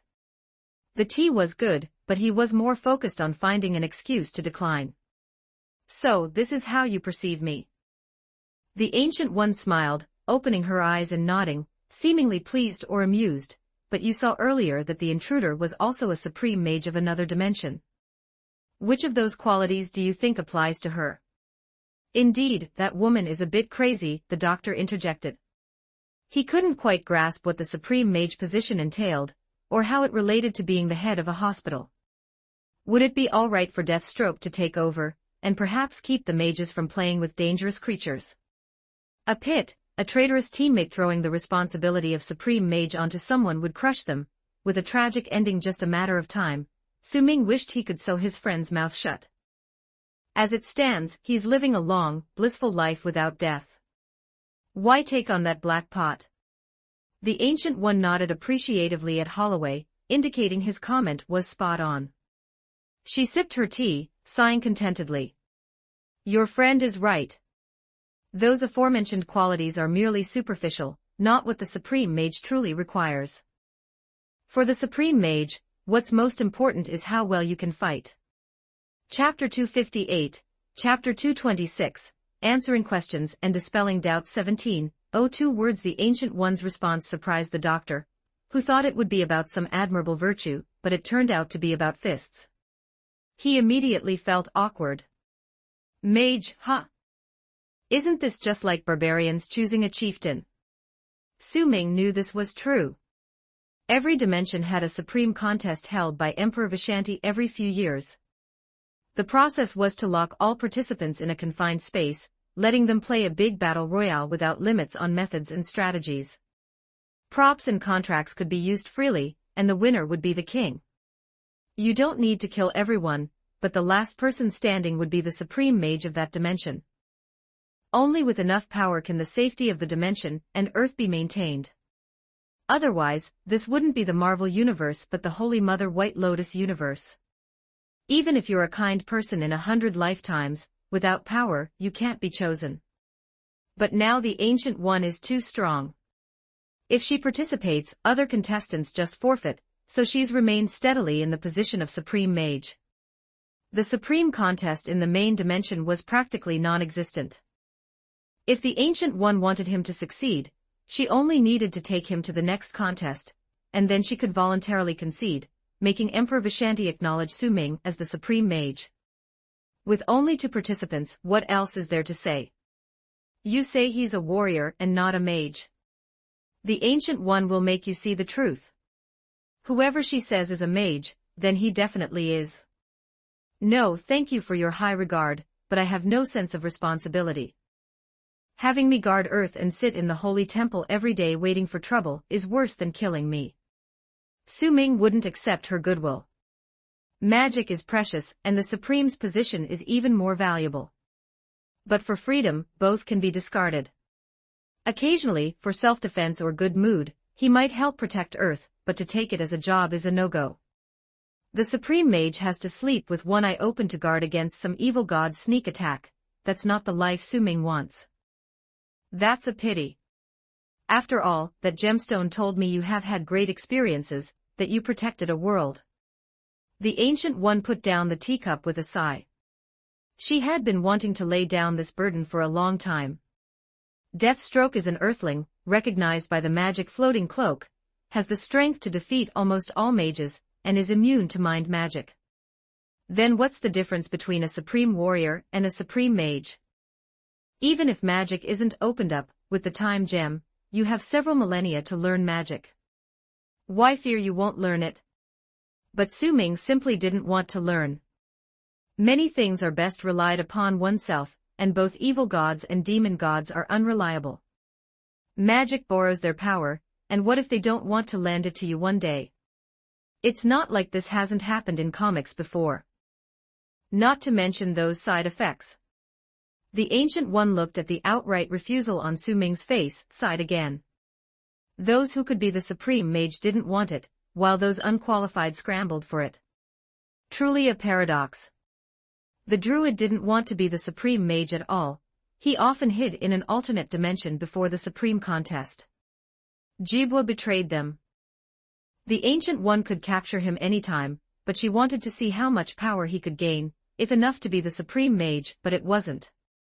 He just flew away clutching his butt. Mordo had talent and an obsessive sense of justice, but his extreme nature and only average power weren't enough to bear the heavy responsibility. Caecilius was new, too realistic, too easily seduced by power to betray and hand Earth over to enemies. The Ancient One admitted she was a bit anxious. Putting Deathstroke in as supreme mage was easily done. She saw him as the strongest warrior, almost like the legendary Chosen One, and no matter brute force or magic, all they needed was to beat down the enemy. Plus, Deathstroke had even fewer scruples than her, not caring about image when using tactics. The tactics might be dirty, but they're practical. Protecting Earth requires methods, and she did it that way too. Yet, he refused. The Ancient One calmed herself, putting away regretful expressions. She could hold on for a few more decades and see the situation. If decades later, no suitable successor appears, the Ancient One will simply commit suicide, leaving a last testament to Emperor Vishanti to appoint the next Supreme Mage. Though this approach makes the Supreme position shaky, as long as Emperor Vishanti acknowledges it, even Deathstroke can't refuse. Unaware of the Ancient One's thoughts, Su Ming quietly breathed a sigh of relief. Ahem, then I'll be leaving. You're quite busy here, aren't you? He couldn't sit any longer, this was a burden falling from the sky. If he stayed for another chat, who knows what the Ancient One might come up with. In case she suddenly gets unreasonable like an ordinary woman, that would be troublesome. Boo-hoo-hoo, you actually won't listen to me. Watch me use Emperor Vishanti's power and the time gem to pound your chest. Although the Ancient One's personality isn't like that, now she's suppressing the casting cost she's bearing. What if she suddenly goes insane? Better slip away, quickly get back to New York and see if there's any intel from Jin or Leader Joe. The Ancient One raised her palm, signaling Su Ming to pause. There will be some help provided here to you. Su Ming stopped in his tracks again. Benefits mean he must stay, though it was said earlier there wouldn't be any help, wasn't it? As if aware of his doubts, the Ancient One explained. I said the people of Kama Taiji wouldn't help you, rules are rules, but if it's not a person, that's another matter. The three people's eyes fell on the magic floating cloak. It shuddered as if electrified, turned to face the supreme mage, but the Ancient One just firmly nodded her head. The cloak hesitated for a moment, seemingly undecided, then flew to the supreme mage's side, handed the gemstone to the Ancient One for safekeeping, then flew to Su Ming's back and wrapped itself around his shoulders, motionless. Su Ming's mouth twitched. After the cloak draped over him, what was that flash in the Ancient One's eyes about? Why are you looking at me like I'm your son-in-law? I don't want to be the supreme mage. The Ancient One shifted her gaze, watching the tea ripple in the teacup, changed the subject. Your questions are not all that I can answer. Not only Kama Taiji has mages, you can go to the London Temple then take a walk. There is a mage there who will help you too. I'll send him a message. Su Ming frowned in thought. British mage. Indeed, no issue with their stance, but are they strong enough? Right now, I'm not traveling for leisure. But so be it, having a mage around is always good. All right, thank you. Oh, and I'll take your symbiote with me. It wanted to come with me. The Ancient One nodded slightly. It's nothing more than an experimental subject. Hundreds of years ago, the symbiote, giant dragon, was defeated by the Thunder God and split into many symbiote spores, scattered all over Earth. Any organization with a bit of foundation has one or two for research. This symbiote had been stored at Kama Taiji for a while, but yielded no results, and since she knows where the symbiote planet is, she can go there and catch one if she ever needs. That might be its fate. Anyway, I believe you have the ability to take good care of it. Besides, I have a question. I always feel like I'm being targeted by something. You know the scientists in my company. Su Ming had the symbiote cover his face, then put on his helmet, and after seeing the Ancient One acknowledge, continued, they seem to be under a confusion spell. Many scientific research directions aren't working out. Do you know what's going on? The Ancient One pondered for a moment, leaning on the chair to regain her strength. First, I've never heard of the confusion spell you mentioned, and secondly, I'm not too knowledgeable about science, but it is a great power, and outsiders find it hard to see its true nature. Su Ming nodded. This is indeed a strange thing, and there's no clue. However, typically, things that are misunderstood are either related to time or causality, and the world doesn't target any one person. Would you target a speck of dust by the roadside? You've thought someone with malice caused you setbacks, but have you considered that maybe it's your future self or friends doing it? The Ancient One added her thoughts. This matter was unclear to her. There was like a mist around Deathstroke, obscuring many of his affairs, even affecting her own as fate grew blurred from their contact. Originally, she had seen her successor with the time gem, but that face seemed to vanish in the river of time, appearing and disappearing, causing her melancholy.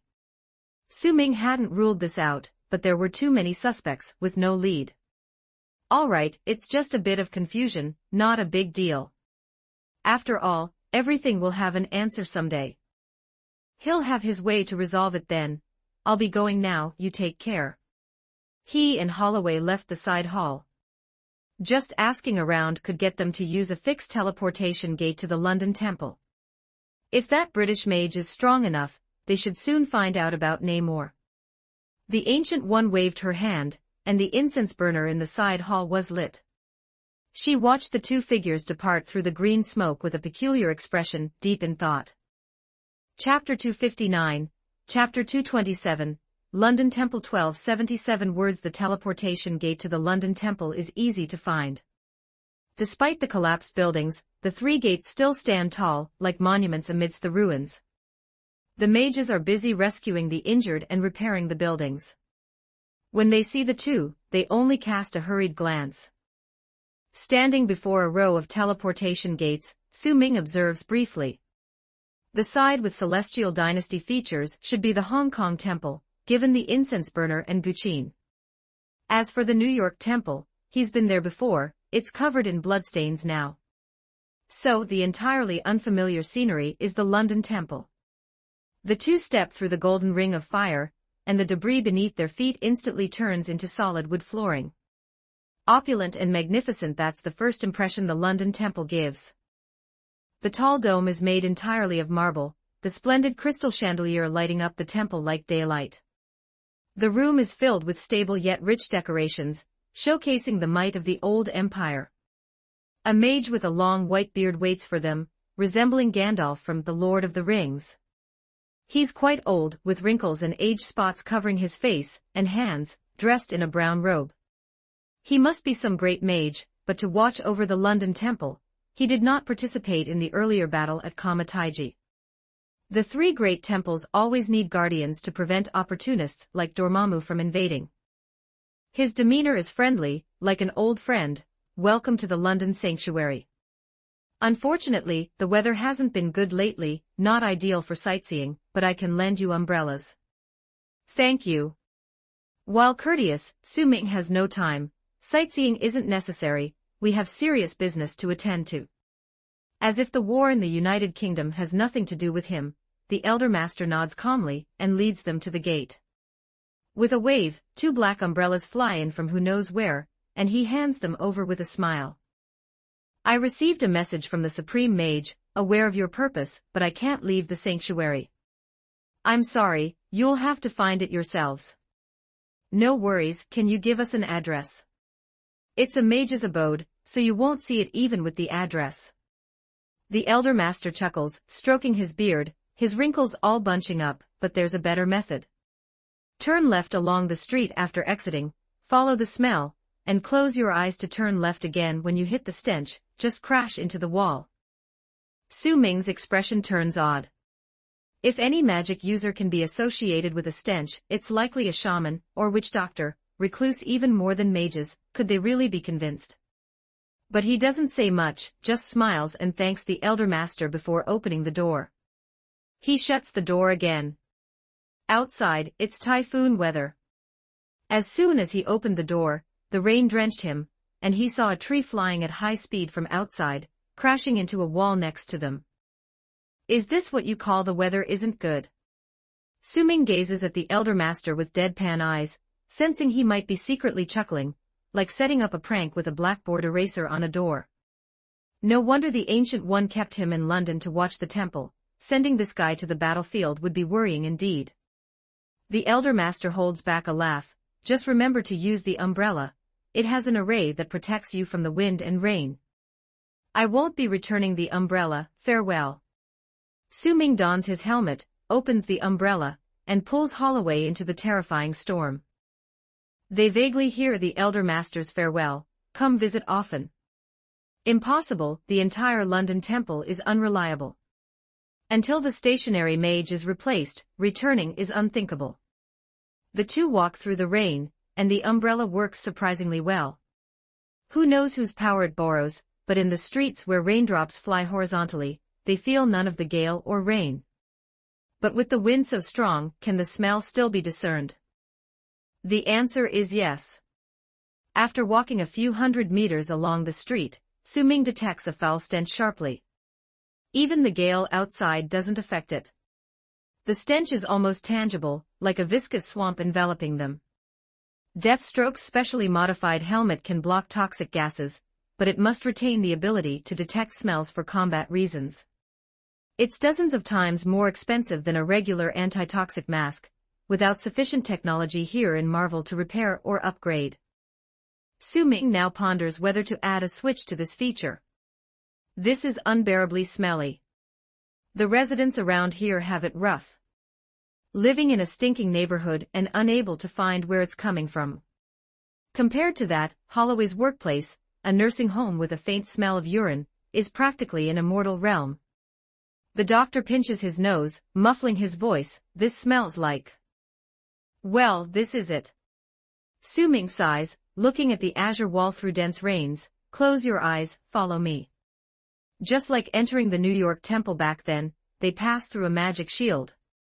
A 3-story small building, like a standalone wooden house, squeezed among surrounding brick constructions.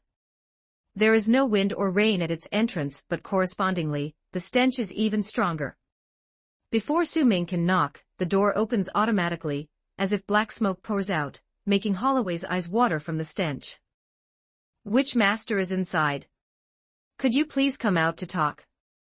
Su Ming dares not enter this house. It's truly the most effective anti-theft method. Hopefully, there's no cesspit under the welcome mat. Master, please retract your divine power and come out to talk. As soon as he finishes speaking, a figure drifts out of the room.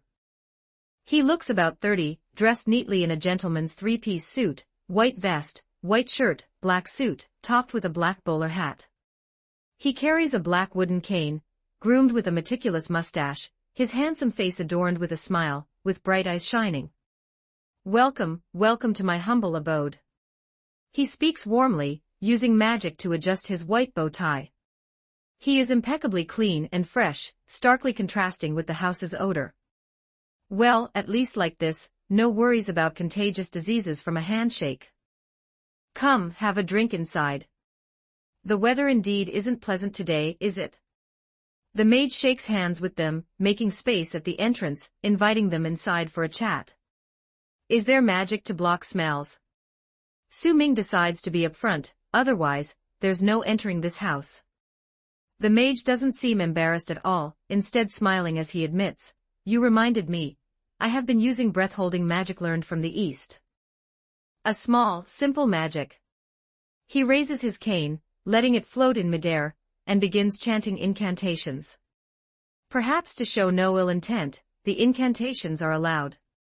But neither Su Ming nor the doctor understands magic. They can only vaguely comprehend the magic floating cloak.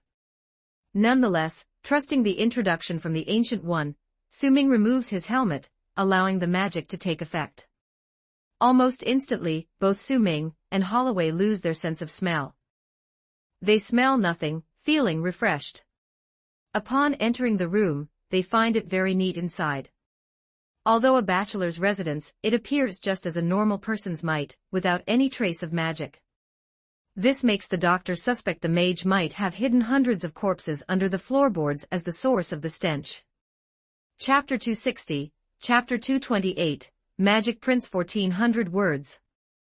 Su Ming wouldn't think like that. After seeing the hat on the other person's head, and his graceful gentlemanly appearance, he roughly guessed who this was. This middle-aged-looking mage was named Monarch, codenamed Magic Prince. To dare to have such a codename and be accepted by the magic realm, it speaks to his strength. He had little to do with Kama Taiji, he was a black mage. His father was a British missionary, who took his family to India before 1620. Unfortunately, luck wasn't on their side, and in the rainforest, they were attacked by a primitive tribe that worshipped an evil god. Monarch's parents were both sacrificed to the evil god, but he was just a baby at the time. As a sacrificial offering, there wasn't much meat on him, so the tribal chieftain kept him. An orphan, best raised as a loyal follower. But as he grew, his magic talent became more and more apparent. The chieftain excelled in voodoo and dark magic, but even he gradually couldn't match Monarch.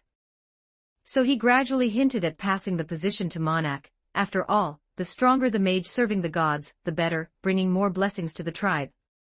Monarch grew up and survived among the rainforest tribe. He learned a lot of mystic knowledge, came into contact with countless dark magic, and even knew some voodoo. Because he often needed to rob and fight with witch doctors from other tribes, his combat skills were extremely high. He could eliminate the most enemies, capture the most spoils, and people in the tribe gradually began to listen to his orders. But on the night before he was about to take over as chieftain, in a dream, a god secretly revealed the truth to him. His biological parents were killed by the chieftain. He was not originally an orphan, everything was a deception. He was just a pawn of an evil god, a tool. But he had grown up in the tribe for decades and had deep feelings for the people. They were merely trying to survive, as were the other tribes in this rainforest. The elders in the tribe treated him as their own child, and peers treated him as a brother. He couldn't avenge his parents, nor could he completely ignore this. He couldn't accept the harsh reality, and didn't know what to do, so he fled the tribe. With nowhere to go, he began to travel the world, saw many things, and gradually learned the difference between right and wrong, feeling guilty for his previous actions and those of the tribe. Many things are not learned in the rainforest. Humans need a complete society. Stepping out of the rainforest and integrating into society is the right thing to do. So he decided to return to the tribe to take over as chieftain, no longer worshipping the evil god, but leading them down a righteous path. However, he returned too late. The evil god had already sensed his intentions and acted several steps ahead.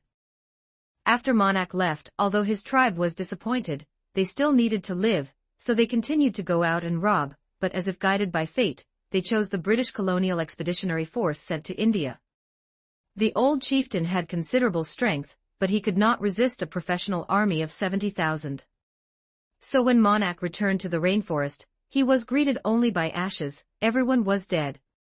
The old chieftain, after years of using dark magic, finally paid the price, and also implicated all in the tribe as interest for the evil god's loans. The evil god's projection appeared before Moloch, demanding he serve it, and help invade Earth, or be killed. Moloch would rather die than comply, but at the critical moment, the Ancient One arrived and saved him. She drove the evil god out of Earth while pondering how to deal with these uninvited, elusive threats from alternate dimensions. Thus after Dormammu invaded London in 1666, the Ancient One, in deep pain, began constructing the three great sanctuaries, using Kama Taiji as the eye of the array, building a protective array covering the entire Earth. But that was for the future. Moloch only stayed temporarily at Kama Taiji, not becoming the Ancient One's disciple. He needed to atone for the mistakes he and the tribe made, so he wandered the world, helping others as a wandering mage. He mastered more dark magic, as his talent and experience were limited to dark magic, but he was confident in using this terrifying power to do the right thing. With his mental burdens lifted, his power surged, and soon through a series of battles and opportunities, he obtained a seemingly endless life. Though now he may only look slightly over 30, he's actually a 300-year-old monster.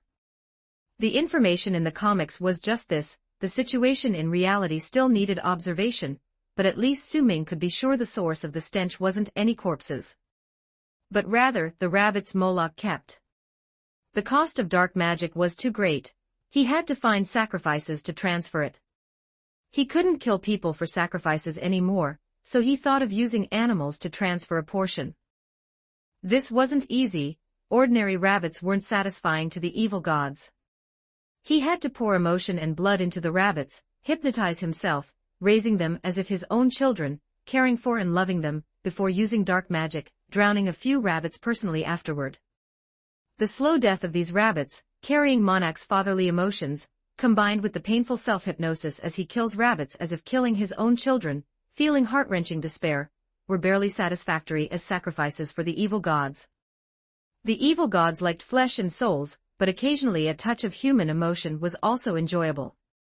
That's how Moloch persisted until now, and he will continue to do so, but this has had one consequence: his mental state isn't particularly stable. Extremely emotional, prone to extreme mood swings, almost like a split personality. This house likely only had the living room for receiving guests, and although all other room doors were closed, they were likely full of rabbits. Judging by the room sizes, there must be hundreds, with each one filled with Monak's devotion. If it were Su Ming himself, he couldn't do all this and still continue doing good deeds, so he had some admiration for Monak Magic Prince living up to his name. And he's also a mage who has lived for hundreds of years, a black mage, very useful in battle. There aren't many casters on Earth who can steadily suppress him now. Of course, these thoughts just circled in Su Ming's head. He didn't bring up anything about the rabbits. "Thank you for your hospitality, Master Monak." Su Ming accepted the wine glass he handed over. Judging by the bottle it should be Skywalker's whiskey, though he couldn't smell anything. "I suppose Master Gui has mentioned our purpose." Monak assumed that Su Ming knew his name through the Ancient One, so he smiled and clinked glasses with him. Brits dislike diving straight into business. They'd chat about the weather, and have a round of drinks before discussing serious matters. However, there really was urgent business now, and Monak understood that. "Just call me Monak. The Supreme Mage sent a message, and I'm very happy to assist you."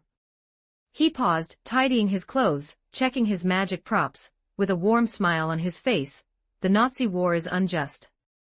Their warlocks are also rampant in hunting civilians as sacrifices, pursuing forbidden knowledge, so as you see, I'm ready to attend in full dress. Great, a strong black mage joined the team.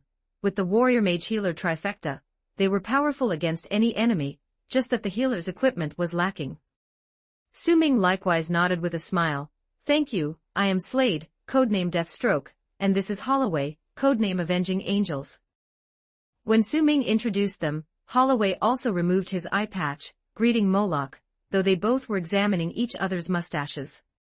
Holloway had an American-style mustache, trimmed slightly on the upper edge, leaving a gap between it and the nose. Moloch's was a traditional British style, dense like a bush. But this didn't affect the instant camaraderie and mutual respect between them, confirming through their mustaches that this was the right person. Chapter 261, Chapter 229, Target located 1470 words. After Su Ming roughly described the situation about Namor to him, the Magic Prince fell into brief contemplation. In the room, the only sounds were the mechanical ticking of an old clock, and the rustling noise of rabbits eating in other rooms. Outside the window, London City was submerged in a curtain of rain.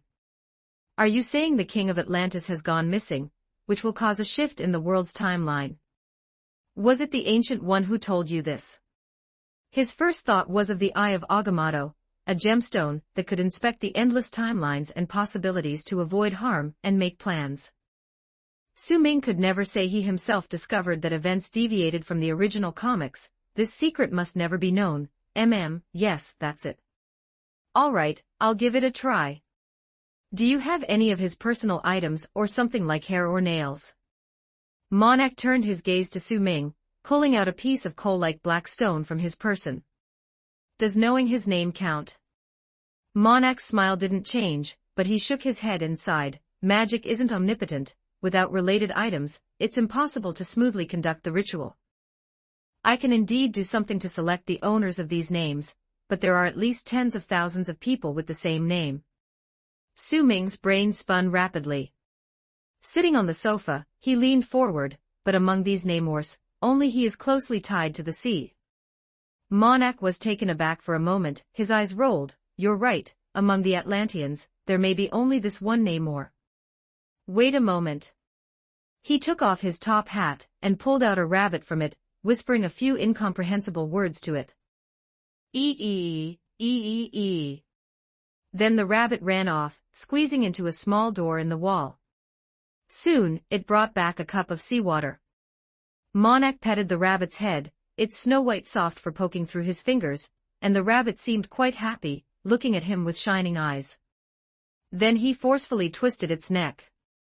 Tears flowed from his tightly closed eyes, his shoulders constantly shaking. Sorry, the cost of magic. I just cast a teleportation spell to send it to Bermuda, and bring it back. This was a location spell, and next, I have to use divination magic. Forget it, let's not talk about this topic. Su Ming didn't know what to say either, and could only nod, signaling Monarch to proceed as he pleases. He understood the grief of killing one's child, but in reality, it was just a rabbit. Killing people was no big deal for Su Ming, let alone a dead rabbit. Was he expected to be upset? But Monarch had already deeply hypnotized himself. He saw something completely different from Su Ming. It was as if he had just killed a person who was his child. His rationality could distinguish a rabbit, but psychologically, it was different.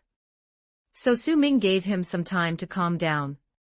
A few minutes later, a recovered Monarch continued the magic, using a finger to dab a few drops of seawater from the cup onto the black stone, surrounding it with lots of animal parts like frog legs and bat wings. Then he began chanting a spell, using incomprehensible words and changing various hand gestures with his hands. A purple-black illusion of earth emerged from the stone, composed of light, like a magic version of a holographic projection, with a more eerie atmosphere. The temperature in the room also dropped by a few degrees, and the power of dark magic always gave people an unpleasant feeling. But the magic worked, and many small light points lit up on the black earth, shining like fireflies in the night. The good news is we found the person you mentioned. Sweat trickled down Monarch's forehead. Maintaining this magic was very taxing, the bad news is he's everywhere. Are you saying he was dismembered after death? Su Ming raised an eyebrow. If Namor was dead and the Ancient One didn't care about worldly affairs, then there would be no one to counter you, demon. Not exactly. It's possible that some of these light points are real, some are namesakes among the Atlanteans, others might be warlocks interfering with my magic, or the person you seek is magically fragmented in soul and body. Monarch, seeing Deathstroke had noted all the locations, withdrew the magic, took out a handkerchief to wipe his sweat, then picked up a wine glass for a sip. However, all these are living beings, this spell only locates the living. Su Ming recalled in his mind the locations where Namor might exist, realizing it was truly a global journey, he needed to think. Magic can dissect a human body and still let them live. Holloway inquired, feeling as if his worldview was about to shatter. Being a surgeon, he knew missing any part of a body could cause someone to die from massive blood loss, and now he heard something akin to a building blocks game. Yes, magic can do it. Many spells can. Monarch admitted frankly, mages indeed did this more than once. Holloway stroked his mustache, as if recalling something. When I was a child, I saw a talking head in a circus, it was in a glass jar. I thought it was fake, you know, those tricks with someone hiding under the counter. Monarch raised his glass and clinked with the two of them, feeling a bit down and needing the solace of alcohol. Some are fake, but in gypsy circuses, many are real. Those with casting ability are also called warlocks, and they sometimes lose their collections, mostly heads. Hee, sounds like Celtic customs. Holloway drank his wine, helplessly pursing his lips, realizing the magic realm retained many barbaric traditions. The ancient Celts had a habit of collecting other people's heads. They went to battle with only a necklace as armor, painting their bodies with woad dye, screaming and dancing wildly toward enemies. But when they returned home, they would bring back enemy heads, preserved in lime, as gifts for their wives. The more one brought, the more respected he was. Wives would also compete over who had more dead heads, just like today with brand name bags and high heels. In their legends, if you were a true warrior, and your speed with a flame-shaped sword was fast enough to behead your enemy, the head would remain alive, becoming a talking head. The talking heads had many functions. Reportedly, the main one was weather forecasting in those days, and they were said to predict the arrival of storms or the duration of droughts. If back then you owned a talking head and brought it home to your wife, you'd become a local celebrity, no less renowned than a dragon slayer of legend. You might become a village chief, annex surrounding small villages, establish a town, lead hundreds, and reach the pinnacle of life. Monarch shrugged. For Holloway, these were mere stories or legends, but in the magic realm, they were not uncommon, and Celtic legends also held truth, except those talking heads had powers not of predicting weather but cursing it foul. In any case, all the aforementioned possibilities exist.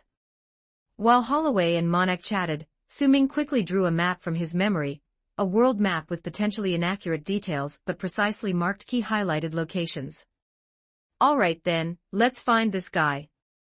If it's a fellow sea race member, toss him back into the sea. If it's an enemy interference, eliminate the enemy. If Namor is shattered, piece him back together and keep him far away from land. Monarch had no objections. Upon receiving the Ancient One's message, he was ready, only wanting to save more people. I thought you were looking for a friend. Su Ming stood up, shook his head, and fastened his helmet, with the symbiote spreading across his skin, making his voice even deeper and more terrifying than before. Trust me, normal humans wouldn't want to be friends with him. He hates humanity, and after this, he'll probably hate it even more. Actually, Su Ming had considered finding Namor's pieces and simply destroying them, but considering the potential uncontrollable impacts on the future, he refrained. Throwing Namor back into the sea, letting him manage the undersea people to keep out of trouble, was the most beneficial choice. Until you demon is not defeated, Namor cannot perish. His bloodline and ruling power are still useful now. Namor also has a weakness. Atlantis is above all in his heart. Once Su Ming gains the power to threaten all undersea people, Namor will have to hold back. For now, let's play the good guy first. Chapter 262, Chapter 230, Relative 1611 words. Holloway put his eye patch back on, and Monarch stuffed a few more rabbits into his pocket. They were all ready. The nearest bright spot was located in London, considering the possibility that there might be mages or warlocks on the other side who could counteract spatial magic. Using the teleportation gate posed a risk of a few people getting lost in the time-space turbulence. So Su Ming followed Monarch's suggestion and decided to head out and find a car to get there. Silently, without any magic fluctuations, it's the safest bet. The witchcraft just now indicated that Namor was here, but it could be an undersea person with the same name, or it could be a trap from the enemy, or possibly Namor's fragment. Therefore, they needed to wander the streets a bit, letting the magic prince find some clues. Can we have our sense of smell back once we're outside? All 5 senses are quite important in battle, Su Ming asked Monarch as he walked towards the door. Of course, I understand, sensitivity and insight are equally important for warriors and mages. I haven't fought in a long time, so I will also cancel my breath-holding magic later. Su Ming walked over the dark patterned carpet, feeling the moisture outside, opened the door, then hesitated for a second, closed the door again, and shrank back inside. What's wrong? Holloway almost got stepped on by Su Ming, and quickly took a few steps back. Su Ming tilted his head and rubbed the chin area of his mask with his hand. I saw someone I didn't want to see, someone who shouldn't be coming. Did you see it wrong? Do you have acquaintances in London? Holloway asked again. I hope I saw it wrong. Su Ming opened the door a crack, peeked out, and quickly closed it again. No mistake, it's definitely not an illusion, he really appeared. Monarch frowned and raised his cane. Is he an enemy? Not exactly, he's a relative. Su Ming pondered for a moment. What's this guy doing here? Has he nothing better to do? Holloway seemed to understand something inside, patting Su Ming's shoulder in comfort. I know, it's that kind of particularly troublesome relative, right? Just like how every Christmas I go home, I always see my Auntie Molly, and I'm almost 30 this year, yet I still can't handle her at all. But that's something we have to face, isn't it? Yeah, since we're relatives, we'll meet. It's just that the timing is way too early, it's just a bit unexpected. Su Ming clicked his teeth, feeling a bit troubled. By the way, Monarch, do you have that kind of magic that can shorten someone's ding-ding? No, but if you want, I can set up a voodoo ceremony, with a long-term curse that makes the enemy unable to sense a part of their body. Great, then I have a trump card to deal with him. He opened the door wide, took a large step out with his umbrella. At this moment, there was a figure on the street wrestling with the typhoon. Dear audience, this is your field reporter Deadpool, reporting to you from freaking London. He wore his iconic red and black uniform, his dual blades stuck into the asphalt road, holding the handles with both hands, his whole body fluttered like a flag in the wind, and was slowly dragged backward by the wind, leaving deep grooves on the road surface, revealing the soil below. Currently, there's a typhoon blowing from outer space battling with me, with central wind speeds reaching thousands of kilometers per second. If you're not as strong as I am, you'd better not go out today. See that Big Ben over there? It's turned sideways. He turned his head to the side, the strong wind making the skin under his mask distort, yet he continued to wink and make faces at the non-existent audience. He turned to look in the direction of the street corner, as if some invisible typhoon monster was really coming there, suddenly feeling an itch in his nostrils, wanting to dig his nose. Ugh, the strong wind made my rhinitis flare up, truly a terrifying battle force. Here's a short commercial break. Then he let go of one hand, intending to lift off his mask to dig his nose, when he noticed a pair of black and yellow metal combat boots appeared in front of his eyes. A figure in full metal armor, holding a black umbrella, lowered his head, and looked at him with a scarlet monocular eye. The strong wind made garbage fly rapidly nearby, yet the armored figure remained motionless. He couldn't see the newcomer's expression, but surely he was just as pleased, right? Is that you? His tone became cheerful, wanting to remove the mask and reunite with Su Ming. It's me, Wade, your dearest cousin. Last time you disappeared without a trace, I've been looking for you. Su Ming pondered the reason for Deadpool's appearance. Was it a coincidence? Deadpool's real name was Wade Wilson, a product of friendly exchanges between DC and Marvel. with Deadpool modeled after Deathstroke, with both editors acknowledging them as half-brothers. The abilities that Deathstroke had, he mostly had too, with the original Deathstroke's martial arts and strength slightly higher, but Deadpool's self-healing ability was stronger. Deathstroke liked dark humor, Deadpool liked gibberish. Deathstroke had one eye less, Deadpool was all covered due to cancer and the Weapon X program.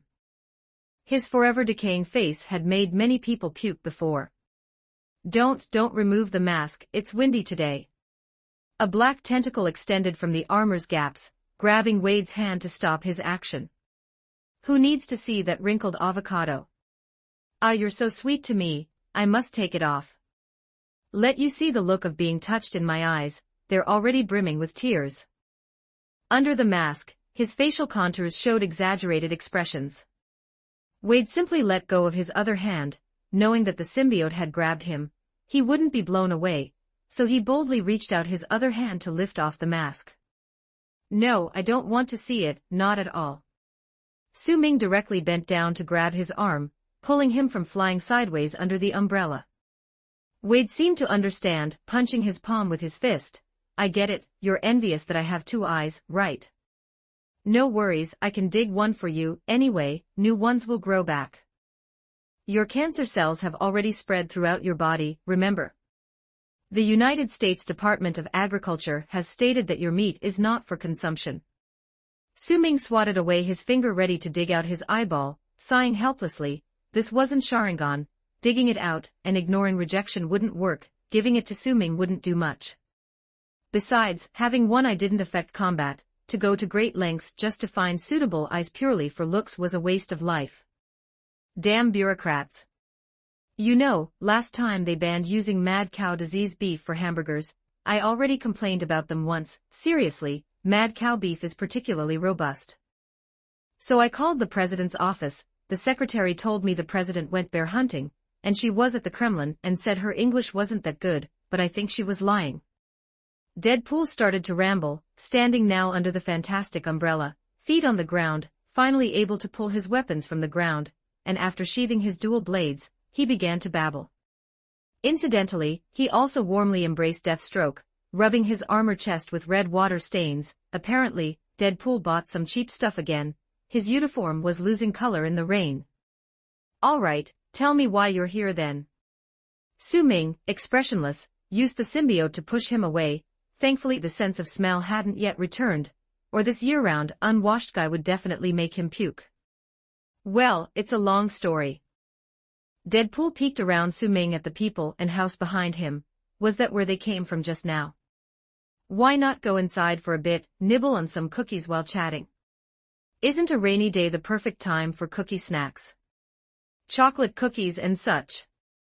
Yet the symbiote's iron-like tentacles held him tightly under the umbrella, with rain flying sideways outside. Then make the long story short. The symbiote extended two small tentacles from behind, taking off Su Ming's helmet, holding it like a crown beside him. How to begin? I don't like making the long short. I know mine is very long, but isn't that an advantage? The chicks dig this length of mine. I mean, technique is also crucial, of course. Different species need different handling. Cousin, do you know the Xie Empire? Those birdmen lay eggs, but their chicks are similar to humans. You know, last time I went there with Star-Lord, we entered a bar there and hee. Afterward, he walked out doing handstands, while Deadpool Granddaddy had strong legs, all three legs. Is that the magic floating cloak? So Doctor Strange was discarded after all. Could it be you, cousin, have become the new supreme mage? Hang on, let me update social media first. Where did I put my phone? Deadpool began patting his body, searching, rummaging through his underwear, but only finding a grenade and a pencil. Seems the phone wasn't in his underwear. At this moment Su Ming's hand backed away, gripped and relaxed and gripped on the Godslayer's hilt, with his breath becoming progressively unstable. Chapter 263, Chapter 231, Employment 1352 words. But in the end, Su Ming suppressed the urge to cut Wade's vocal cords, and the symbiote's ruckus was also pushed back. Deadpool may talk a lot, but he did reveal quite a bit of information, which is useful. First of all, he's from the future, which means his teleportation belt probably malfunctioned again. It seems like there will be interactions between him and myself in the normal time stream of the future. Then, he knows I'm his cousin and talks to non-existent audience members, indicating he might have the ability to break the fourth wall, although it could also just mean he's gone crazy again. Finally, he's fully equipped and armed, a ready-made manpower delivered to my doorstep. Weird, my phone has no signal. I remember my telecom provider promised I could use it abroad. Deadpool scratched his head through his mask, fiddling with a tablet phone. Slade, can you lend me your phone? I want to log into the Deadpool Club homepage. My cousin came over from another universe, killed Doctor Strange, and became the Supreme Mage. I want to prepare a party. Su-Ming looked at him coldly and slowly exhaled. It's 1942 now. What kind of pizza do you like? Bacon or cheese? I like. Deadpool continued chattering, but suddenly he seemed to get stuck, and the eyes on his mask turned into big white blocks. Wait, 1942. Yes, 1942. 1942 in Earth's history. Yes, historical. Deadpool slapped the black and red button on his belt, trying to restart, but the button emitted a strong electric current and then puffed out black smoke. The short circuit caused smoke to rise from Deadpool's entire body, and he convulsed and collapsed to the ground as if he were having a seizure. That's what happens when you hit precision instruments, and there's no one here who can repair it for him. Now this is awkward. Black smoke seeped from the edge of the dripping umbrella, dispersed instantly by the gale, and the entire street seemed to fall silent. Oh my God, I've destroyed the hope of the cosmos. I'm a sinner. Wade flipped his body over, knelt in the water, raised his hands high, and looked to the sky as if waiting for God to punish him. With the wind and rain swirling around, he shook his head in despair, and everything seemed so bleak, as if they were attending a funeral, with mournful music playing in their ears. Wait, can you turn off the music player first? Su-Ming pulled him up from the ground, looking at him numbly. What kind of mercenary brings a music player on a mission? I just wanted to set the mood, you know. Sometimes atmosphere is very important. Did you feel the remorse and despair I was expressing just now?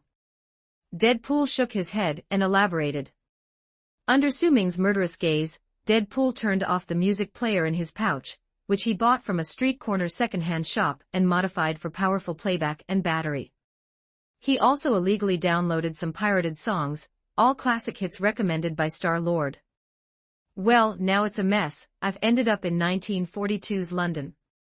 Deadpool pinched his chin and squatted on the ground, but just when Su-Ming thought he was going to think seriously, his crazy brain went off course again. There weren't color TVs in this era, right?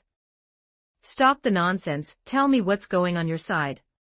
Why are you using the space-time belt? And don't tell me you're just bored. Su-Ming decided not to engage, directly giving him a rear-naked choke from behind. This guy's brain is genuinely sick, or I'll crush your trachea, let your self-healing kick in, and crush it again, repeating over and over. This time it was Deadpool's turn to be helpless. You're treating my airway like what? Bubble wrap. A stress relief divine artifact. I'm looking for Thanos. Cough, looking for Thanos. The mouth area of the red and black mask bulged out. It appeared his tongue stuck out. Su-Ming loosened his grip a bit. Deadpool's strength couldn't possibly compete with the symbiote. Why are you looking for Thanos? Wait, have you gotten married yet? Oh, not yet. Vanessa's been acting a bit mysterious lately. We've been seeing less of each other, you know. Knowing that Deadpool isn't about the death rivalry with Thanos, and got the time shift device from Cable.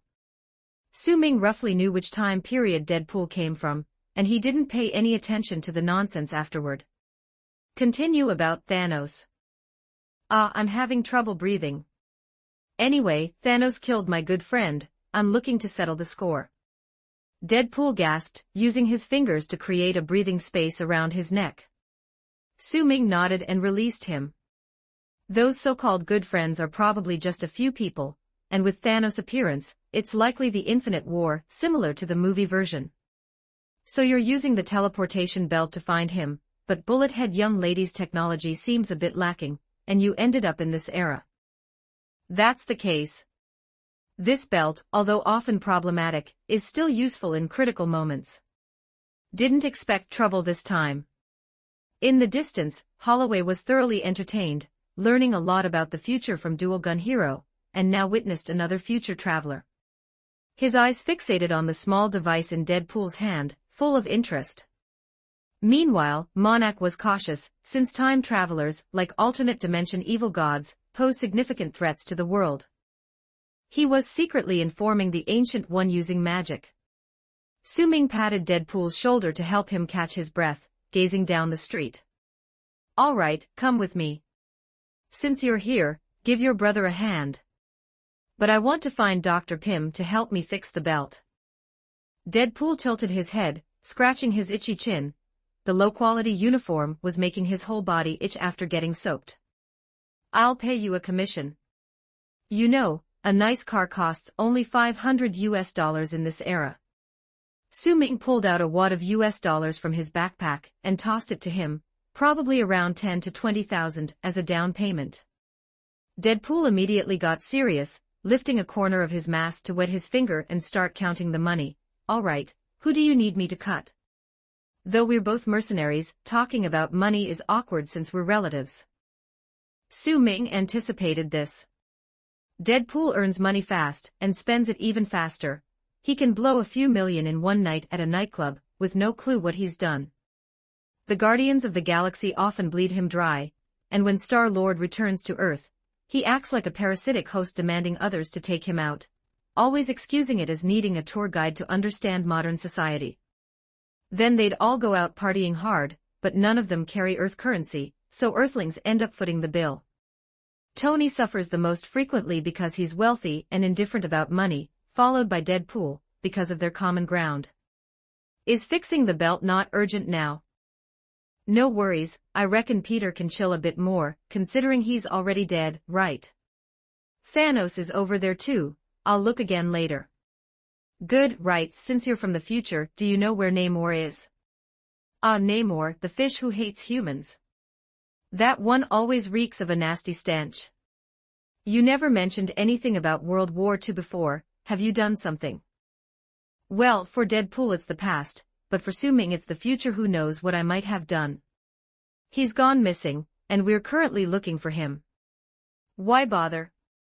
That guy's mouth smells like a school toilet that's never been cleaned, reeks of fish, and has obviously villainous pointy ears. Most importantly, he's broke, I don't like him. Su Ming doesn't like Namor either, but reality is harsh, things won't always go your way. That's right, if you don't want the streets full of Namor-like people in the future, then you have to help me.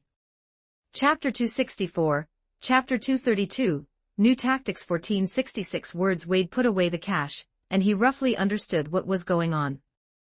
After all, he was a creation of the government's Weapon X program, and knew a lot about mutant research. Namor isn't exactly a mutant, but his blood and genes are also valuable. If these things spread all over the world, Deadpool wouldn't want to live in a fishy-smelling world either. Namor plus cloning plus Atlantis equals doomsday. It's like he's back to when he was a kid, with the teacher writing this formula on the blackboard while Target I was aiming at the teacher's behind. The key point is, he doesn't like eating fish, especially hates spitting out bones. Got a plan? The plan is simple. First, meet my teammates, Dr. Holloway and the Magic Prince Monarch. Su Ming turned to introduce the two onlookers. This is Wade, my little cousin. Deadpool was not shy at all, immediately rushing over to put his arms around the two, looking very familiar. I've heard of you, the legendary Avenging Angel. Although your level is slightly lacking, you've lived long enough. Interested in signing up for my Deadpool training class? You'll become a top-notch assassin in no time. Holloway was instantly overwhelmed. Dual Gun Hero never said what the future would be like, but it didn't sound very optimistic now. As for the mages, Deadpool stared at Monarch for a long time and clicked his tongue. Sorry, never heard of you. I'm not familiar with the magic realm, but we have something in common. We're both this handsome, our homes both stink. But that's okay, we're men of style, haha.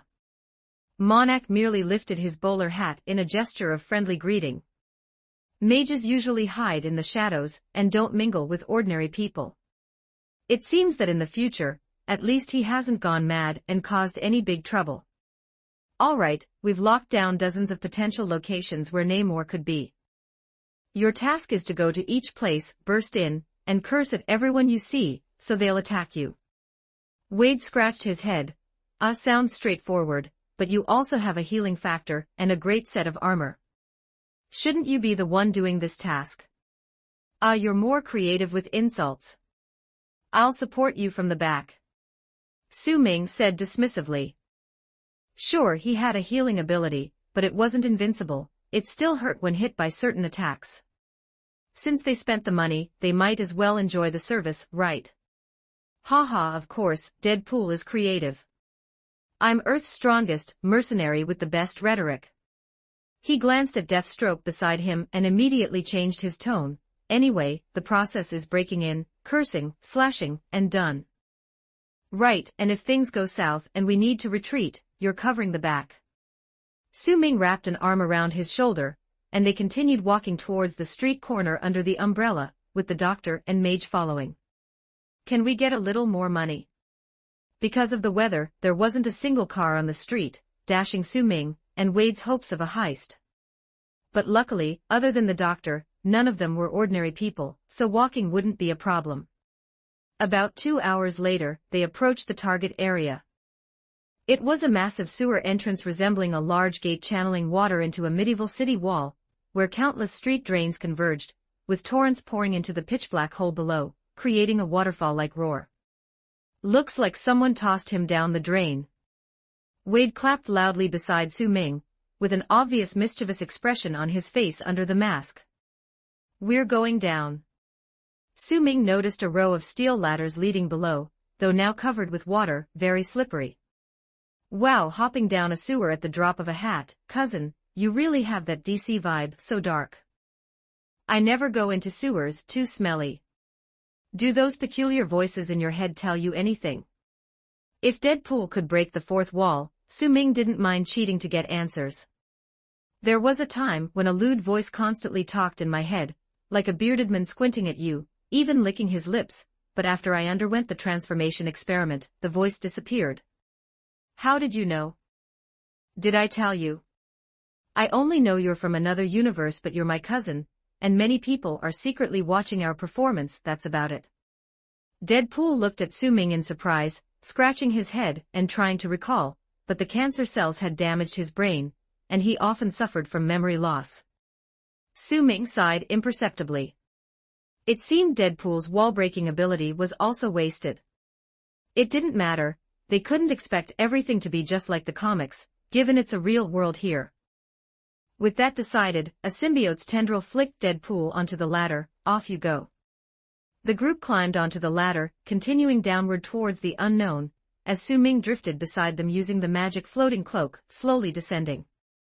After all, the Ancient One didn't say he had to return it, treated like a trade for the gemstone, making a small profit. How to see if it was a gain or a loss? It's simple, trading a temporarily useless gemstone for the flying ability, compensating for Deathstroke's shortcoming, is a gain. The scent here is full of British vibes. I feel like I've become more sophisticated. What do you think? Should I change into a tailcoat first? I have one in my space bag. Oh, did a corpse just float by? It's growing mushrooms, poisonous ones. I recognize those wavy red spots. Why aren't you speaking? Did the weather affect your mood? Should we hit up Mexico for some fun first? Deadpool chattered non-stop along the way. Su Ming felt as if there were 100 ducks beside him, and Deadpool's talking speed was annoyingly fast. So he chose to ignore him temporarily, as his questions were pointless. Perhaps Dr. Holloway wanted to chat with Deadpool to learn about some future stories, but the doctor was currently out of breath, trying to keep up with the team, his mouth only used for breathing. The mage was rather relaxed, though a mage might give the impression of a delicate profession, the Magic Prince grew up in a barbarian tribe and underwent voodoo transformations far from ordinary. This humid environment reminded Monac of the rainforest. He quite liked London. "Hey, you're still so aloof. If I offered you my behind, would you love me a little more?" Deadpool slid down the ladder swiftly, feigning a heartbroken demeanor to bother Su Ming. Su Ming closed his eyes and sighed, "Godslayer, pipe unclogger." The weapon shining with golden light appeared instantly in the sewer, transforming into a massive hand drill, emitting intense light, resembling a giant steel serpent as Su Ming carried it on his shoulder, each spiral looking ominous. "What did you just say?" "The water noise is too loud. I couldn't hear you." "Did you say you wanted me to unclog your behind?" Deadpool held his breath. The arm-thick and spiky thing was terrifying. He almost forgot his cousin had weapons that transformed. "Where was this thing hidden earlier?" "No, I was just saying that if I used your plan, would you be happier?" "Oh, is that so?" "As long as you behave, would cousin ever let you down?" "We are family after all, hee. Su Ming chuckled, shook the Godslayer a bit, turned it back to a scimitar, and returned it to its sheath. Deadpool breathed a sigh of relief, quickened his pace, and always posed while getting off the ladder, feeling a chill on his backside. He wanted to plant his feet firmly again. Su Ming also sighed in relief. The chatterbox was finally quiet for a while, seemingly discovering Deadpool's weakness simultaneously. He might have disciplined him with the Godslayer in the past, as Deadpool has a psychological shadow over this weapon. The group descended to the bottom amidst the roaring water. London's drainage system was decent, providing a place to stand even in weather like this. Though next to them was a scene resembling an underground river, as if standing on a dike. "I've heard that during this era, some people used sewers as bomb shelters, avoiding German bombing. London supposedly had many underground hospitals and granaries, though the truth is uncertain." "Monac, which way are we going?" Su Ming turned back to ask the mage, relying on his sensing to guide through such places. The Magic Prince closed his eyes to sense, then pointed in a direction. Thus Su Ming immediately dispatched Deadpool to take the lead while he brought up the rear. Chapter 265, Chapter 233, 1171 words. Is this the place? The group navigated through the sewers, turning left and right, the slippery floor covered in moss and unidentifiable filth. One careless step could send you tumbling into the adjacent rushing flood channel. Fortunately, both Deathstroke and Deadpool had night vision gear, and the doctor brought a flashlight, so their pace in the pitch-black sewer wasn't too slow. Guided by Monac, they reached their target location smoothly. It was a relatively dry large area, with a huge iron door guarded not far away. It was unclear who those people were, wearing black raincoats, holding oil lamps, patrolling near the door. They had no guns and looked like dockworkers. Right now, Su Ming and the others were hiding behind a nearby corner, the sound of the flood concealing their voices, allowing them to converse freely without concern. Deadpool had just caught a big rat. Ignoring its frantic struggles, he named it William Wallace and kept fiddling with it in his hand. After all, he's immune to all diseases. He himself is a virus, so this plague-spreading critter could well be his pet. He decided that if he could go back, he'd bring it along. The moment he saw its sneaky little eyes, he felt a connection. Vanessa always said she wanted a pet, just never got the chance. Now catching a rat from 1942 seemed quite valuable. Ahem, stop playing, remember the plan. Su Ming nudged him with an elbow, warning him not to carve his own skin to feed the rat with his dagger, ignoring the disgusted looks from both the doctor and the mage. "Oh, I remember, break the door, chop people, wrap it up." For Deadpool, this kind of plan is, just perfect. He originally wanted to say basic and dumb, but remembered the might of the Godslayer, and shamefully changed his tune. Of course, this wasn't Su Ming's plan. After all, each location's situation couldn't be identical. More detailed improvisation and key actions were more reliably handled by himself. But for someone in the team tactically positioned as decoy and punching bag, Deadpool knowing this much was enough. Good, remember, charge at them and curse, say the nastiest things, get their attention, and leave the rest to me. Su Ming patted his shoulder, pushing him out of cover. Deadpool glanced back, seeing the three huddled at the corner giving him a thumbs up. Suddenly, he had a bad feeling. But he quickly forgot about it. Who's a threat to him in this era? Even if it were Thanos behind that door, he'd chop him down just the same, right? So he drew out his samurai sword, twirled it, and with the other hand holding the rat, gave a thumbs up too. Then he raised his long sword, letting out a strange cry, and charged toward the door. Hiding in the shadows, Su Ming slowly polished the God-Slayer with his palm. Good, watch for a bit. If he doesn't step on a landmine, we can move in too. Holloway's mouth twitched, unsure of what expression to make. That's your cousin, right? If he says so, then sure, explaining is too complicated, Su Ming answered calmly. Aren't you worried about him getting into trouble? Holloway scratched his beard, feeling the siblings had an unusual dynamic. He can't die anyway, his flesh alone could feed sewer rats, so he's perfect for clearing mines. Besides, Monarch doesn't need to shift his casting cost onto him, does he? None of this bothers him.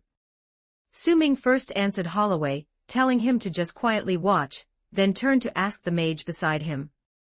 No, passing the casting cost onto someone else just means another person shares the bad luck, Monarch said, since evil gods are always hungry for souls, and he didn't want to involve someone clueless about magic, lest they remember his name. Of course, that's his thinking.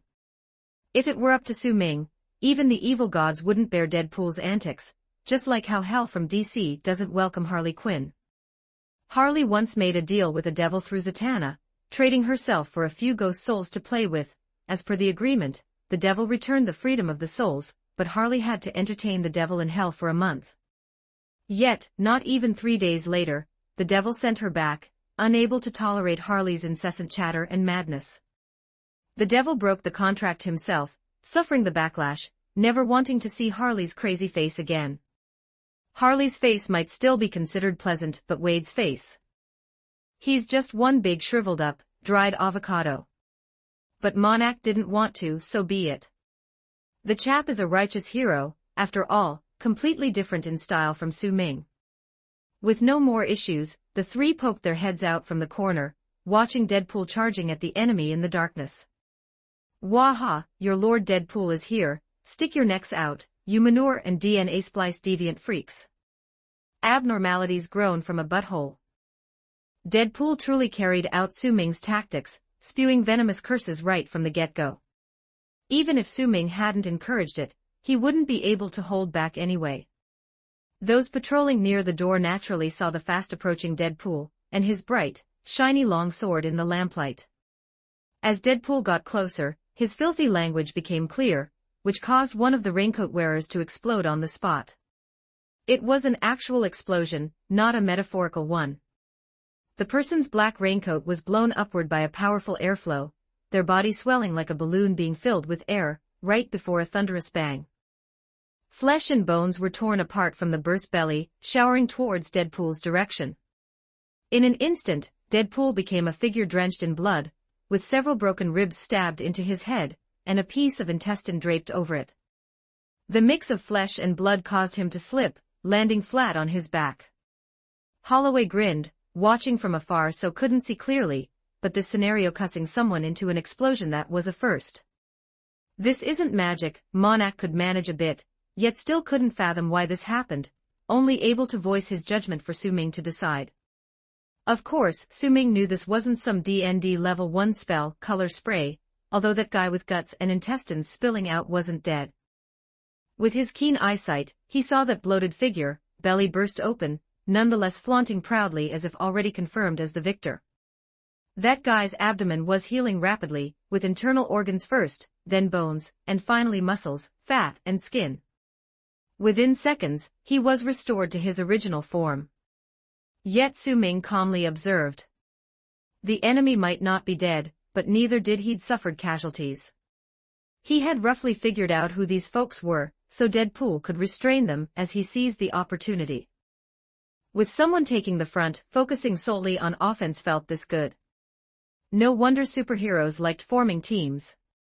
Chapter 266, Chapter 234, Mutant 1355 words. Just as those people were high-fiving and celebrating, Deadpool suddenly sat up from the ground. Stumbling, like he was drunk, he made his way over to a wall, propping himself up with one hand on the slimy, moss-covered surface. He forcefully pulled out the rib bone lodged in his head, and a gush of blood mixed with brain matter flowed out. He felt a bit dizzy and casually tossed the bone aside. The people in raincoats stared blankly at him, and Deadpool turned his head and glared at them fiercely. "Damn it, do you know how disgusting that is? Your gut sprayed all over me. Who's going to cover the dry cleaning bill for my suit? This uniform is brand new. I've only had it on for a few hours. Can you afford to pay?" Those on the other side exchanged glances, seemingly not having discussed any compensation. Besides, they clearly outnumbered him, with over a dozen at the door. What compensation does a dead man need? Deadpool shook his head and began to pluck out one bone after another from his body. Blood spurted out like a fountain, as if he'd become a human watering can, dousing the garden lawn. Then he remembered he lived in a cheap apartment with no garden. Next, he looked at his hand that was propping up the wall, and let out a shriek. It turned out that his adopted pet mouse had been skewered by a rib through his palm, and was pressed firmly against the wall, turning into a little pancake. Deadpool withdrew his trembling hand, looking at the lifeless mouse whose shifty eyes had lost their sparkle. "You actually killed my pet. Not even my dad dared to do that because he disappeared when I was little." He quickly plucked out the extra bones from his body, tossed away the dead mouse, grabbed his two swords, and charged at them. And so an intense firefight immediately broke out. Su Ming watched the battle unfold from behind the corner of a distant wall. The opponents turned out to be all mutants. Presumably, the one who spewed bones and viscera earlier was a sea cucumber ability user, and the others each had their own superpowers. They used their abilities with great skill, and seemed to be a well-organized, highly competent group. These mutants were unfamiliar, and he had no idea where they came from. But now they were undoubtedly all enemies, right? "You two keep your distance. These power users have all sorts of abilities, be careful. I'll go give him a hand." Su Ming drew the God Slayer, giving a word to the doctor and the mage. Even as formidable as Deadpool was, handling over a dozen opponents would leave him overwhelmed, and his self-healing needed time. Once his limbs were severed, he'd be ripe for the taking. In Su Ming's impression though, Deadpool had worn some kind of armor, likely designed by Tony, but Deadpool complained it wasn't breathable or flexible enough. He wore it once and then resold it. Deadpool, due to his flamboyant nature, had lots of fans who even liked collecting the original costumes he had worn. If Wolverine's suits are strong-smelling, Wade's suits would be sauce-flavored, with his blood and flesh still inside.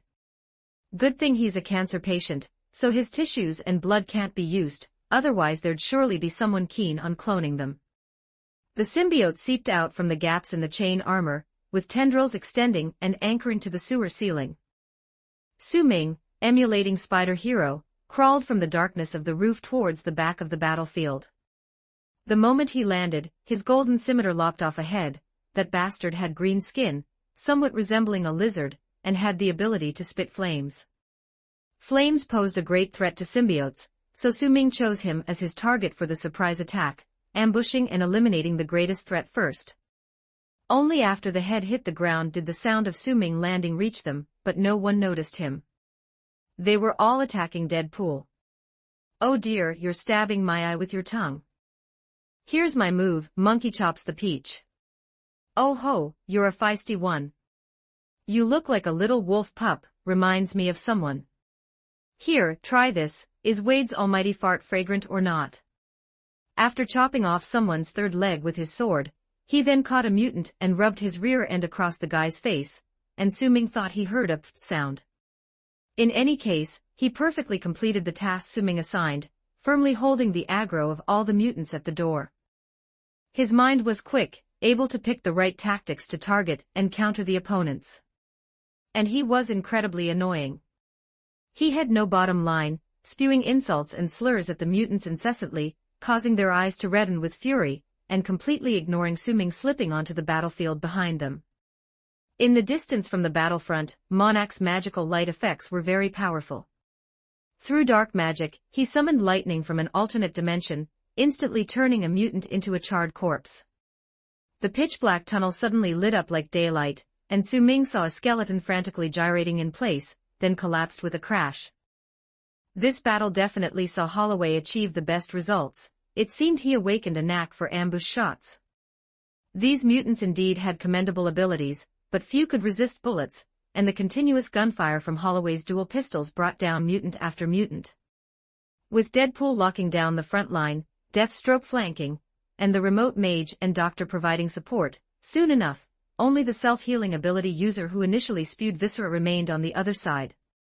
Smirking, Deadpool approached this opponent, slashing with his dual blades over a dozen times, yet the foe both regenerated and self-detonated, akin to a dog gnawing on a turtle with no point of entry. Slade, got any ideas? This guy heals faster than Logan, and the dual blades are useless against him. Deadpool's dual blades were made from cabana alloy, while not as sturdy as adamantium, they had the effect of suppressing self-healing abilities, specifically obtained at great expense to deal with his love-hate buddy, Wolverine. I got this. The symbiote handed the Nightfall greatsword to Su Ming. The X metal on the sword blade emitted a silvery glow, giving the dark greatsword a silver lining. He chose not to slash but delivered a straight thrust from behind the mutant. The entry was smooth, piercing through the opponent instantly, but once he withdrew the greatsword, the wound still healed quickly. Ha ha ha, my ability is undying. You've already lost. The foe didn't even bother defending, letting Su Ming and Deadpool hack into him at will.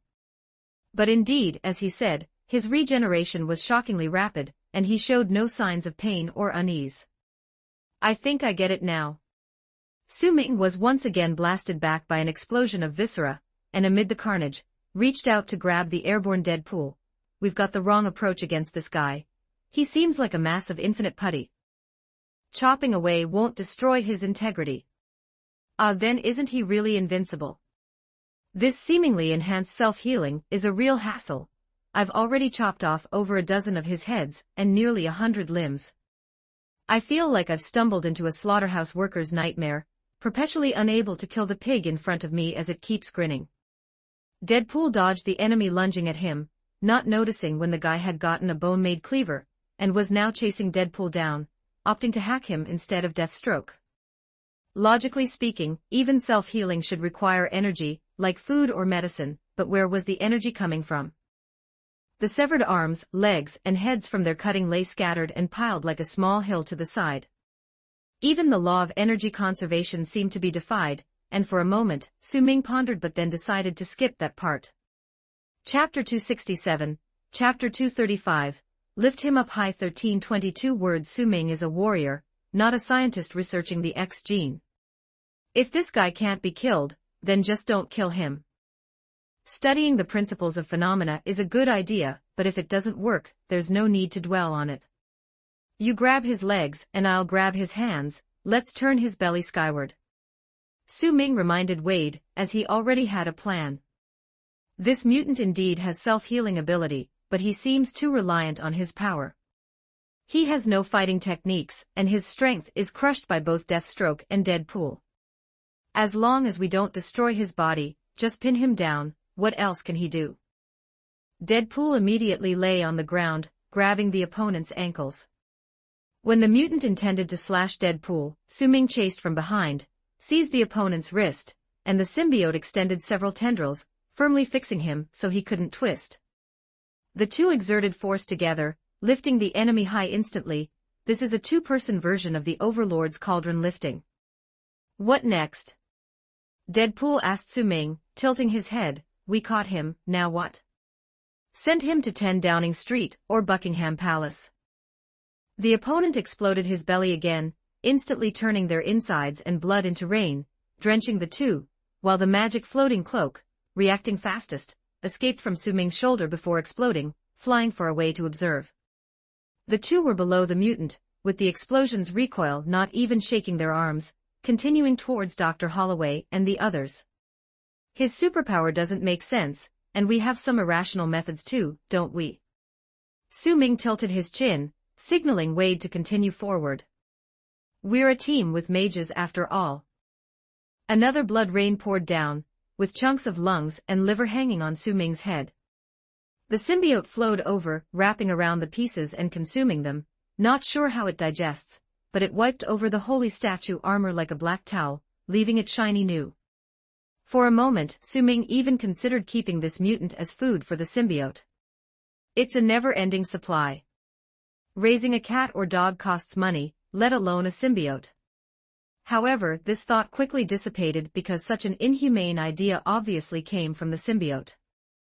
Mutants in this era are already very pitiable because people lack scientific knowledge. They are often seen as monsters, abandoned by family, forced to hide in secret, or outright become wayward and do bad things. So even though these mutants are opponents now, they deserve a proper end. Self-heal, be eaten, then self-heal again in a loop is too much. Without deep-seated hatred, Su Ming wouldn't do such a thing. Wade enviously looked at the symbiote pleasing Su Ming. He glanced down at his own uniform, full of holes and miscellaneous organ fragments. Hey, Slade, can you wipe me off too? This guy's blood made my underwear damp. My egg told me it doesn't like this environment. Don't blame it, it doesn't see much blood and got scared. Can you wipe it? Saying this, he walked ahead, wiggling his butt at Su Ming. Su Ming closed his eyes with a shiver. If the symbiote really did that, it might die. Too disgusting. Don't count on it, finish dealing with this guy, then find a place to sort yourself out. Why are you so heartless? Lend your towel to little cousin, I'll let you wear my underwear, sleep on my couch, even share my favorite Mexican burrito with you, one bite each. I don't mind your towel's dirt, even though it's black. Shut up, I'll pay you more. Amidst the blood rain, Su Ming painfully bled. Seemingly Deadpool found his weakness, which is fear of annoyance. Eating a burrito with Deadpool, one bite each, better off dead. Su Ming now somewhat admires Vanessa. Whoever dares claim this isn't true love, Su Ming would hack them to death. Alright, but the money should include psychological damages. You hurt my feelings, at least $10,000 of this era to heal it. Also during the mission I want to stay at star-rated hotels, with room service kind. There are no hotel star ratings in this era. Everyone is busy fighting World War. Ah right, do you think we have a chance to visit the Wolf's Den or Eagle Castle? If I can kill Xiaohuzi, take a photo and post it, I'll become a big hit. Su Ming and Wade, carrying the mutant, slowly advanced while Dr. Holloway and Monarch in the corner looked somewhat helpless. From their perspective, the two seemed to be carrying a parade float, with the float constantly launching fireworks. The key is these fireworks are bloody and sticky. I heard Brazil has a carnival, and they use fireworks to decorate floats. Holloway reloaded bullets, holstered his revolver, and made small talk with Monarch. He felt a bit uncomfortable, wanting to divert his attention. Monarch saw this scene, and thought of his tribe from hundreds of years ago. When they captured sacrificial animals, they too carried them through the jungle like this, before throwing them onto the altar for dark magic ceremonies. The same bloody horror, he never expected to see almost the same scene hundreds of years later today. This left him cold all over, unable to answer the doctor's question for a while. After a long pause, he finally came to his senses, squeezing out, "I've been there. The scenery must be nice there. Do your mages use cameras?" Holloway watched as the two came closer. Deathstroke was very clean, but Deadpool had too many intestines wrapped around his neck, nearly tripping him several times. We have magic to project memories played like a movie. Although it requires a casting cost, the pictures move like a film. Want to see? Monarch calmed down. His tribe had long disappeared, but once more on the battlefield reminded him of past events. He regained his composure and warmth, smilingly inviting Dr. Holloway to view his memories in Brazil, except it was from hundreds of years ago before they even had a carnival. Here might not be suitable. How about next time we rest? The doctor shrugged. Su Ming and the others were about to reach him, as just now a piece of stomach fell onto his shoe tip. Sure, I have been to many places, wherever you fancy I could take you, just in an instant. Monarch generously expressed no issue, he could open a teleportation gate without needing a suspended ring. He had a magic staff, popular among British sorcerers. As the flower car parade had some distance left, Su Ming called out the mage's name, Monarch, summon a teleportation gate to the South Pole. Monarch, without hesitation, pointed his staff in the air and recited an incantation. His way of opening gates differed from those at Kama Taiji. Kama Taiji uses suspended rings to crazily draw circles, while he points a spot in the air and uses spells to construct a magic array, then like air rippling, it forms a hole. There was no golden spark, just a border-twisting, continuously rippling wormhole, looking ghostly eerie. Su Ming saw that side, an expanse of frozen miles, the wind howling, snow grains rolling on the ice bigger than peppercorns. He knew it was done. The mutant being carried obviously heard what he said, beginning to struggle fiercely, yet the symbiote held tight. "Wade, let go!" Su Ming shouted, coordinating with the symbiote to unleash force together, swinging like throwing a chain ball to hurl the mutant into the wormhole, watching the mutant's horrified face fade away, bouncing like a stone skipping on the snow. His heart remained unmoved. "Close the gate, Monarch, we continue the mission." Chapter 268, Chapter 236, Worn Out 1264 words. The wormhole rapidly shrank, and the few people could see the mutants on the other side crawling up from the ground and sprinting towards them, but it was clearly too late. In the end, they could only watch in despair as the wormhole disappeared, leaving the world around them a snowy white. He was only wearing a raincoat, the rest of his clothes were blown to bits. In the -60-degree environment, the self-healing ability might not let him die, but if he wanted to return here, it was likely impossible. He would turn into an ice pop, perhaps buried by snow, or maybe discovered by a research team hundreds of years later, but he would no longer be a trouble. Deadpool, on the other hand, took out his phone to snap a couple of photos, capturing the despairing look of the mutant in the teleportation gate. The flash lit up underground, making the mage and doctor turn their heads in discomfort. But he was oblivious, instead showing off his phone to them with enthusiasm, talking about posting updates, becoming popular, gaining subscribers, things the two didn't understand, creating a cheerful atmosphere in the air. "Those things can wait until you can go back. What was your task again?" Su Ming put away his weapon, crossing his arms and looking at him. "Break down doors, chop people, call it a day." Deadpool tilted his head and thought for a moment before tentatively asking, "I've chopped up people, so there's nothing wrong with calling it a day, right? Should we go somewhere for a drink? Mage, do you know of any bars open during typhoon weather? Do you have pizza and Mexican tacos here? I did a bit of exercise just now, and I'm a bit hungry, and I want to have a good sleep. You know, we mercenaries are too busy, especially someone as excellent as myself. Business is so overwhelming it's frustrating, ha ha ha." Su Ming directly grabbed his head and turned it forcefully, making him look towards the distant steel door, pointing with his finger. "The door's still over there, you haven't even completed the first step. What drink? Get to work." Cough. "All right, will the ammunition expenses be reimbursed? How can I replenish my equipment here?"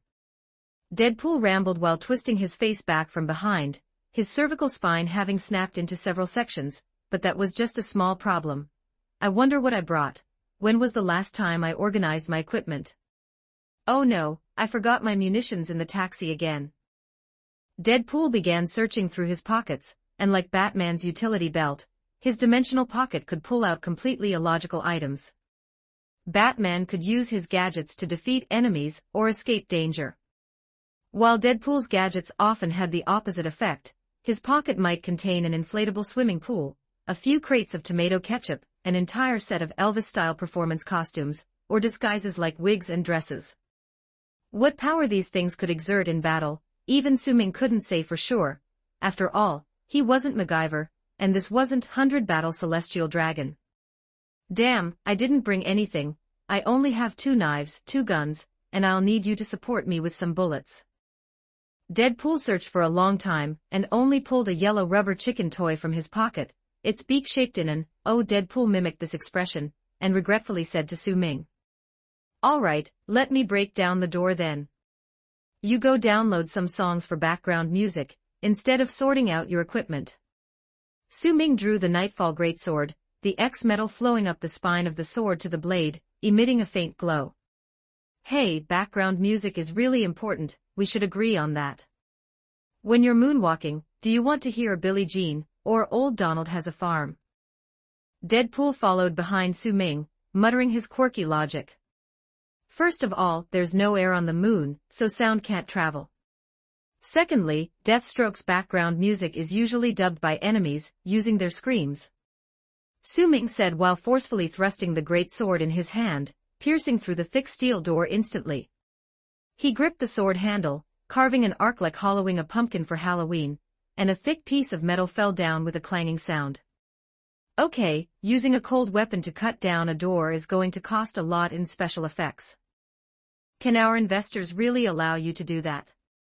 Deadpool watched the reddened steel, the high-speed cutting slightly melted the edges. Wait, you're not here to mess with us, are you? Drain our funds, then DC wins, dark so dark. Deadpool's gaze sharpened, feeling like he had discovered something extraordinary. Su Ming's eyes narrowed into slits, even though his expression was covered by a mask, his tone revealed his helplessness. Yeah, after we go inside, we'll start a special effects battle with the enemy, like The Empire Strikes Back, with special effects costing tens of thousands per second, and then blow up a few planets. Do you think this will happen? Don't think about those trivial matters, focus on the mission. This is the real world.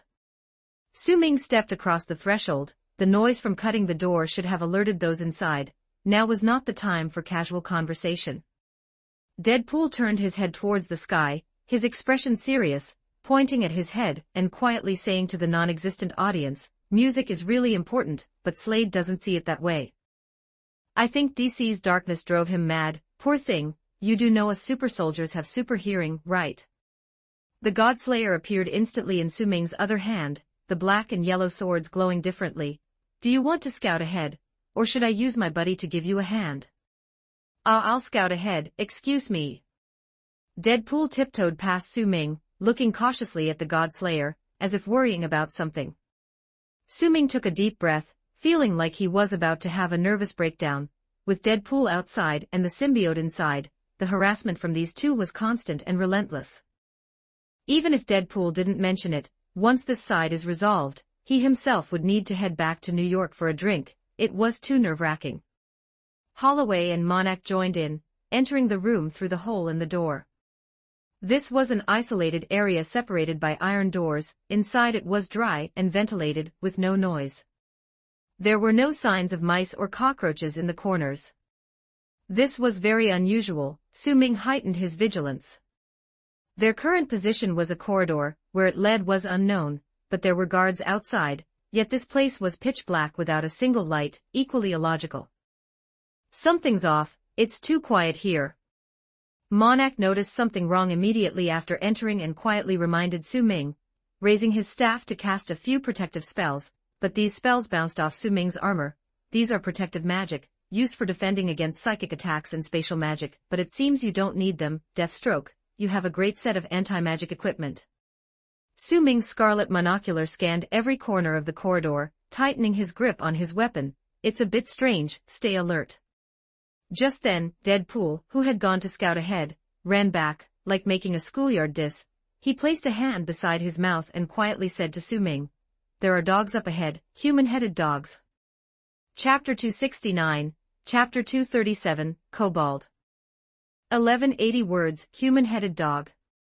Su Ming touched the chin of his mask, first thinking of LOL and Dota, and then recalled the things he saw on Earth-11.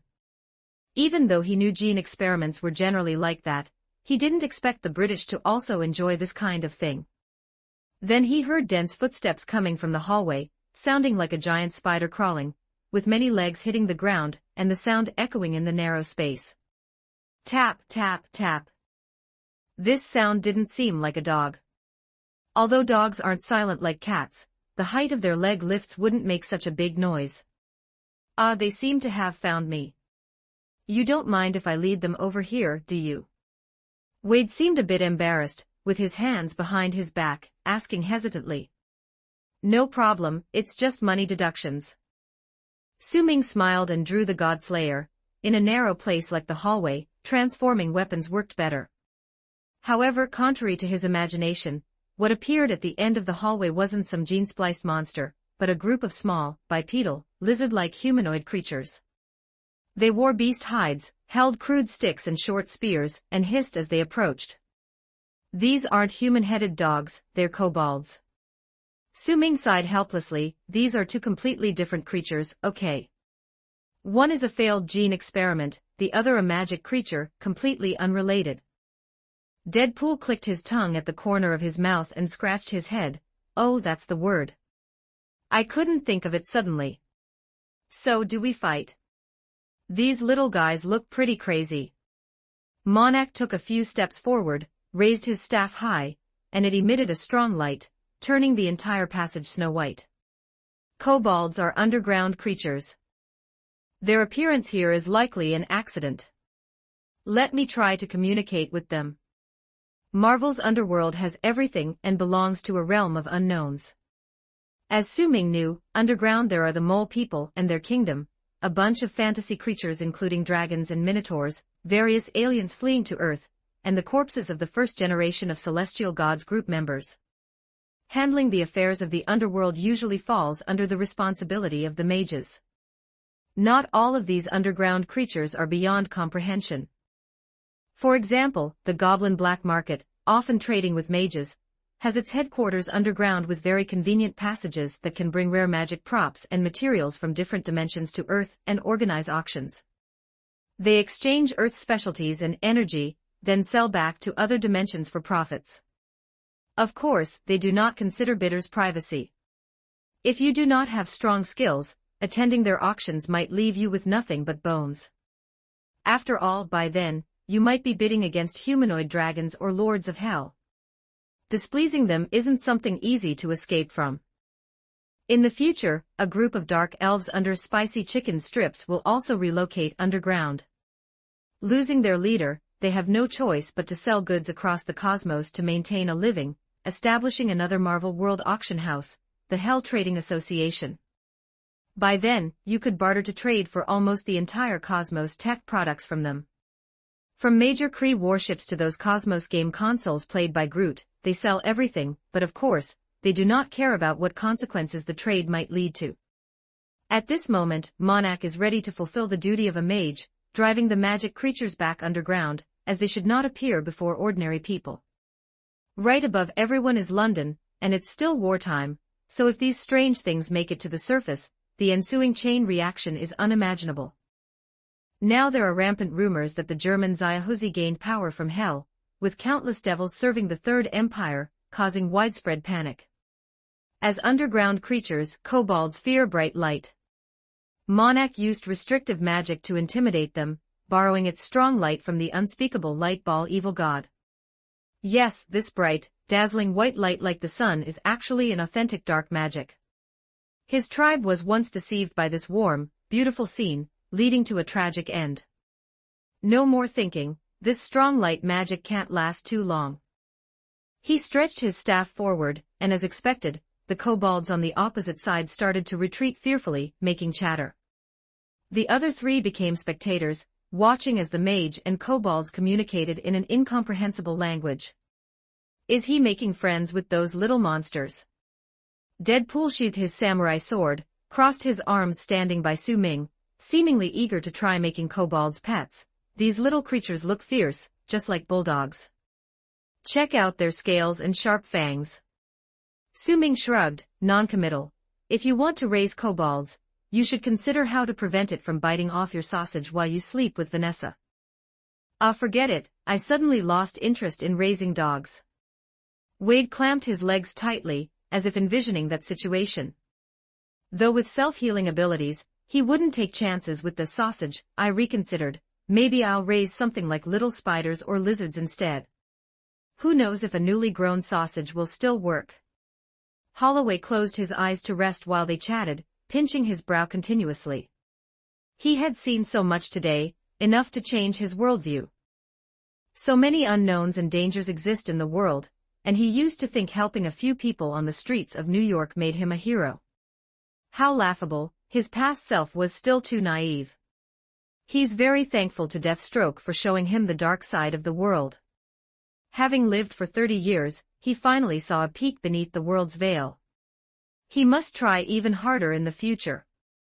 The communication between the mage and the kobolds didn't last long, and ended with the kobolds retreating. Knowing the power of a strong human mage, they quickly abandoned their original goal, and planned to return underground.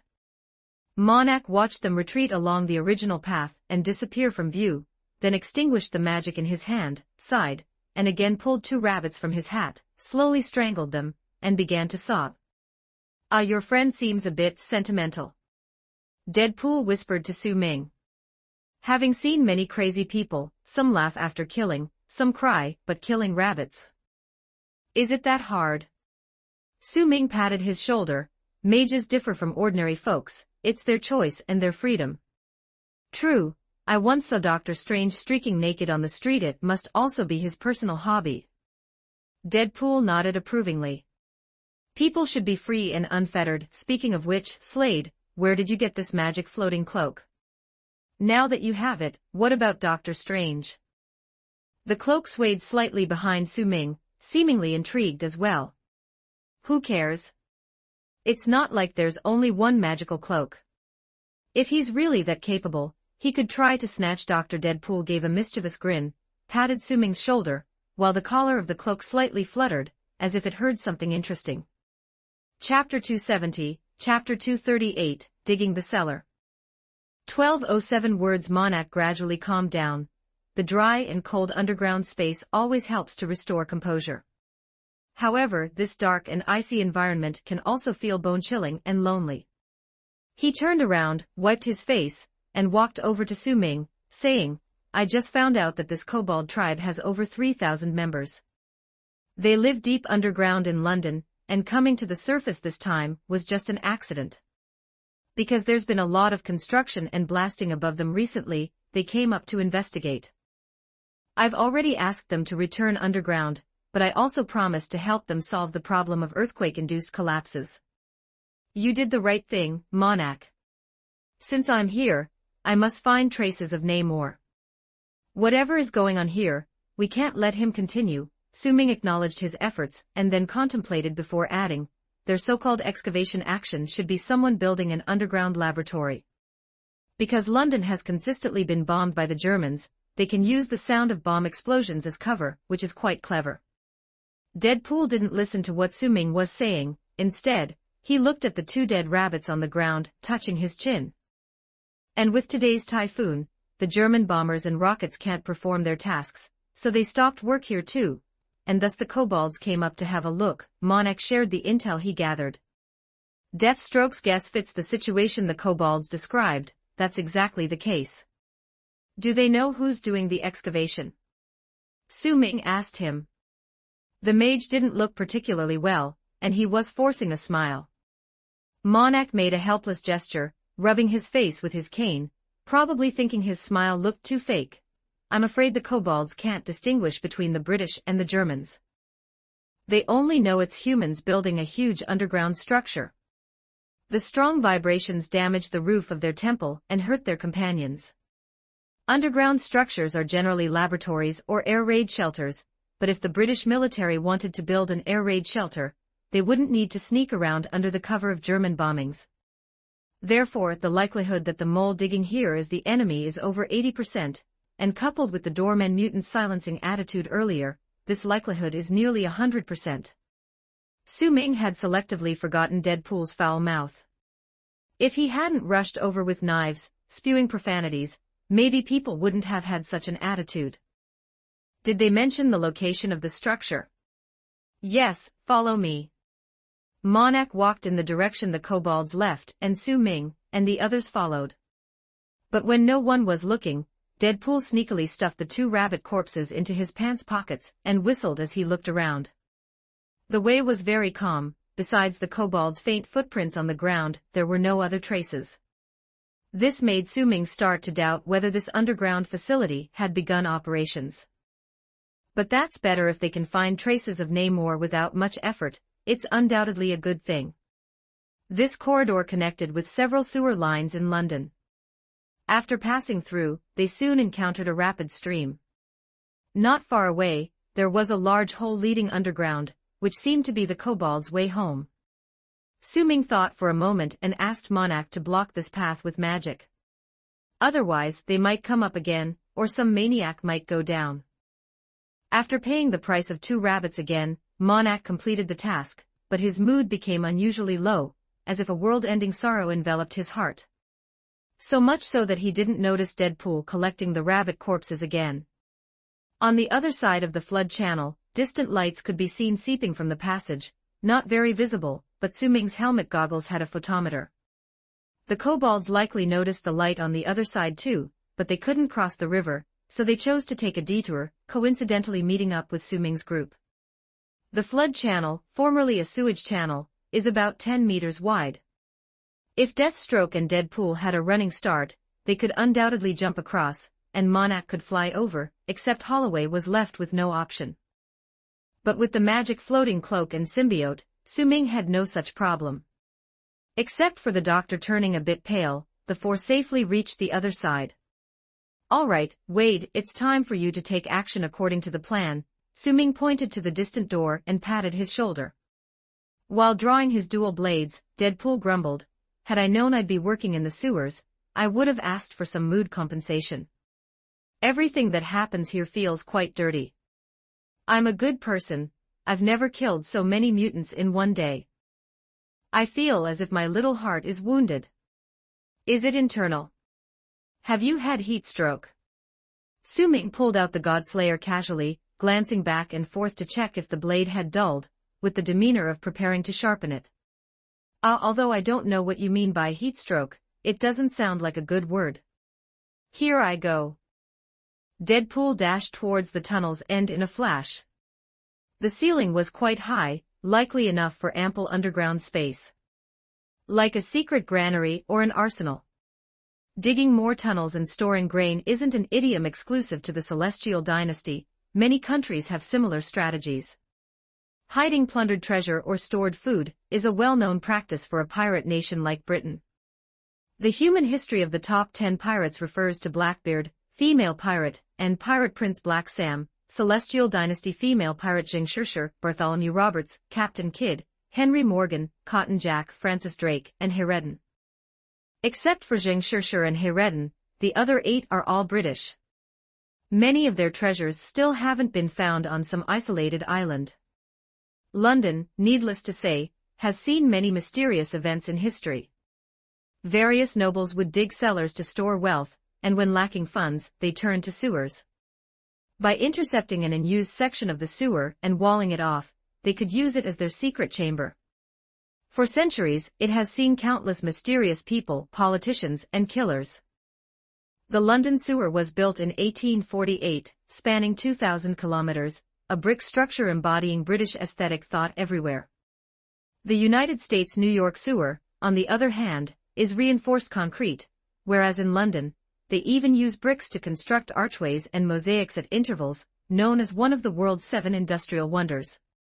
No one walks there, it's only sewage. Hugo visited the Paris sewer and described it as a terrifying great cellar in his book, Les Miserables, and compared to it, London sewers are more than a cellar, a grand labyrinth. High and low, divided into multiple layers, intersecting numerous routes. Without magic or a map, one would surely get lost. Thankfully, today's typhoon, which brought a torrent of rain, helped eliminate many incorrect options for Su Ming.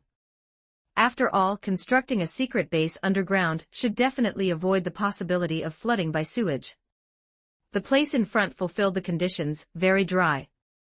Now let's see exactly who the opponent is. Chapter 271, Chapter 239, Go Get Your Love 1598 words. Deadpool followed his cousin's instructions, jogging through the pitch-black passage.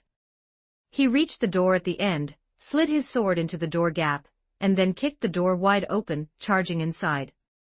"Uncle Deadpool is here, why is no one coming to welcome me? You little green pools, haha, yes, I see you, your butt is sticking out from behind there. That's actually your face. Holy shit." Su Ming and the others saw Deadpool disappear around the corner through the door, followed by loud shouting and the sounds of a firefight. The muzzle flashes flickered, slightly illuminating the sides of the passage. The moss on the walls was moist, resembling stars in the night sky. "Come on, let's follow. You two without armor, be careful." As expected by Su Ming, behind the door was a huge space that probably used to be a warehouse, but now it was a massive experimental factory. Numerous tall and complex machines were lined up inside, with a production line running through the center. A row of human corpses, hanging like pigs ready for slaughter, were hooked onto several rows of iron hooks, half a meter off the ground, moving with the conveyor belt toward the adjacent factory building. Deadpool was mingling among these corpses, engaging in an intense firefight with the other side. He constantly weaved between the torsos and thighs, dodging the blue beams and shouting curses continually. Near the door, Su Ming quietly observed that the other side were Germans, but not Hydra. They didn't have Hydra insignias or uniforms, but they wielded energy weapons emitting a blue glow, the kind seen in movies. A metal backpack connected with tubes, like equipment used for spraying pesticides. Su Ming wasn't sure if his armor could withstand the energy of the cosmic Rubik's Cube, but it didn't seem optimistic at the moment. Even if Deadpool got hit by that thing, he would lose a large chunk of his limbs. Currently, Wade's belly was already missing a piece, with the scorched wound healing slowly, indicating he's not having a good time. So the mage and the doctor needed to be extra careful. Without a self-healing ability, this kind of weapon could instantly turn them into a pile of ashes. "Monarch, protect you too. Holloway, get a corpse down for examination. I'm going to help Wade relieve some pressure." Su Ming surveyed the battlefield. The factory was divided into two levels, with machinery in the middle, and a giant conveyor belt that transported corpses into an inlet leading to the adjacent room, whose purpose was unknown. The opposition held the advantage, hammering Wade down like whack-a-mole. Though Deadpool cursed endlessly, he dared not even stick his head out. The cover around him constantly sparked and exploded, with mechanical parts and human remains flying everywhere. Su Ming accelerated, performing a slide tackle in the hail of bullets to Deadpool's side, hiding behind a machine. "Slade, are you wearing white underwear?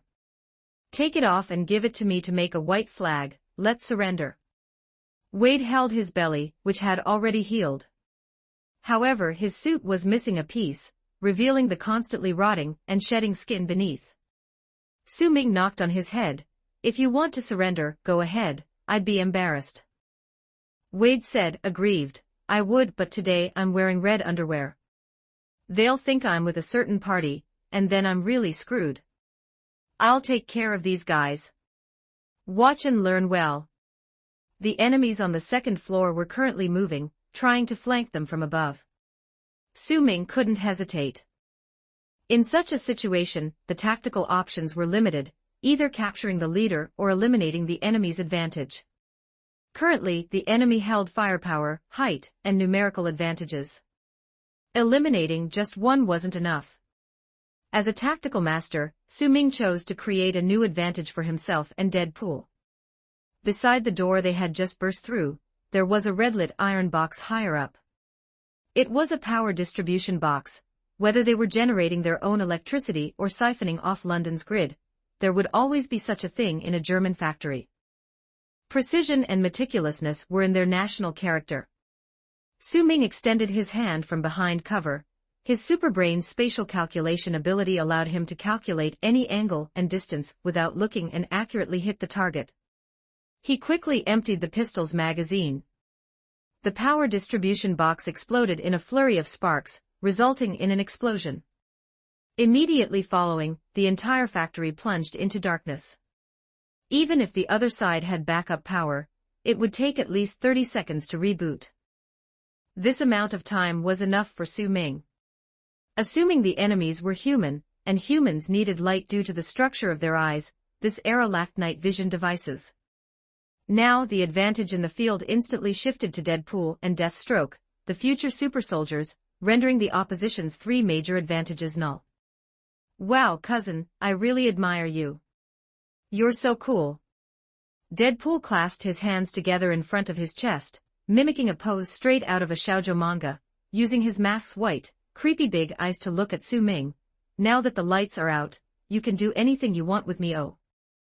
Su Ming dry heaved, using the gun stock to hit the back of Wade's head, and kicked him out of cover with one swift motion, sending him flying to the second-floor scaffolding. If you don't want me to shoot you in the back, cut the disgusting talk and start slashing.